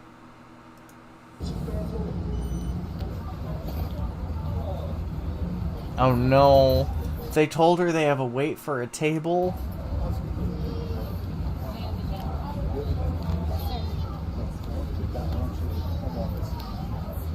Yeah, it's so loud. I will find that number. Y'all can get back. I don't want to eat that. I would eat there if you were the last restaurant. Bye, Karen. Bye, Karen. I wouldn't eat there if you were the last restaurant alive. One clown shoe. I also work at a place where people wait 3 hours for a table during brunch. Very suspicious. So this next guy gets into a heated altercation with this woman at the gym. This is Planet Fitness. Is this Planet Fitness? This is Planet Fitness. Tell me this is not Planet Fitness. After she accuses him of staying I'm on a the machine barista, for way too long. so it's like, let's check it out. oh god, the lattes, the mimosas, please stop. Oh, it's Planet Fitness, I was right. Last week when we were sitting right here in that room over there saying the same thing, and then a few other ladies saw it, and we're not comfortable over here. Okay, that's Last week? So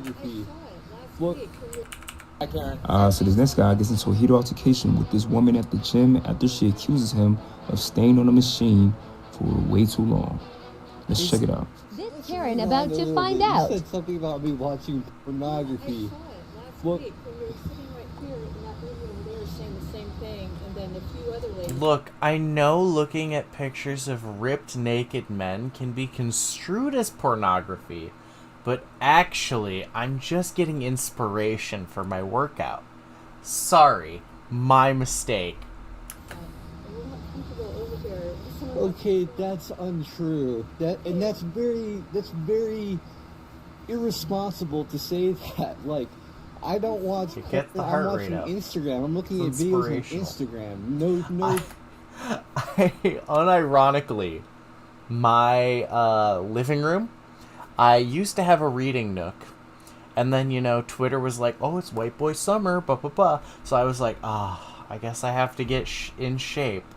So I converted the reading nook into a workout nook. Well, I say I did, but I forced my boyfriend to do it. So my boyfriend converted the reading nook into a workout nook. And we've been working out in there ever since, and he took the initiative to make a workout poster board. Let me take a picture of this because it's great. You guys are gonna love it. It's great. What a moment. I'm here working out. Look, lady, go do you work here? Do you? I don't. I work out. Okay, then go work out. Go work out. So am I. I'm here too. This is a 30-minute express. I haven't even seen you over here. So why are you getting in my business? I don't come here when you're here because you're sitting there for 45 minutes watching boobs. Y'all see these Karens over here? Y'all see these Karens? Because they decided to block 2 pumps and we here to go in this store. They think they obligated for us to move, and you can't call the manager on my relationship. I have unlimited They must think power. that's gonna bother me honking their horn. Oh my god! All right, I'm gonna Discord. So this is the workout room. Well, this is my living room, but also the workout station. So you can see I've got the Tower of The Tower of Power. I almost called it the Power of Tower. And then the poster that you can see in the background is the True Focus. I love the boyfriend. He's so good. So we got Hulk Hogan. We got Billy Harrington. I love Billy.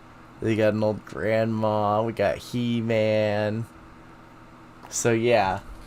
So this is the motivational poster above our fake fireplace. And, okay, we can get rid of the Canada energy consumption, the density of limestone, the density of basalt, alien visitors, sunspots, alien types. We can't get rid of intergalacticmatch.com because this is our 5-dimensional girlfriend. Because it don't bother me. Don't bother They me. look so ignorant. Look how these folks looking at them coming out the store. I love that. Because they could have been done left by now. They could have been done left by now. Because they wanted to be rude, I decided to sit here for a little while. While my homegirl went in the store. So now they just want to blow their horn. I guess. No, I only have one of these left in the fridge. Because they don't have anything else to do. They don't. They don't have anything else to do. These folks ain't got shit else to do. I am unironically a geology enthusiast. I've got a large fluorite crystal right here. I have a large moss agate right here. What other crystals do I have within arm's reach? I have a peridot ring that my boyfriend got me right here. Let me show you my crystals.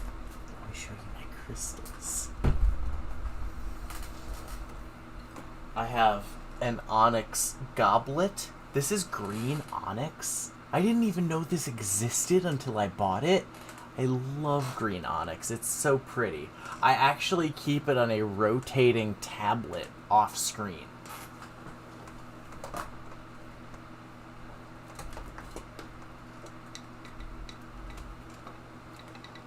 Okay, but look at my crystal cabinet.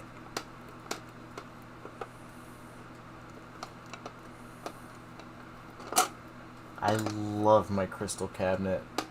I've got a fluorite on top. I've got, there's a bismuth, a Kambaba jasper, a cherry quartz. I have a bumblebee jasper, a turquoise. I have a labradorite. I have a rose quartz pyramid. I have a jadeite. I have a pyrite cube. I have, a chrysocolla, a lapis lazuli, a rhodonite, a citrine, a nephrite in... What is the other word that I need to know? I don't remember.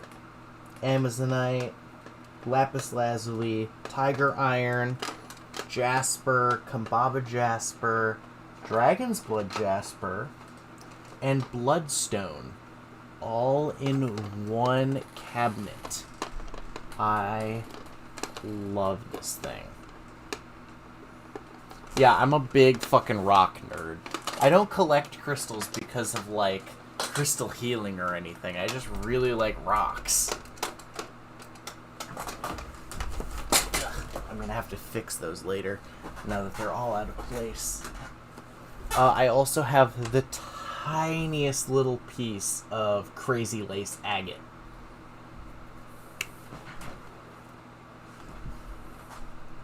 Kaz Island in Greece? Well, if you join my Discord and post those pictures, I can tell you what kind of stone they are, probably. Here, let me pull up a link. Invite people, copy, Control C, Control V? How do I... Oh, oopsies. Duh. Fuck. Here you go. Come on in, join the server, and then just navigate to the featured streamers menu, and then hit Conspirasphere. I own the whole Discord, but the general chat is just for talking about Path of Exile. But watch this, I'm gonna cut Kyle out.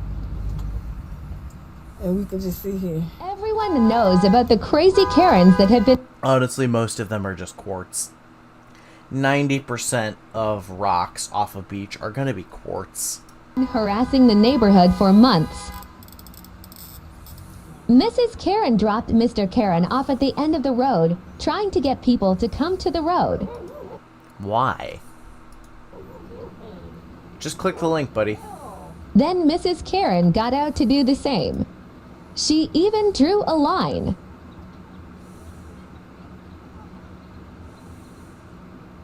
She also parked her car in front of our house, got out of it, and ran to her house on foot. She took a beach towel out of her house to fold it on the property line. Why? So, yeah. You live in a trailer park.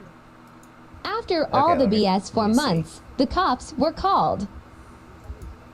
After she was taken away, we held a neighborhood party. Call it. Took the trash out.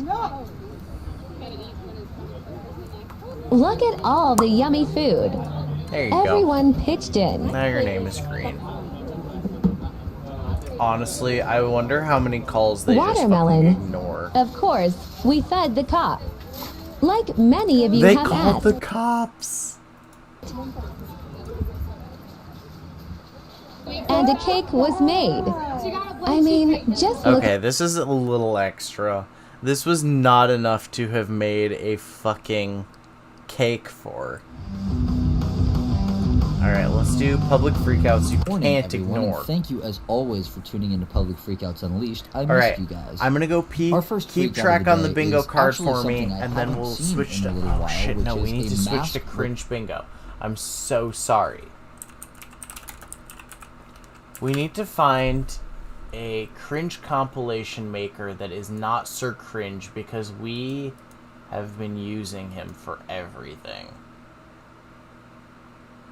Let's try this one. Okay, I'm gonna go pee, and I will be right back. I'm not gonna wash my hands. You can't make me. I'm in my own house. I'll call the fucking police.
I could get a discount hooker more expensive than you. Oh no. Yeah, might want to go get checked. Oh no. I could get a discount hooker more expensive than you. Well, considering I do shots of Malort for $2.50, I don't think I'm that expensive. Alright, cringe bingo. Cringe bingo. Pick a number. 1, 2, or 3, please. First answer is the bingo card we pick. 1, 2, or 3. 4.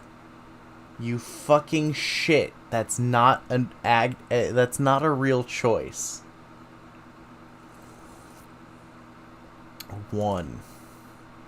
Here we are with our cringe bingo. Well, let's see. Tell me what we have. We have TikTok. Do we have really bad dancing? Do we have fedoras yet? You gotta let me know what we have. Because I wasn't here. Honey, I could hear it, but I couldn't see it. You have a board and maybe some C cups. Oh, you ain't no. shit. You'll never be shit. Are You're gonna we end up a body pregnant shaming? cunt on welfare. Okay, we got really bad If you dancing. piss me off, I'll come and break your fucking legs with a crowbar.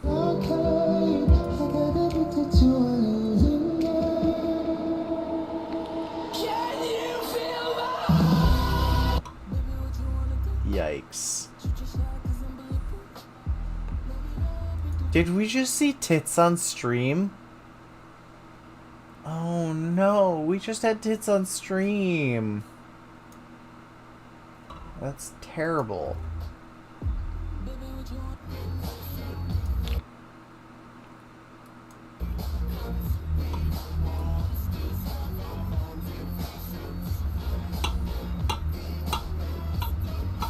I guess it doesn't count. I guess it's fine. Hello, hi, how to do? Why? What is this? What? Wow! Very dangerous.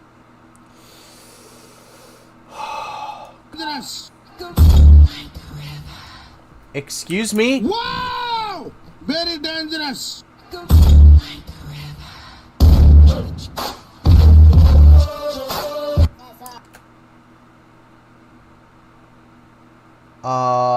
Okay, Petty, you're gonna have to fight me and I'm gonna win, because I literally know Kung Fu.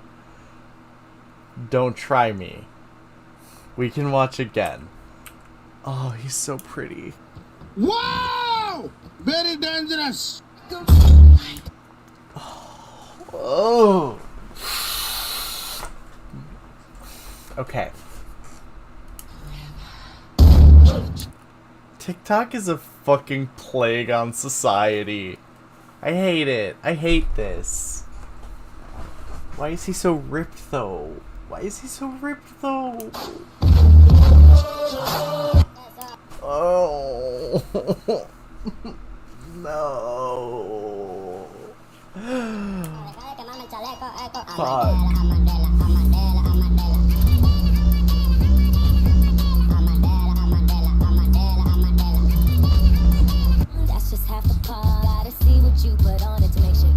I'm gonna get DMCA'd for this. I hate this.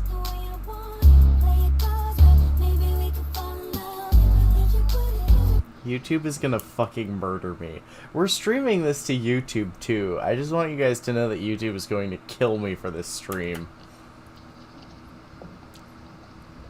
What are you eating? What is this camera angle? Jesus, what?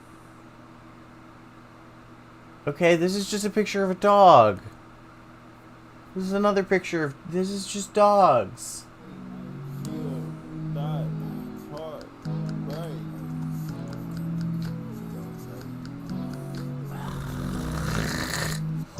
You know, we need a complete and total ban on Twinks until we can find out what's going on. We need to just ban Twinks and just stop them. We just need to just eliminate Twinks. One Clown you don't know what a twink is? Twinks are... Here's a visual explanation of what Twinks are. That's a twink. That's a twink. Twinks are thin. How the fuck are you 52 and on Twitch? Oh, that's weird. Okay. Alright. I will give you the crash course on Twinks. Twinks are effeminate, thin gay men who are most often submissive bottoms. If that does not make sense to you, okay, that makes sense. If that does not make sense to you, please ask for a more detailed explanation, and I will be thrilled to provide it to you.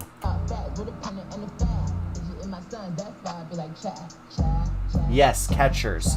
But, like, not just regular catchers. Like, catchers who pretend that they're women.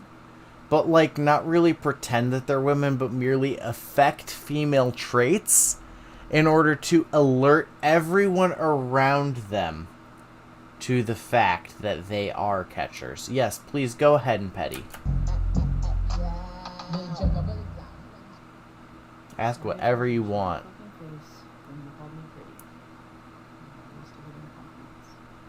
No one called you pretty, honey. Shut the fuck up.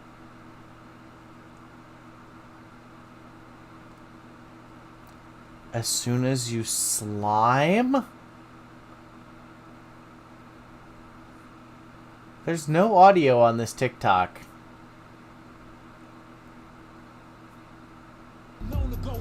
Niggas hoes to be winning, so wins. I got out for fab her friends. But a bitch won't cheat on me again. I get out my body, I got There's no age limit. I'm just bullying you. Don't worry about it. Someone is getting touchy with your significant other. Lol, I look so Internet tough guy.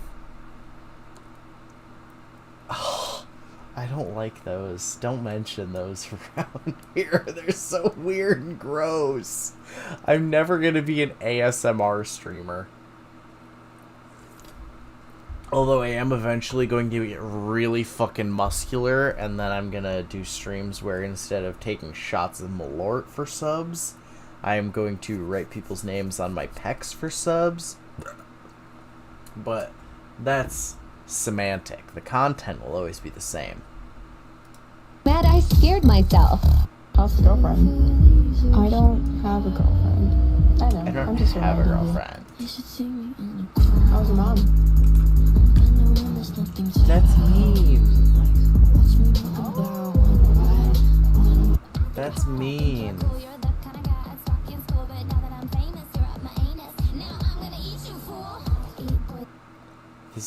This is cringe. Do I have a one that's just cringe? Ah, please. A child who desperately needs. I mean, if I could make money licking the microphone, I'd do it, but I can't because I'm male. But Zoomers who think their opinions matter. People yelling about Trump, communists, someone in a MAGA hat being racist. I don't have any of them. None of the video is none of them, and it upsets me. Pink walls is too much. It's always what do you do? But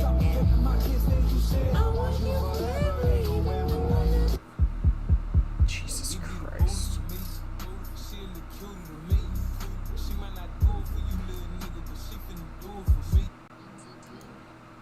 Jesus, I hate this. I hate TikTok. TikTok was a fucking mistake.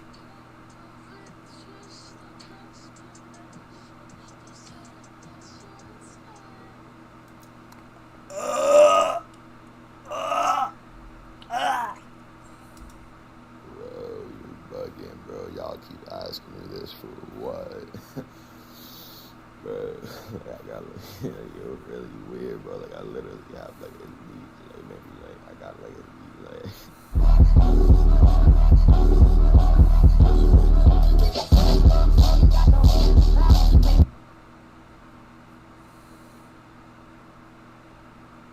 Neither one lasts for fat people. It's true.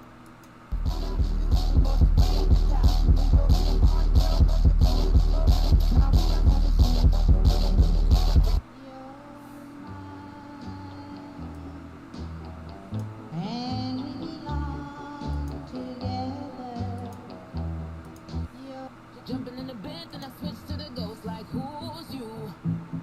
Remember this face, cause I'm that bitch you gon' lose to.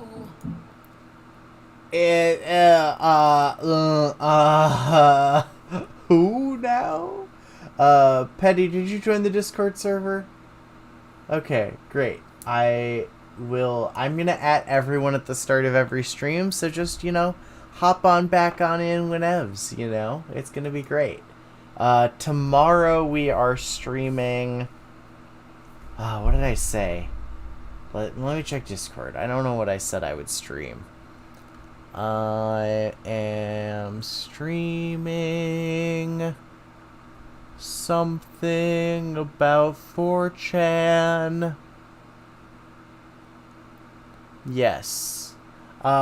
It's either Skinwalkers or the GATE program. And the GATE program was this weird thing in the 90s, late 80s to early 2000s, where people were being tested for psychic abilities in school. So tomorrow we're either doing some 4chan shit or some GATE shit or a little bit of both. So come on back on in tomorrow night after I get home from work. It'll be fun.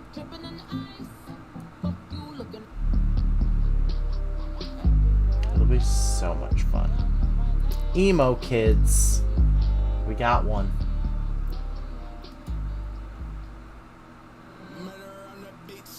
Yes.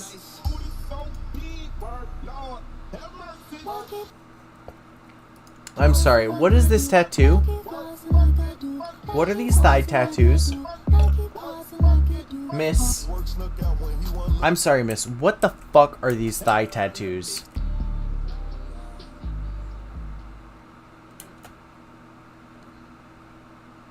I don't understand. Whatever. I don't care.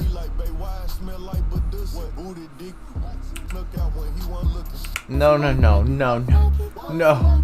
No, no, no, no.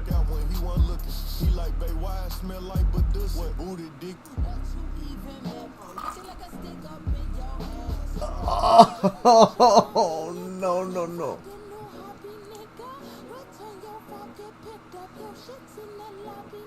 I don't like this.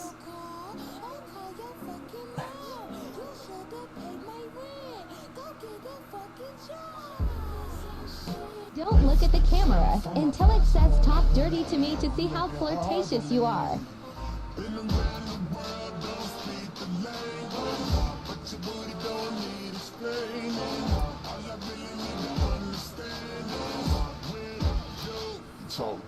Instant shot. I'll tell you right now, my house ain't dirty. Fuck you. Maybe I got something on my table. Yeah, I got the right to have stuff on my table. My house ain't fucking dirty. Fuckers right there. My house ain't fucking dirty. Look, my house ain't we had Tumblr hair for sure.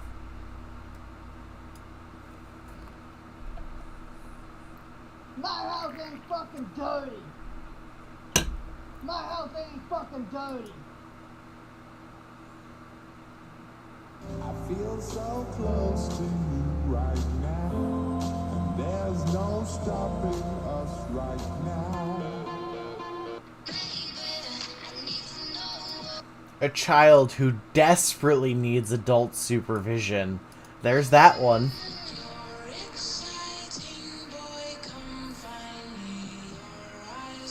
Actually, a worse possibility is that this is two children under adult supervision that are being made to do this.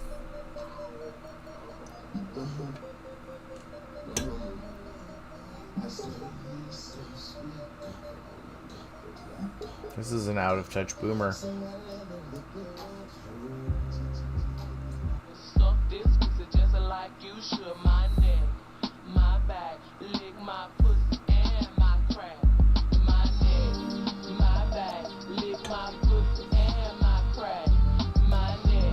Okay, great, thank you.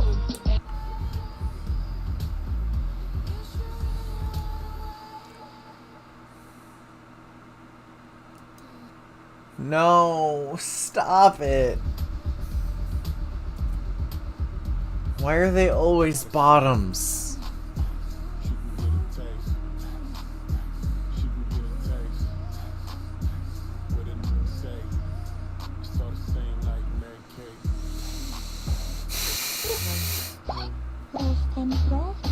Furries.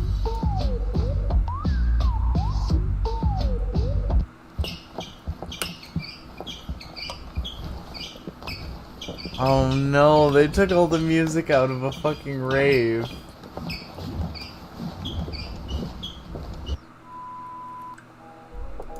That's terrible. Terrible. Just terrible. I hope you didn't put your balls in my Discord. Hey! I misinterpreted when you said the stones. I was very confused.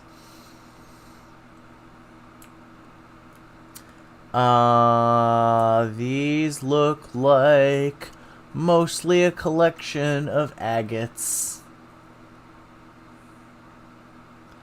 Yeah, I mean, marble is a type of quartz. So this could be a marble. I would say all of these fall under the general banner of quartz, except for this blue one right here, which looks like a sea glass. Yeah, sea glass, yep. Yeah. The rest of them look like... I mean, this one has a coloration very similar to my moss agate. A lot of these are just look like either quartzes or gypsums or... Oh, this white one. This white one right here, this is absolutely a howlite. This is a howlite. This one is most likely a jasper. That's a jasper. This one could be an onyx, this black and white banded one. This looks like a, oh, what's the name of that rock? My boyfriend just brought one home. I can't remember the name of it. This one could be a pumice. Oh, that's funny. This red one is most likely a carnelian, a carnelian, a carnelian, a carnelian, a carnelian, a carnelian, a carnelian. Carnelians are are mostly red, white, and yellow. So most red, white, yellow fucking quartzes are most likely carnelians. We need to find cringe compilations that are not TikTok compilations.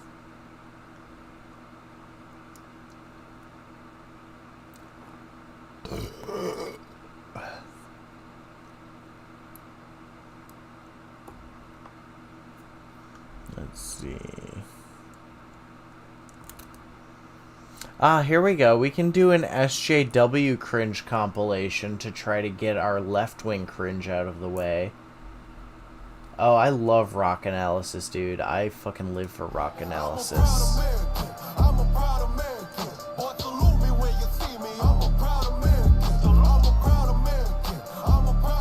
Okay, we get it. You have a t-shirt. Thank you. In this channel, we are based centrists. So we're going to be mocking the right wing and the left wing equally.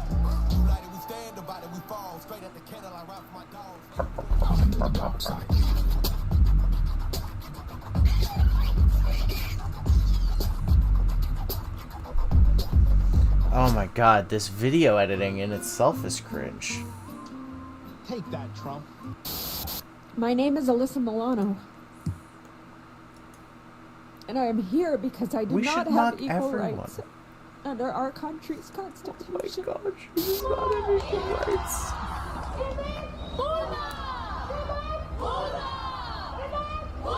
That is screeching feminists. And the fact that women are the majority of today's college graduates, but yet less than 22% of us are making it past middle management. I was also really disturbed by the wage gap. I mean, the fact that Hispanic women are... Oh, you didn't like the femme KKK? Under our country's constitution. Carrying a fucking... Oh no, the wage gap does not exist.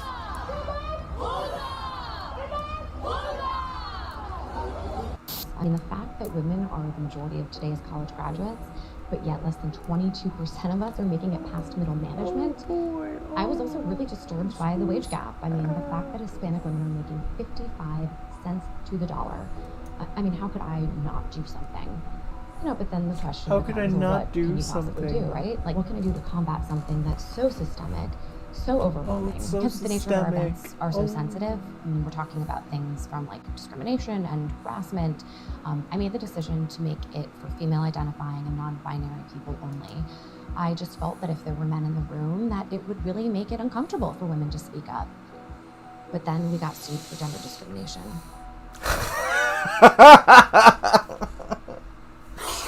I mean, yeah, because you gender discriminated.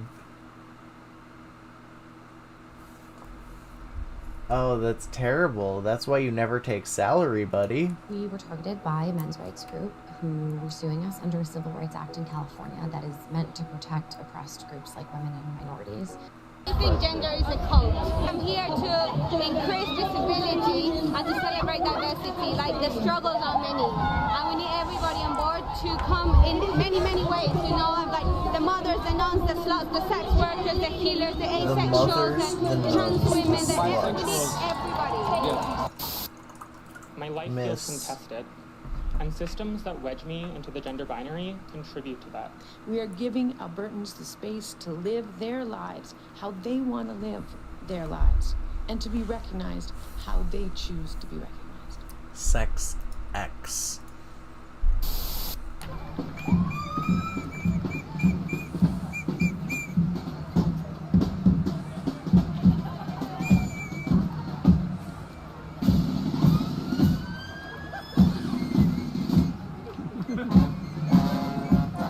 This is cringe. Weird ass performance art directed at random people. Wow, it's almost like I anticipated this because they're all the same fucking kind of cringe. I love my vagina. I love my vagina. I love my vagina. I love my vagina. Stop, please. Yeah, Eric, police told me Thank this you. afternoon that abduction and alleged assault never happened, and they were adamant about the fact that there are no white supremacists kidnapping children in Northeast Houston. I mean, it would be pretty easy to know if they were doing that. The story was horrible. A young teenage boy claiming he stepped off of a school bus and was abducted. An adult and 4 young men grabbed him, robbed him, beat him, all because of his race. This was his mother in the hours after Xavion Parker said he managed to escape the gun-wielding kidnappers. Many such cases. Sad. Exactly his words. And he said the dad had like a white muscle shirt on, and you could see, he said it was right here, big as day. I hate black people. You look like he wore a shirt that said, I hate black people. You know, as all racists do, they just wear shirts that say what races they don't like. Jordan? Yep. I got a gift for you then, buddy. Like Jordans? Oh, thanks, buddy. Some Jordans. You know, they might not be the right size, but if not, I got you a gift receipt and you can take them back. That's a blessing. I wish my daughter was here. Yeah, those are for you, man. These are all yours. So what's your name? Chris. Chris, I'm Dawson. Enjoy 'em. I hate performative. Man, I like that jersey you got on. This is fine. How much you be willing to pay for them? Probably the most like 100. Yeah. I wanted to give them to you though. You want to give them to me? Yeah. Why you want to give them to me? Because we're trying to just trying to give back. So it's yours, man. I used to always think myself like, man, nobody really randomly does this, but when somebody do it, you're like, what the hell? I like those shoes. Oh god. I'm cringing on levels that I've never before cringed.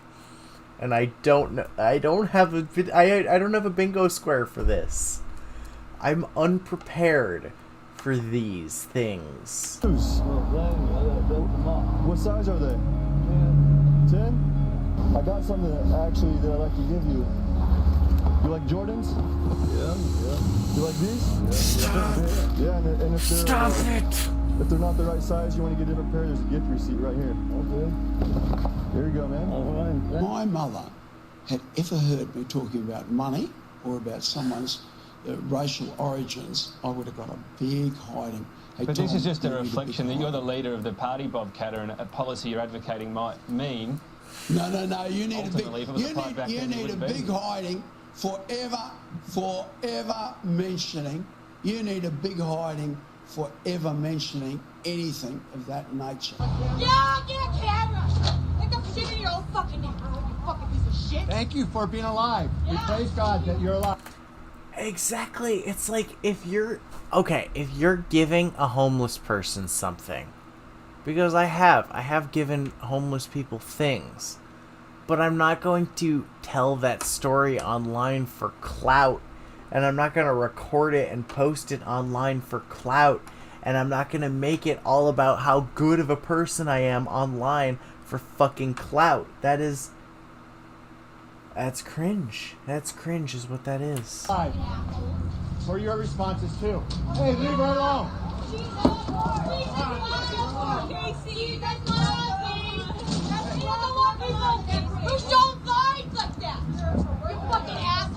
Ever since I was a kid, I've loved two things: making sandcastles and the naked human body. It's taken me many years, but I found a way to bring these two passions together. Stop. Some people rave about the motion in the ocean, but I think there's more to explore on the shore. Stop. Jesus fucking Christ. Okay, one more SJW cringe compilation. And then we're going to go to a right-wing cringe compilation. And then we're going to go back to a Sir Cringe compilation. Welcome to the dark side. Skip your fucking advertising.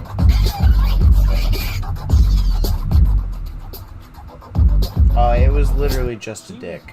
She's going to be put forward for an Emmy. Hang on a moment, you corrected Pizza language. I believe Asia is they. Although I don't know Asia personally, but I believe they are they. So they use the pronoun they to introduce themselves. Are they's plural? Not always. Apparently they has been used as a singular for many, many years. I think the idea that non-binary identity, I should say I'm not non-binary. She does right? actually look like CGI. I don't know. But Okay. Well, let me use the. Okay, so they, even though I'm talking about one person. It's bullshit. It is bullshit. I'm so sorry. And Sorry. you think rape culture is a fucking Can you just wait? A Zoomer who thinks that their opinion matters. Shocking. conversation afterwards. I agree with you wholeheartedly. There's no conversation that needs to be had. Rape is fucking serious. Rape has happened to me 4 fucking times, and I'm sick and tired of this fucking debate. Men need to respect women. Period. So you should respect women. I'm sorry, I am a woman, so fuck you if you don't think so. I don't really have time for this. And I don't have time. My mistake. You're going to let me speak because here's my truth. I've been raped 4 times. I've known women that have been raped multiple times gruesomely. And how dare you sit up here and try to say that women aren't worth So you're saying that because you're a woman, you don't have to respect women? respect. Fuck you. I didn't say that. I am a woman. I just became a woman. It's just like, are you I just became a woman. fucking kidding me? People don't even respect me, period. And I'm already black, so it's just like, yeah, that already goes against me anyways. But still, you piece of living garbage ass dumpster fire. Dumpster fire! Trash gum on the bottom of my shoe. Oh my god, I wish I had a tissue for the blood. I would Might I suggest it's your behavior, not because you're black or a woman. Until proven innocent, yes, we'd be rotting in a jail. But I know of a story just recently, and I'm sorry I can't say the name. You are not. You're not a woman. You don't look like a woman. You don't act like a woman. The confrontation started inside. You know, I will say that as a demographic, women get prostate cancer at a resoundingly low percentage, and that's great for them. That's great for them. I love that for them. Trans women are women. Get a women are women. And spilled into the street. You are not a chick. Aberdeen Councilwoman Tiesa Meskis that for confronted them. owner Don Suker about a sign he posted in his store. Just out, Dr. Seuss's new book, If You Are Born with a Blank, You Are Not a Chick, period. This new release is out now because the cancel culture banned his early books, question mark? Saying, if you are born with a slang for a male body part, you are here and complain to me about stuff. I have free speech. Zucker says anyone who disagrees with him does not need to spend money at his store, where that sign was still visible today. And everybody's loved it. Everybody's taking pictures of it. Everybody laughs. Not everybody loved it, as we saw. Well, yeah. And some people think it's hurtful.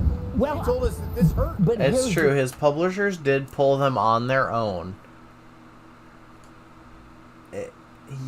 His publishers did pull them on their own, which is fair. Which is a fair thing to say. So that is true. That is how that happened. I don't give about feelings anymore. I'm 70. I'm 8. I went to Vietnam to fight for all this. Do you think I care about some feelings? Absolutely not. That I would like validation for my gender identity. There are some pictures of me. My pronouns are it and they. My gender is none. You're laughing when you say that. Even you don't believe it. Enjoy dressing in a more feminine, I guess, way. Women. But I don't want to be associated with gender. I enjoy looking like a clown. Oh no. Clown girls. They're here. They're shilling for you to take advantage of their clussies. Kind of view myself as a doll. I don't abide by gender. I'm fucking built different.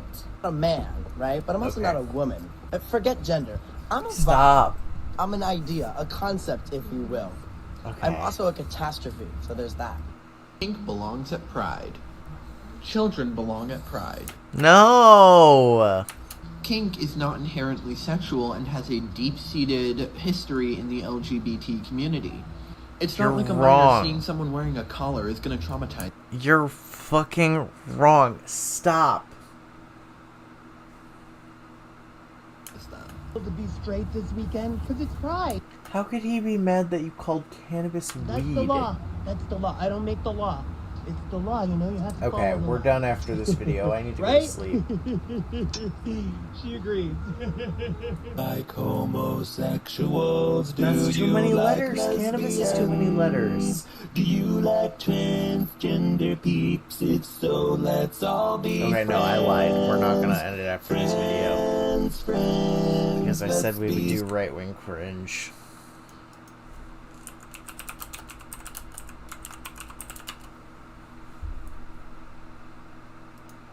It has to be from within this year, though.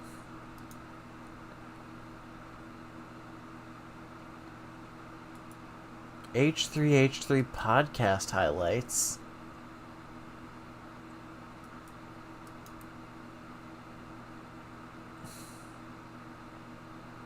You don't have... You only have a leftist cringe compilation.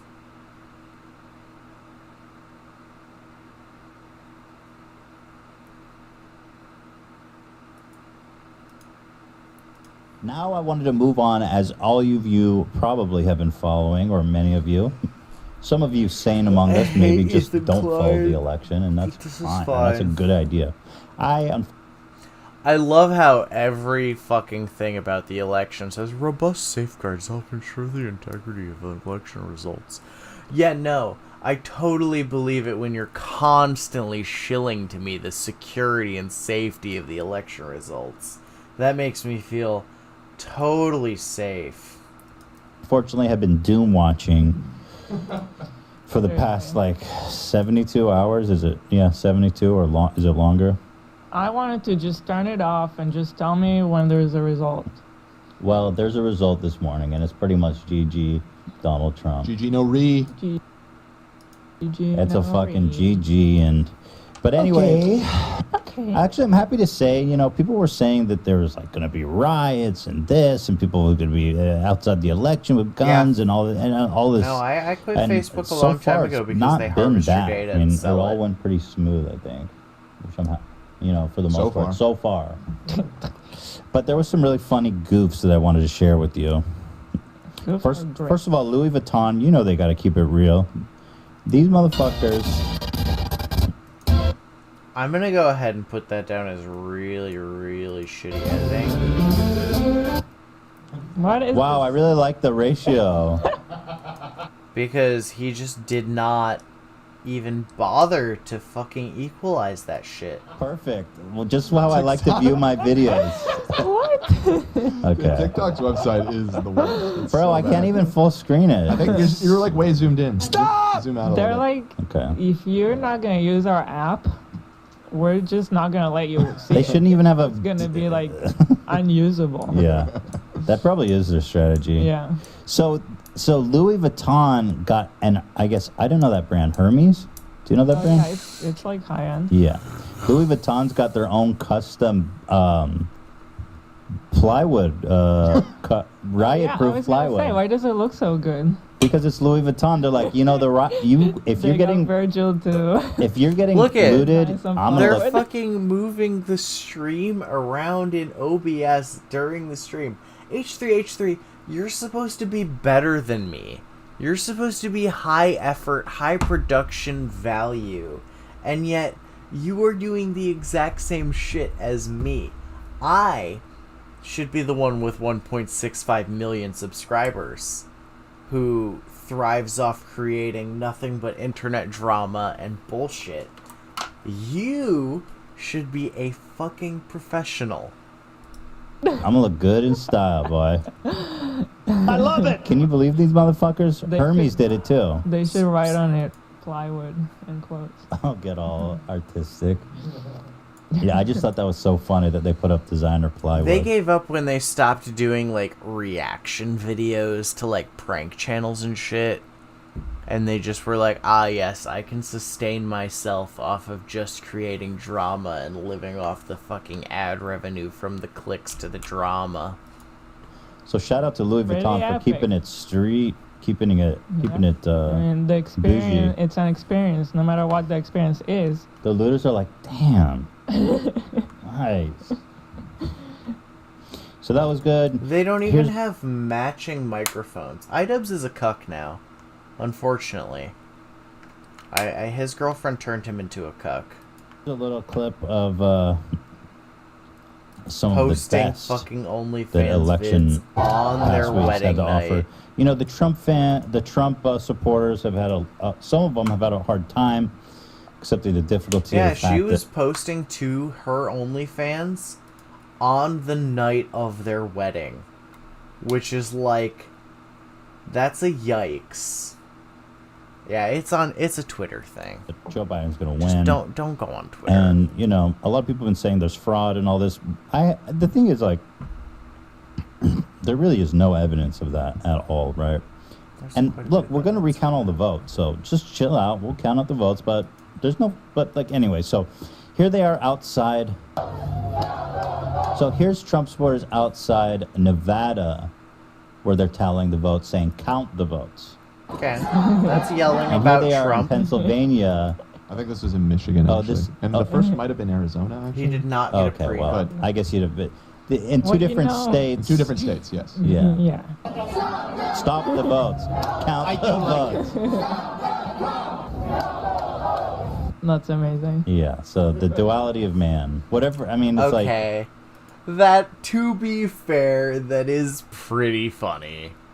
That is pretty funny, but also yelling at people about Trump, anti-Trump. We got 2 for 1 on that deal. We got 2 for 1. Also, Ethan Klein is a neckbeard. That's everything. The beard is on It just his kinda neck. goes to show Both of them. It is like, visible. things are a little silly sometimes, aren't they? Let me watch that again. Yeah, I want to watch Yeah, it's true. Statements are true.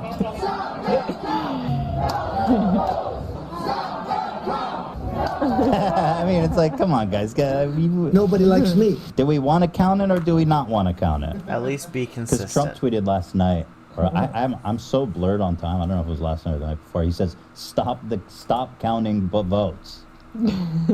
Yeah, he tweeted out, "Stop the count," and at the moment, if they had just dropped everything and stopped right then, he lost. So everyone was like, "Are you sure? Sure you want that?" Stop! I saw that tweet and I just laughed out loud. I was just like, this. I didn't know how else to react. It's just funny. His beard is on both of his chins. It was kind of he was in a better position. Now it's like all over. But Tuesday night, I thought a lot of people was like, oh, he's gonna win. I love how the election count for this election went on for like a month and a fucking half. That was great. I loved that. And I read that, like, it's funny. Everyone was saying, the pollsters are one thing because everybody in the polls was like, oh, it's gonna be a blowout. The Las Vegas odds guys, that's we the just real need place someone to look. pretending to be an after animal. Tuesday night, Trump had a 75% chance to win. Really? Yeah. That's all. Yes. Please, everyone just vote fucking third party for once and vote for me because I'm the best. I'm the best president you could ever possibly have. I'll force everyone to simply build a massive basalt pyramid in the center of the United States. It'll only cost $1.8 billion, and it would provide us with free energy. Somehow. I'm not sure on how yet, but Linda Moulton Howe, we would hire her on as a consultant, and she would make it happen. Just, you vote for me. It's fine.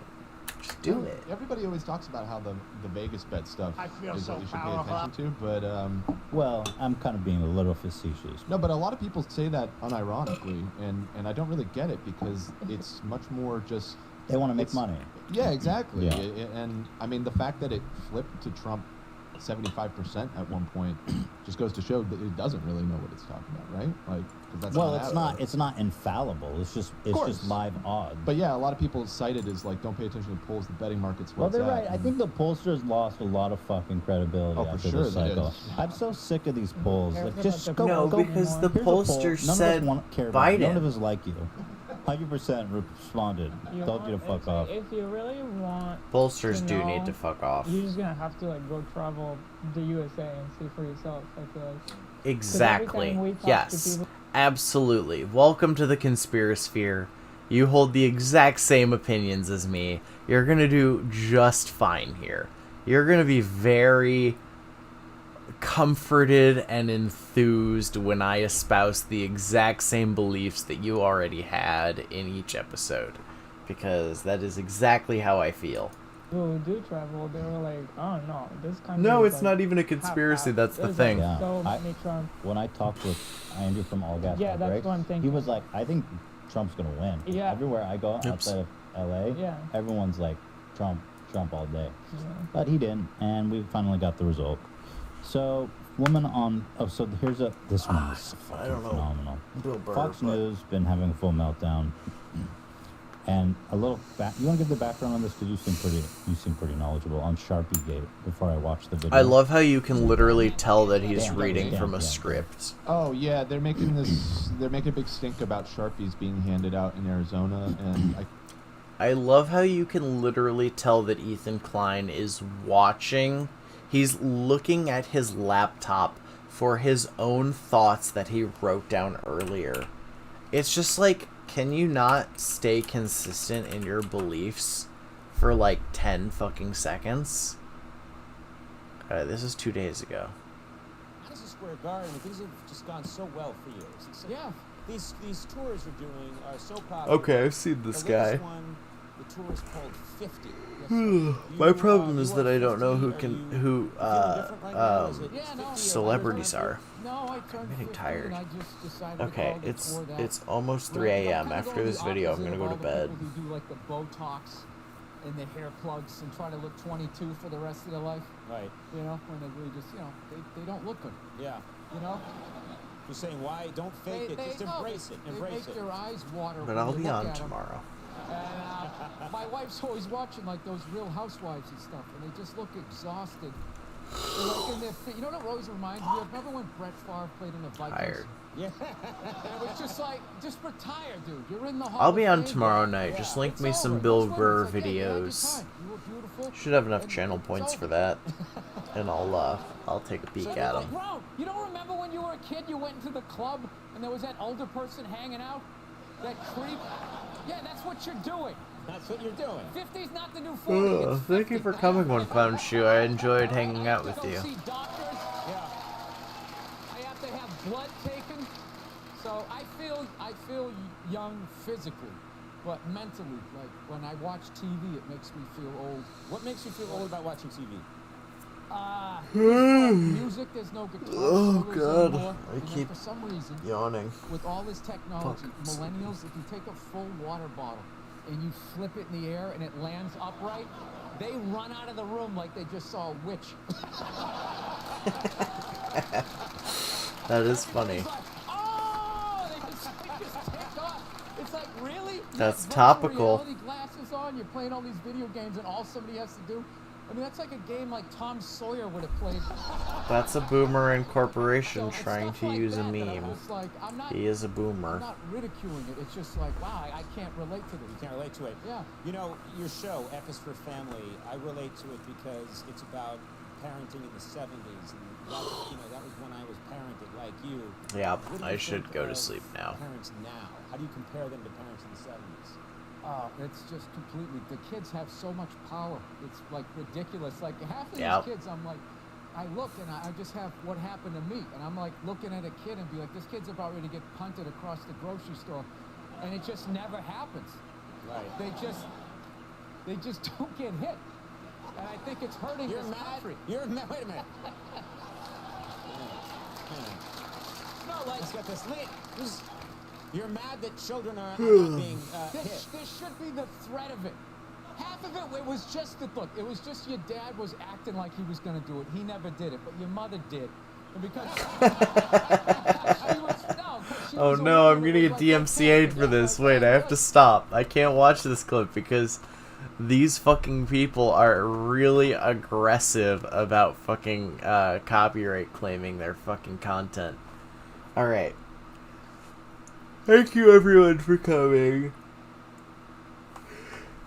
Thank you to my new viewers. Thank you to my new followers. One Clown Shoe, Petty Set Go, and a person whose name is in Chinese kanji that I can't read.